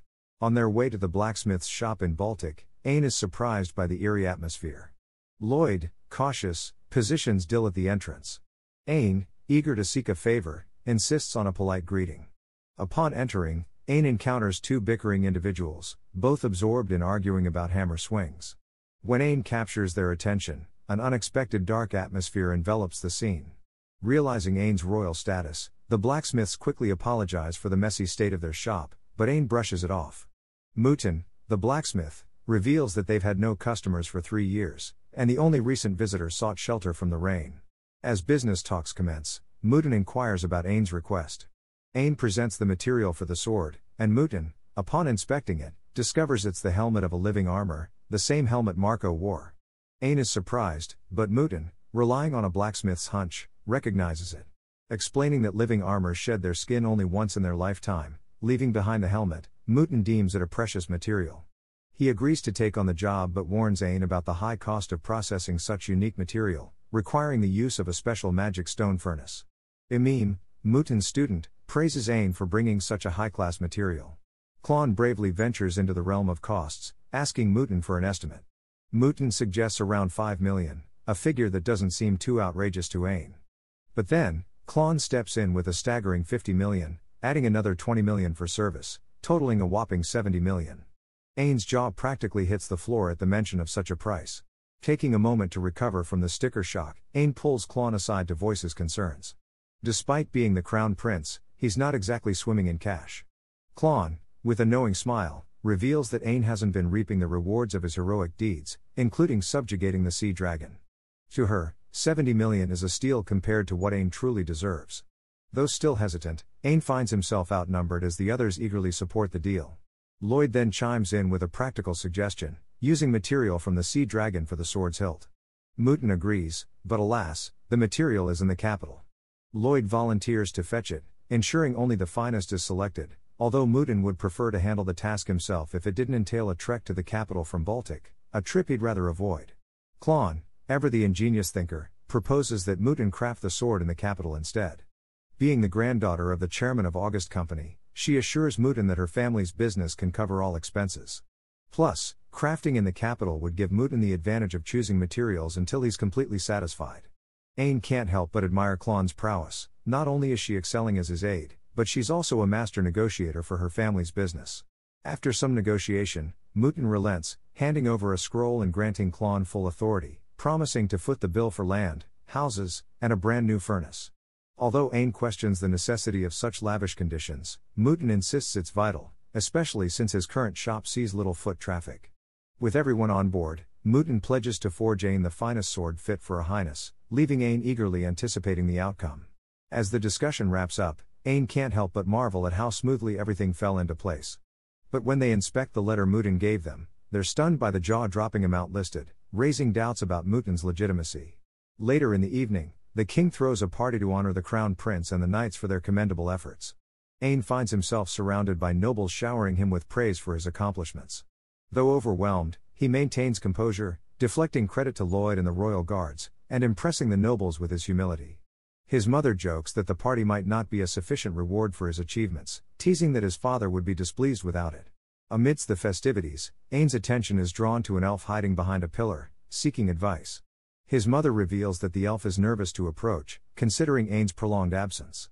Eager to help, Ain proposes speaking to her, and his mother approves. Approaching Christina, Ain invites her to the terrace to cool off, and she promptly agrees. While on the terrace, Ain notices Christina has let her hair down and compliments her on the change, expressing regret that he can't see her like this more often. Christina blushes in embarrassment at the unexpected compliment.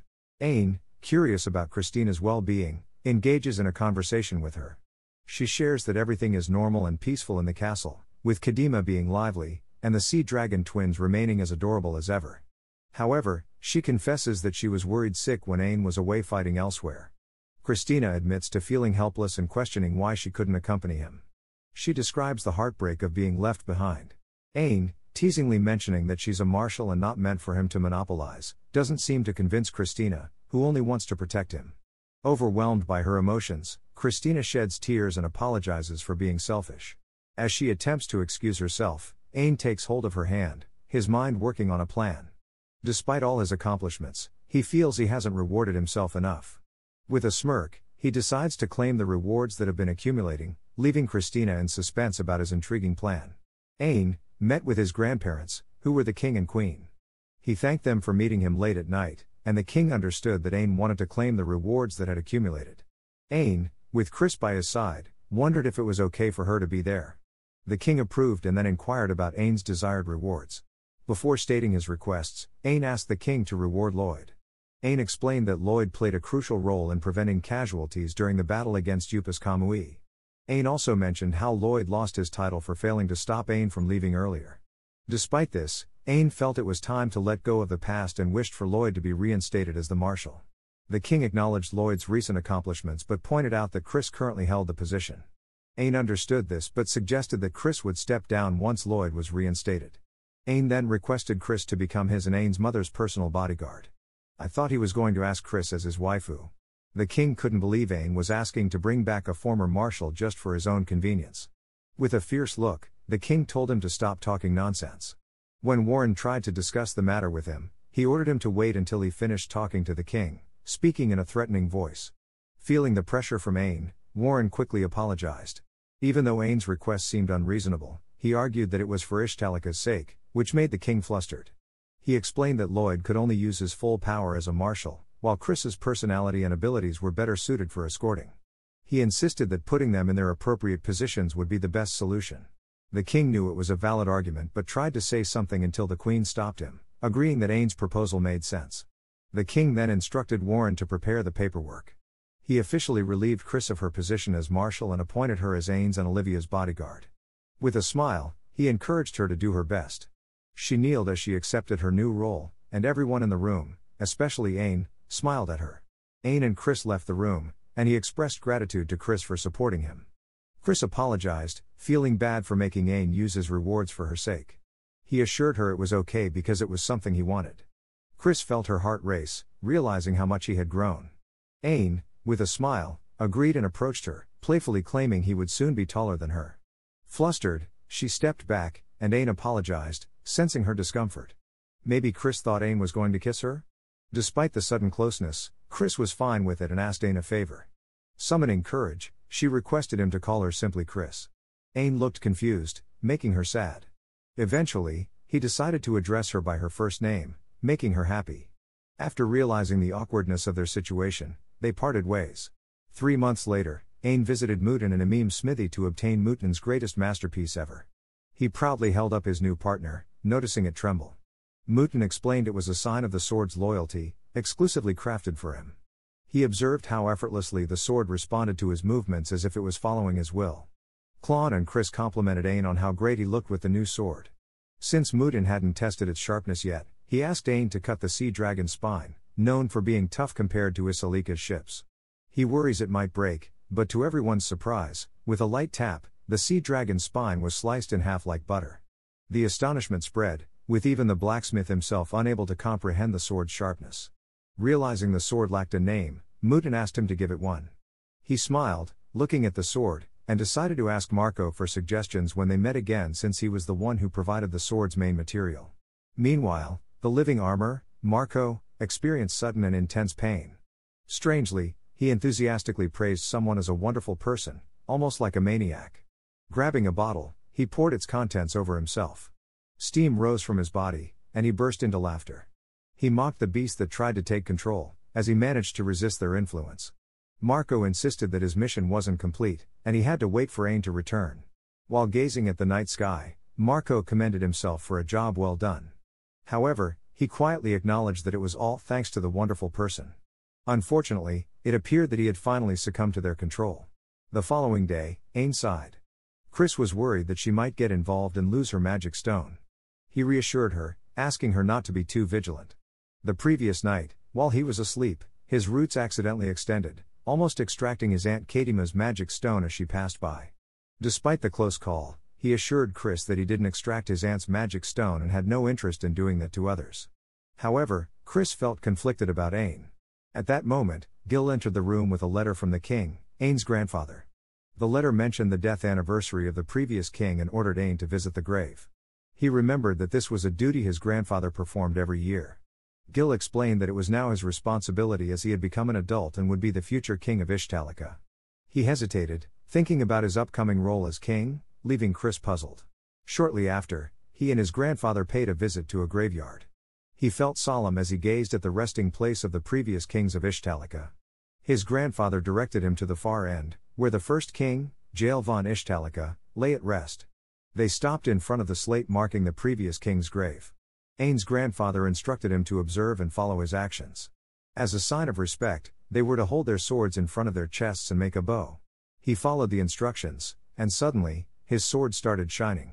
Apologizing, he explained that the sword reacted to human bones, and the king believed that undead materials possessed that kind of power.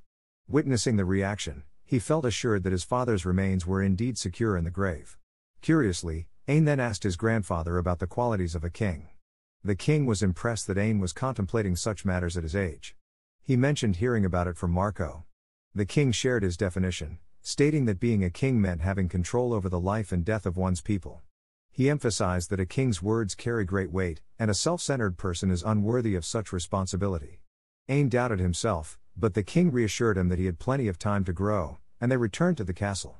That same night, he entered the throne room and gazed at the king's seat, recalling his grandfather's words clearly and pondering deeply. Suddenly, Chris appeared and warned him about the dangers of being in the throne room because of the demon lord's magic stone. He apologized, as he was contemplating whether he had the qualifications to become a king. Observing Ain's expression, Chris approached him and took Ain's hand, placing it on her chest. She declared that she was dedicating her magic stone to him. He was surprised by the sudden booba grabbing, but Chris explained that it was a sign of respect and affection among elves. "Yeah, right, Miss Elf." She then asked if she could also place her hand on his chest, revealing that an elf's magic stone was located on their right chest. Chris promised to always stand by Anya, regardless of his position as a king. Touched by her words, he realized that it was always Chris who saved him and expressed his gratitude for her support. Unknown to them, two old men were observing from a distance. The king found Chris trustworthy, and Lloyd agreed. However, they both remembered that the ancient elf ritual Chris performed held a different meaning. Lloyd couldn't help but sigh as he watched his grandson, who seemed to be unknowingly building a harem. It had been another training day for the knights, and Ain decided to observe. Despite witnessing the events the previous night, Lloyd noticed Ain's radiant expression. He then approached and asked if he could join the training, specifically requesting Lloyd as his opponent. They faced off, and he assured Lloyd that he wouldn't hold back, promising to use his full power. As they clashed, he unleashed a powerful attack with two dragon auras behind him. Lloyd, feeling the weight of the strike, groaned and dug his feet into the ground. An explosion followed, scattering dust and rubble across the training grounds. When the dust settled, Ain was panting but expressed gratitude to Lloyd for helping him confirm his current abilities. Lloyd was pleased to have been of assistance. Afterward, Ain left, leaving Gil in disbelief at what he had just witnessed. Suddenly, Lloyd, feeling in pain, fell to the ground, exclaiming about the terrifying strength of Ain. He believed that their future king would continue to grow stronger. Ain, with determination in his heart, made his way to the king's grave, holding a bunch of flowers tightly. Upon spotting his grandfather there, he couldn't help but wonder about the reason behind his presence. The king, seeming to anticipate Ain's arrival, inquired if Ain had finally realized the qualities required of a king. Ain confirmed this, expressing his belief that he was on the right path and wanting to share this newfound understanding with the first king. His grandfather, though admitting to never losing respect for the first king, confessed to feeling envious of his myriad accomplishments. Nevertheless, he expressed his belief in Ain's potential to become a king akin to the first one. As the king departed, he reminded Ain to observe proper etiquette in the cemetery, to which Ain assured his understanding. With determination, Ain continued forward, kneeling respectfully before the first king's grave. Placing the flowers and a sword as a sign of reverence, Ain expressed his admiration for the first king, acknowledging his past recklessness. Yet, with the support of those around him, Ain resolved not to let his admiration remain mere words. Before the first king's resting place, Ain declared his intent to surpass him, apologizing for the sudden visit before taking his leave. As Ain walked away, puzzled by his sword's lack of glow, he realized he had missed something crucial. Rushing back to the first king's grave, he apologized and drew his sword, but still, there was no glow. It dawned on him that the first king's remains were not where they should be. Stunned, he let his sword slip from his grasp, realizing that the first king's homeland was elsewhere, not where he had thought. That night, Ain, visibly tired, sifted through books in the library with determination. Klon, noticing his exhaustion, gently suggested he rest. She then briefed him on the territory left behind by Viscount Seiji, managed by the royalty in his absence. Ain considered if Klon would accompany him, but she explained her upcoming duties with Olivia and Chris. Realizing only Dill would join him, he inquired about the territory's location, finding it conveniently situated between Ista and Baltic. Though Klon seemed puzzled by his interest, he brushed it off, entrusting her to care for his mother during their trip. During the official visit to Viscount Seiji's territory, Ain mingled with the locals, exchanging warm greetings and smiles. As the visit concluded, he boarded the water train, where Dill advised him to rest before reaching the capital. Handing Dill a letter from the royal family, marked as important, Ain sent him off to deliver it, eager to see what awaited him in the capital. Unexpectedly, the train departed ahead of schedule, leaving Dill curious about the letter's contents. Ain revealed they were on their way to Baltic for a secret investigation, keeping it under wraps from the king. Despite Dill's sigh, he reminded Ain to rest before reaching their destination. Ain pondered why Dill didn't try to dissuade him, realizing it would likely be a futile effort. With surprise and a laugh, he expressed gratitude for having Dill as his companion. During the journey, Ain succumbed to a deep sleep. Abruptly awakened by the sound of a sword scabbard, he assumed they had arrived in Baltic. However, he found himself in a meadow facing a long-haired swordsman urging him to get up for training. Questioning the man's identity, Ain soon recognized Dullahan, and behind him stood Elder Leech. The unexpected turn of events left Ain both puzzled and intrigued. As Ain found himself facing the mighty Ramza and Misty, he briefly questioned if his body had been commandeered. However, the duo, now known as Ramza and Misty, reassured him that he was still in control. Ramza, in his Gigachad glory, swiftly handed Ain a set of armor, the Dullahan's armor, to be exact, declaring it alone to prevent Ain from meeting an untimely demise. Ain, with concern, noted that Ramza wasn't adorned in armor himself. The Gigachad simply brushed it off, claiming a child's sword wouldn't reach him anyway. Frustrated but determined, Ain stood up, grasped his sword, and charged towards Ramza, initiating their training. Meanwhile, Kadima, in another corner of the world, conducted an experiment on a caged bee monster. Feeding it a magic stone, she witnessed its rapid growth, similar to a Pokémon evolving. The monster took a brief nap after its transformation. Kadima, contemplating Ain's monsterization, likened it to evolution and pondered whether Ain needed a fire stone or a water stone to trigger his transformation. The mystery of what Ain might become lingered in her thoughts. In Ain's dream, Ramza swiftly bested him in under a minute, showcasing his incredible skills. Misty chimed in, highlighting Ramza's past feat of effortlessly slicing a sea dragon while simultaneously healing Ain. The sword clashes revealed Ain's limited swordsmanship talent. Ramza, acknowledging Ain's hard work, suggested that Ain's strength lay more in utilizing his phantom hands, fighting akin to a monster. Despite this, Ramza wished for Ain to develop techniques and not solely rely on raw power, especially against a specific opponent. Sensing Anya's confusion, Misty nudged Ramza to offer clearer advice. Ramza, taking on a fatherly tone, insisted that, in his eyes, Anya was still a child. He proceeded to provide tips on sword handling, pointing out Anya's tendency to try finishing a fight with a single swing. Anya admitted to the mistake, and Ramza continued to guide him, creating a unique connection. Anya pondered if this was the sensation of having a father, while Misty watched proudly, resembling a content mother. After some sparring, Ramza noted Ain's improvement and declared that the real training was about to commence. He instructed Ain to observe his sword technique and contemplate how to counter it.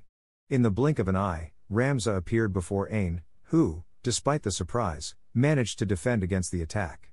Ain followed the sword movements, realizing they were gentler than Ramza's earlier strikes. Ramza, not finished yet, raised his sword high, exhibiting a knightly attitude distinct from Ishtalika's knights. Dodging Ramza's sword swings, Ain couldn't help but notice the incredible speed reminiscent of Lloyd and Chris combined. Determined, Ain pressed on, trying to control the flow of the fight. Despite his relentless attacks, Ramza effortlessly blocked each strike. Just as Ain spotted an opening for a decisive move, Misty called an end to the session, and everything vanished, armor and swords alike.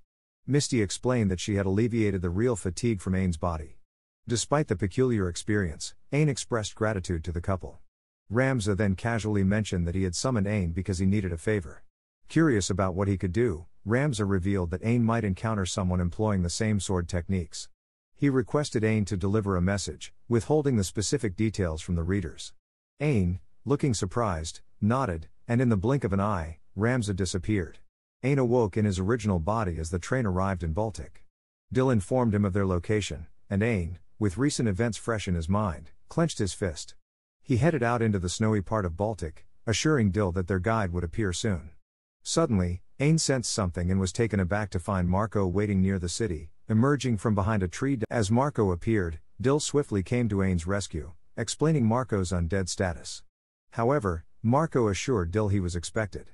With a reassuring tap on Dil's shoulder, Ain agreed to follow Marco's lead. Marco observed Ain's determination and offered to guide them to the castle. Despite Dil's concerns about the Demon Lord's castle, Ain assured him they were just visiting a grave. Confirming the grave's location with Marco, they set off. Walking along, Ain comforted Dil, assuring him they wouldn't be attacked by monsters. Suddenly, they encountered a deadly poison swamp emitting purple smoke. Marco cautioned them to be careful, noting even Misty wouldn't dare approach it. A shiny object in the swamp caught Ain's attention, sparking his curiosity. Arriving at the Demon Lord's castle, Marco led them to a chamber, announcing their arrival at the grave's entrance. Before Ain entered, Marco shared a warning about a special room crafted by skilled individuals, expressing confidence in Ain's ability to overcome any challenges. With that, Ain prepared to enter the mysterious chamber, his curiosity piqued. Ain sensed something fishy. Watching Marco's peculiar behavior as he left the Demon Lord's castle, spouting cryptic phrases, Ain knew things were off. Playing it cool, Ain asked Dil to hang back while he stealthily tailed Marco back into the Great Hall. With a worried exhale, Dil cautioned Ain to stay on his toes. Pushing the door open, Ain stepped into a room straight out of a nightmare, complete with a foul stench. Suddenly, a chain rattled, and Ain's heart skipped a beat. Who lurked in the darkness? To his astonishment, he found a girl shackled to the grimy floor. His heart went out to her, and he rushed to assist.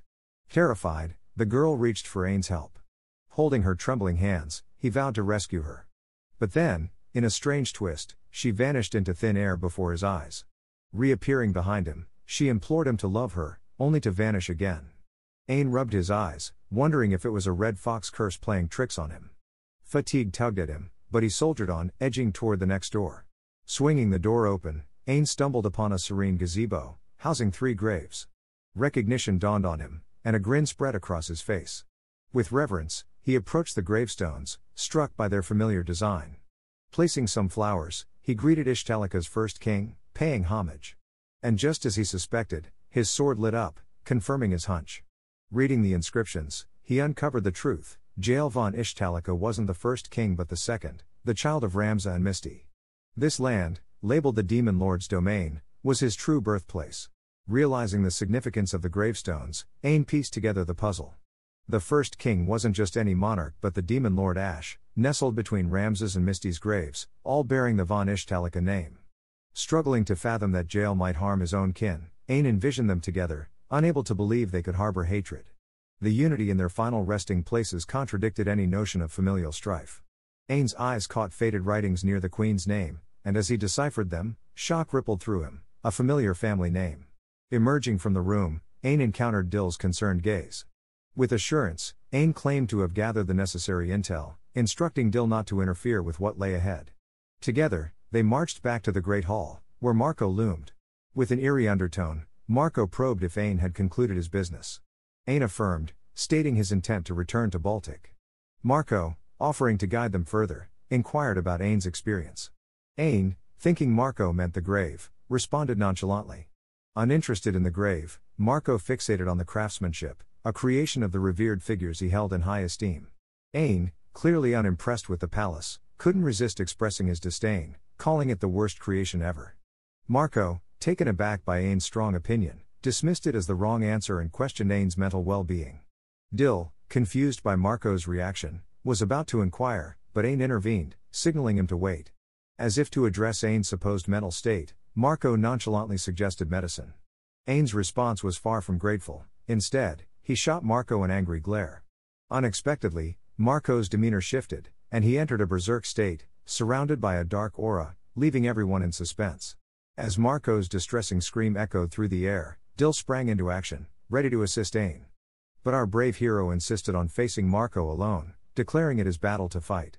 With determination etched on his face, Ain prepared himself as Marco unsheathed his sword and lunged forward. The clash of their blades and the intensity of their gazes created a scene akin to a brewing storm, leaving Dill struggling to keep pace with their lightning-fast movements. In a fleeting moment of respite, Ain's mind raced as he realized that Marco's swordsmanship mirrored the very techniques he had encountered in his dream. Even in his monstrous form, Marco's skill with the blade remained unchanged. Channeling the guidance from Rams's dreamlike instructions, Ain delivered a powerful strike that left a deep mark on Marco's armor, catching him off guard. Marco's reaction was one of disbelief, questioning the depth of his own loyalty and faith to those he held dear. In a sudden and shocking turn of events, Marco took matters into his own hands, quite literally, as he abruptly severed his own left arm. His tone shifted dramatically as he delved into a discussion about loyalty, leaving Ain and Dill bewildered by the sudden change. Just as quickly as the shift occurred, Marco reverted to his frenzied state, launching another relentless assault on Ain. The battle raged on, with twists and turns that kept everyone on the edge of their seats. As Ain continued to parry Marco's frenzied attacks, he desperately tried to reason with him, urging his friend to snap out of his crazed state. But Marco persisted, relentlessly insisting that Ain take some mysterious medicine. Growing increasingly frustrated by Marco's erratic behavior, Ain found himself at a loss. Suddenly, a familiar voice echoed in Ain's mind. Rams's sage advice urged him to grant Marco some peace. Taking a deep breath, Ain steeled himself for what lay ahead. With determination burning in his eyes, he pushed back against Marco's relentless assault, offering himself as Marco's final opponent. As the castle trembled around them, Dill's anxiety heightened, but Ain remained focused on the task at hand. With each clash of their swords, Ain fought to unleash the hidden potential that Marco had seen within him. Dill watched in awe as something incredible began to unfold before his eyes. In a remarkable turn of events, Ain suddenly underwent a transformation, growing in size as his hair flowed majestically like something out of a shampoo commercial. With newfound agility, Ain swiftly maneuvered behind Marco, catching the living armor off guard. Despite Marco's valiant efforts to defend himself, Ain's decisive strike pierced through, striking his chest with precision. As the dust settled, Marco, now lucid once more, addressed Ain as his captain. Ain corrected him with a chuckle, asserting his role as captain.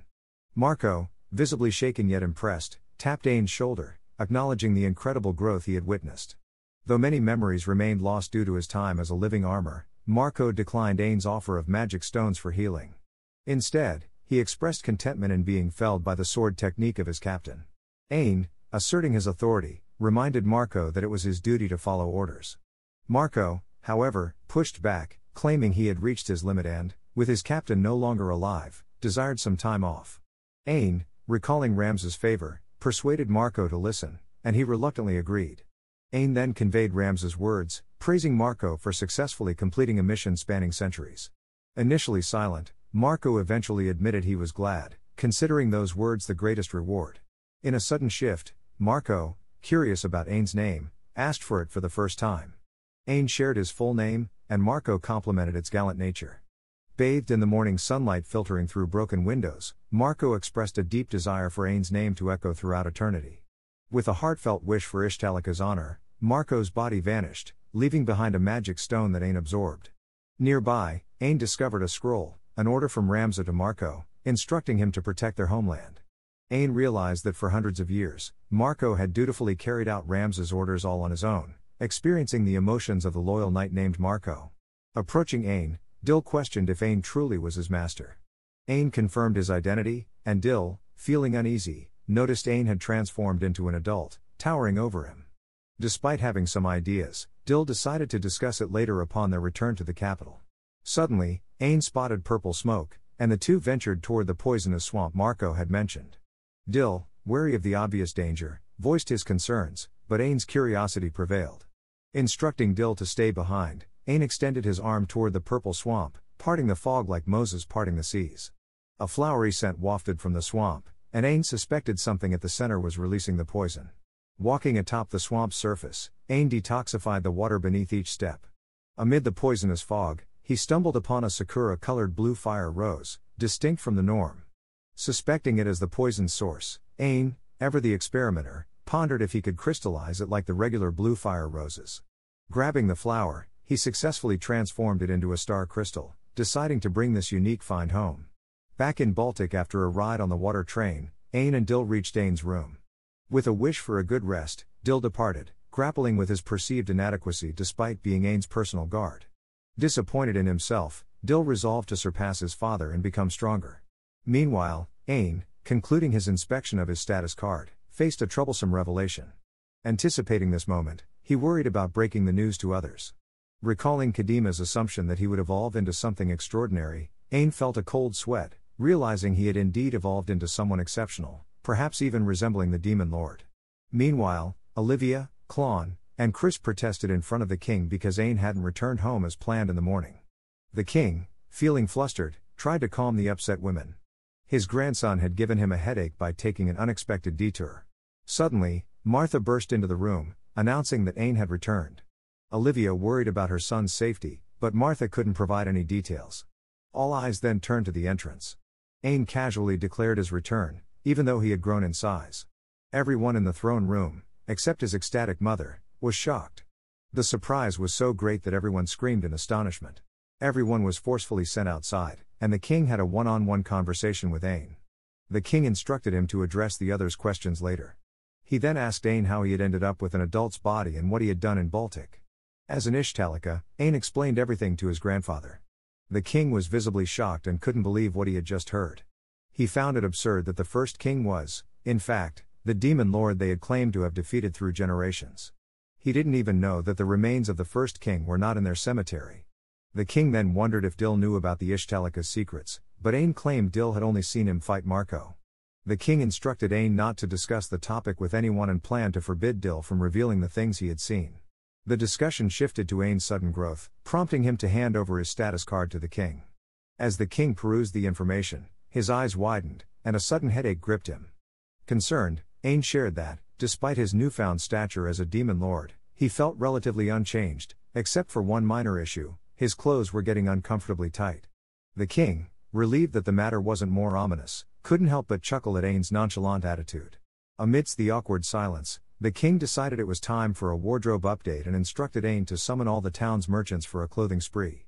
Ain contemplated how to explain his sudden transformation, and the king advised him to attribute it to the absorption of a magic stone, weaving a tale about enhanced dryad power causing rapid growth. Ain, curious about his new abilities, planned to consult his aunt Kadima for more insights later. Martha soon delivered a fresh set of clothes for Ain, and after she left, he decided to reveal his changed appearance to the girls. Summoning Klon and Chris, who had been eavesdropping behind the door, Ain gave them the go-ahead to approach. The girls cautiously inspected Ain, even resorting to sniffing him to confirm his identity. Satisfied, they joined Ain, and as they played with his long hair, they suggested styling or trimming it. The evening passed in light-hearted camaraderie. Later, to Olivia's surprise, she discovered Ain peacefully napping on the couch, accompanied by Klon and Chris. The trio had found an unexpected moment of harmony. In a distant realm and a different era, an individual found themselves within a cave, grappling with amnesia and a skeletal form. Along came a woman named Misty Sylvia, who, upon recognizing the skeletal figure, assumed it had transformed into a monster due to some miasma after being abandoned as a slave. Undeterred, she greeted the skeleton and, sensing its need for assistance, offered a magic stone from her bag. As the skeleton consumed the magical stone, Misty observed the cave's instability and proposed they leave together. Feeling the pangs of loneliness during her travels, Misty decided to name the skeleton Ramza, and the two embarked on various adventures. Over time, Ramza experienced a transformation, gaining flesh and resembling a handsome human. During their journey, they encountered a hungry child, and after sharing their food, Misty speculated the kid might be a succubus, despite her small size. The confident little girl corrected them, asserting that she would grow rapidly. She explained that she was abandoned for lacking wings and a tail. Misty and Ramza, exchanging glances, extended an invitation to the girl, asking her to join their adventures. Curious about the girl's name, Misty discovered she didn't have one. Ramza suggested naming her, just as Misty did for him. Misty decided on the name Ash, and the girl joyfully embraced her new identity.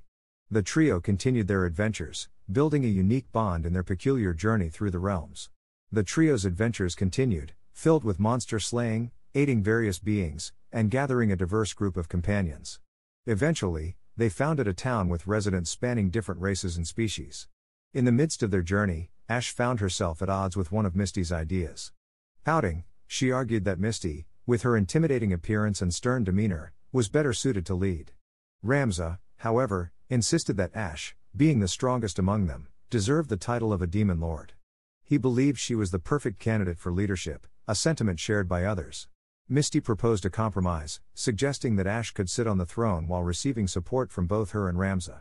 Feeling like a simple succubus compared to Ramza's evolution into a Dullahan and Misty's transformation into an elder lich, Ash expressed her worries. She feared failure would lead to her companion's resentment and a loss of will to live. Seeing Ash distressed, Misty reassured her, emphasizing their familial bond and urging her not to worry too much. To solidify their connection, Misty proposed creating a family name. Ramza recalled Misty using Sylvia on a whim, and Ash agreed that it didn't feel right. Misty suggested Liqua, meaning family in the language of the gods, but Ash found it hard to pronounce. After a brief discussion, Misty settled on Lika. The trio smiled at each other, marking the birth of Ishtalika, a name that would resonate through their epic adventures. As Ain changes into a fresh set of clothes, he feels a lot more comfortable. When his mother Olivia sees him, she can't hold back her excitement and showers him with praises for growing taller and more handsome. Even though Olivia has some official business to attend to, she asks Ain to escort her, and he gladly accepts the responsibility, determined to do his best. Later on, Ain is seen concentrating hard, trying to manifest some magic. Despite his efforts, nothing happens, leaving him frustrated.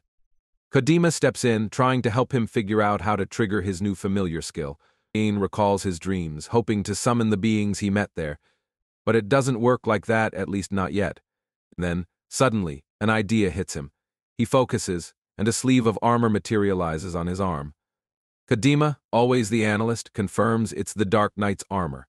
Ain confidently nods, saying he's sure he can craft the entire set if needed. With a playful tone, Kadima teases him, saying his body didn't grow for nothing. She's curious if he absorbed the power of the ice dragon, and Ain admits he hasn't tested that ability yet. Ain focuses again, and this time an ice dragon figure begins to form, leaving Kadima in shock. She quickly realizes it's not just any dragon, but the dragon twins. However, Ain struggles to maintain it, and the sculpture crumbles. With a sigh, he admits it's not easy to handle. Kadima, ever the curious mind, immediately starts analyzing the materials Ain produced. She's like a mad scientist, listing everything new about Ain's abilities with great enthusiasm. Ain remembered that he needed to meet with the king, his grandfather. As he made his way to the royal room, he sensed a weird and heavy atmosphere lingering from the throne room. He had a feeling about what was coming. Peeking into the room, he saw the king looking irritated and annoyed, though Ain still had no clue why.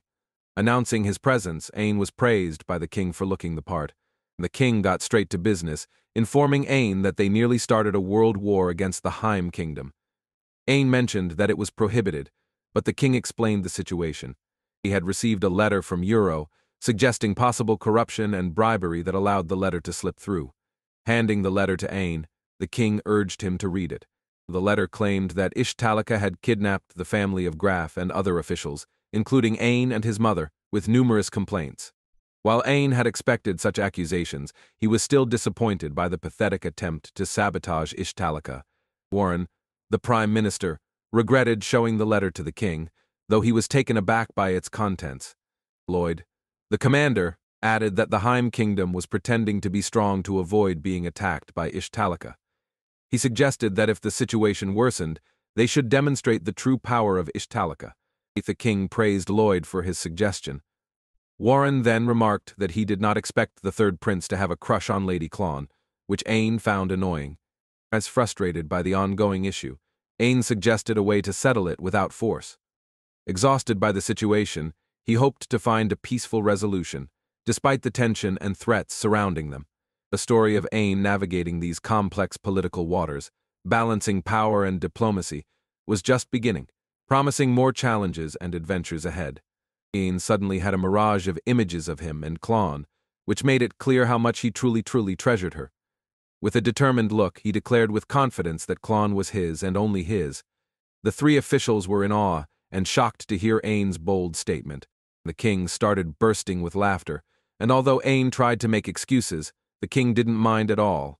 Encouraged by Ain's confidence, the king decided to attend the upcoming conference himself to debate matters without force, a decision that shocked the two officials, as it was risky. The king announced he would take his large white ship to the conference, and that Lloyd and Warren would accompany him. Both Lloyd and Warren were concerned because if any threats arose while the king was away, he would be in danger without them in the castle. The king and Ain declared they would settle the matter together with confidence. A few days later, at the Heim royal castle, Elena was reading a worrying letter. Suddenly, her maid knocked and entered, bringing her documents. The maid asked what was wrong, and Elena mentioned that Tigre had slipped a letter to Ishtalika on his own, and she was reading the response. While Elena was trying to figure out the reason for this potential conflict, the maid responded with information that even Elena didn't realize. Surprised, Elena asked how the maid knew. With a mischievous grin, the maid hinted that Elena would find out eventually. She moved toward Elena and placed a weapon on her throat, threatening her to keep quiet. It turned out that the maid was a secret agent working with Ishtalika and Warren. The maid then told Elena that she had a coded message in the letter, which approved her return to Ishtalika and decided it was time to act. Letting go of Elena, the maid explained that the threat was just to scare her, as she wasn't allowed to kill her. The maid, confident in her advantageous position, mentioned that the Heim Knights were no match for her. Elena's face turned red with anger, but she had no choice but to obey. The maid, sensing her frustration, responded that she made the right choice. This was just another stroke of bad luck for Elena, who had been dealing with one misfortune after another since morning. But there was more to this tale. Elena was also Clon's mother. The maid then suggested that Elena join her, as they had Clon with them. Although Elena initially refused, the maid assured her there were no grudges between them or their country. She had grown up in Heim and liked it. As the maid prepared to leave, she gave Elena one last warning. If Elena didn't want to fight against Clon, she should stop the royalty from making rash decisions. This cryptic message triggered Elena to shout, unsure of what the maid truly meant. Elena, disappointed, remarked that she really liked her and it was a shame things had come to this. Determined to act quickly, Elena opened her door. The guards, puzzled by her sudden departure, inquired where she was going. With a resolute expression, Elena replied that she was meeting with Prince Tigre, and she would do everything she could for her homeland and her daughter Clon. The next day, Ain, Clon, and Dill found themselves at the shipyard where the royal ships were built. The purpose of their visit wasn't clear, but it was undoubtedly important. Clon remarked that the ship was as tall as the Tower of Wisdom in Ishta. Ain, not knowing about such a place near the royal capital, looked surprised. Clon suddenly coughed, prompting Ain to ask if she was okay.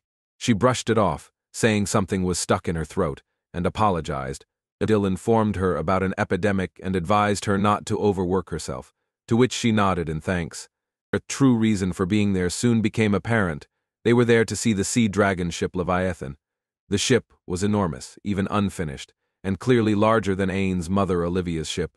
Using materials from sea dragons, they had developed cutting-edge technology to build this mighty vessel. As Ain admired the ship, he spotted a familiar face Roland from his school alongside their first homeroom teacher, Professor Rook. Ain wondered why they were there, but Clon explained that Professor Rook was a renowned researcher across the continent and Roland was gifted in magical engineering. Ain knew they were famous but hadn't realized just how renowned they were.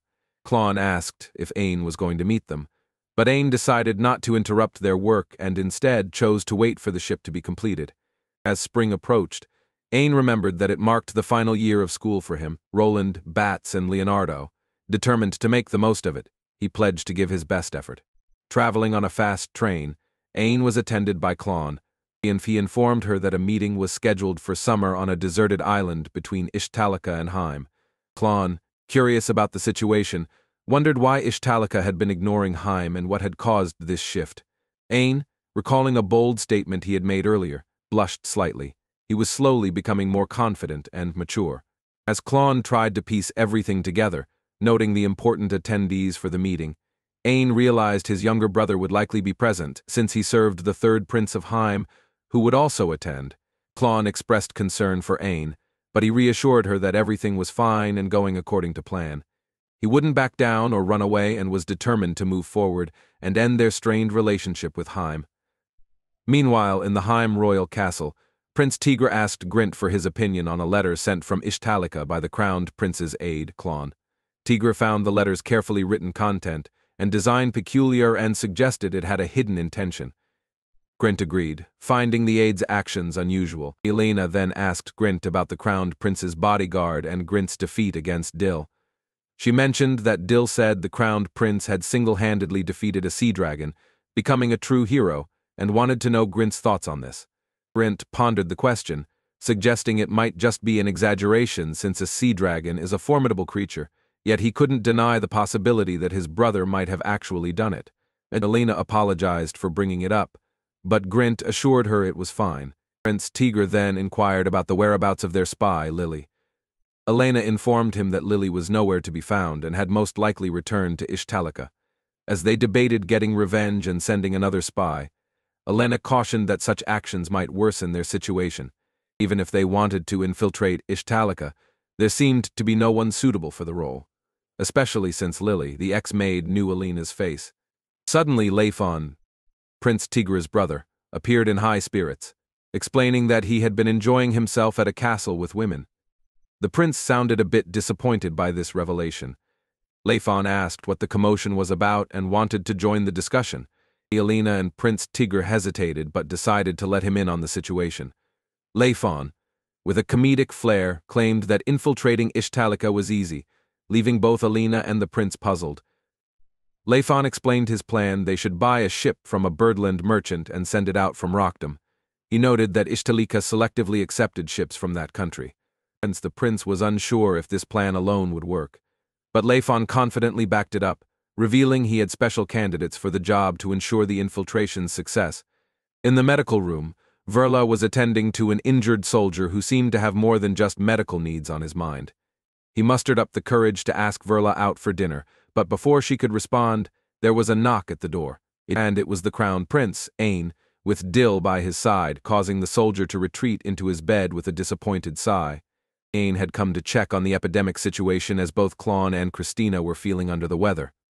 Despite wanting to see them, Verla advised against it, fearing he might catch the virus. Ain, ever the optimist, assured her that he had a countermeasure against such viruses and wouldn't be harmed. He even suggested he might be able to cure them, but Verla was skeptical, pointing out that any cure would be temporary and they needed rest to build a strong immune system. Dill, ever the loyal companion, volunteered to take on additional duties to accompany Ain, who was grateful for the offer. With everything sorted, Ain decided to visit another day, leaving the medical room with a wave and a smile. As Ain walked away, a thought crossed his mind about hoping that his ex-father was keeping his brother and the prince in check, a notion that made him shake his head with a mix of amusement and exasperation. Meanwhile, in the Heim Kingdom's port town of Roundheart, Elena was overseeing the arrival of a ship from a birdland merchant. Her assistant informed her that Leifon had made some impressive connections and had figured things out on his own. Leifon, ever the charmer, seemed to be targeting the president's daughter, who had received numerous proposals. Elena found herself seething with disgust at Leifon's conniving ways, especially his willingness to switch sides in exchange for the president's daughter. As her assistant filled her in on the sordid details, she watched workers board the ship, noting that they were the right people for the job. Most of them had lost their citizenship, chased out by moneylenders back home. The assistant added that Leifon had taken some of their wives and daughters due to financial problems, promising to release them once the mission was completed. Elena doubted his sincerity, finding his tactics gut-wrenching. Suddenly, a hidden figure approached Elena and informed her that they had succeeded in capturing the target. Elena decided it was time to return to the August mansion to discuss business. But upon arriving at the August mansion, she was greeted by the butler and wasted no time in getting to the point. She was looking for someone specific, someone she knew was being kept underground.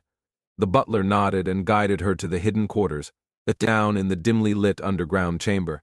The butler presented the person she was seeking a knight. The knight, recognizing Elena, confirmed she was Clawn's mother, and she then dismissed everyone else, insisting on speaking with the knight alone. The others obeyed, leaving her alone with him to discuss important business. Elena's determination was palpable. She had critical matters to address, and she intended to do so without any interruptions. Elena posed an unexpected question to the knight, one that widened his eyes with curiosity. Despite being captured, the knight remained loyal to Ishtalika and kept his guard up. Elena felt an overwhelming pressure from him, even while he was restrained, and wondered if there were more knights like him in Ishtalika. She then placed a document in front of him, urging him to read it. The knight initially refused, but a quick glance at the contents sparked his curiosity, making him more willing to cooperate. Meanwhile, in Ishtalika's port town of Magna, the atmosphere was festive as the crowd celebrated the arrival of the royal members in a luxurious carriage. The royal presence was for a public event, planting a tree in Magna's central square. A crowd cheered for the hero who had rescued Magna and the saintly mother. Although Ain felt awkward being called a hero, his mother praised him, expressing her pride. From Dill's perspective, Ain looked both humbled and embarrassed. During the tree planting ceremony, Ain and his mother were given a ripple seedling to plant. They planted the mini ripple seedling together, and Ain praised the plant, hoping it would grow large and strong. Suddenly, Ain heard a sound like someone drinking and immediately asked Dill if he had taken a drink, which Dill denied. The sound seemed to be coming from the direction of the newly planted ripple seedling. In an instant, the seedling began to grow larger and larger. Ain, thinking quickly, grabbed his mother and moved her to safety. Everyone watched in shock as the seedling turned into a massive tree.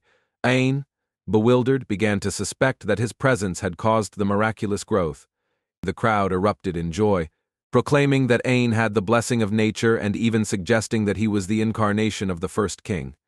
Ain, taken aback by the situation, looked to his mother for guidance, but she advised him to acknowledge the crowd's support graciously. As everyone remained focused on the astonishing tree, Elena's ship could be seen approaching the port of Ishtalica in the distance, unnoticed amidst the celebrations.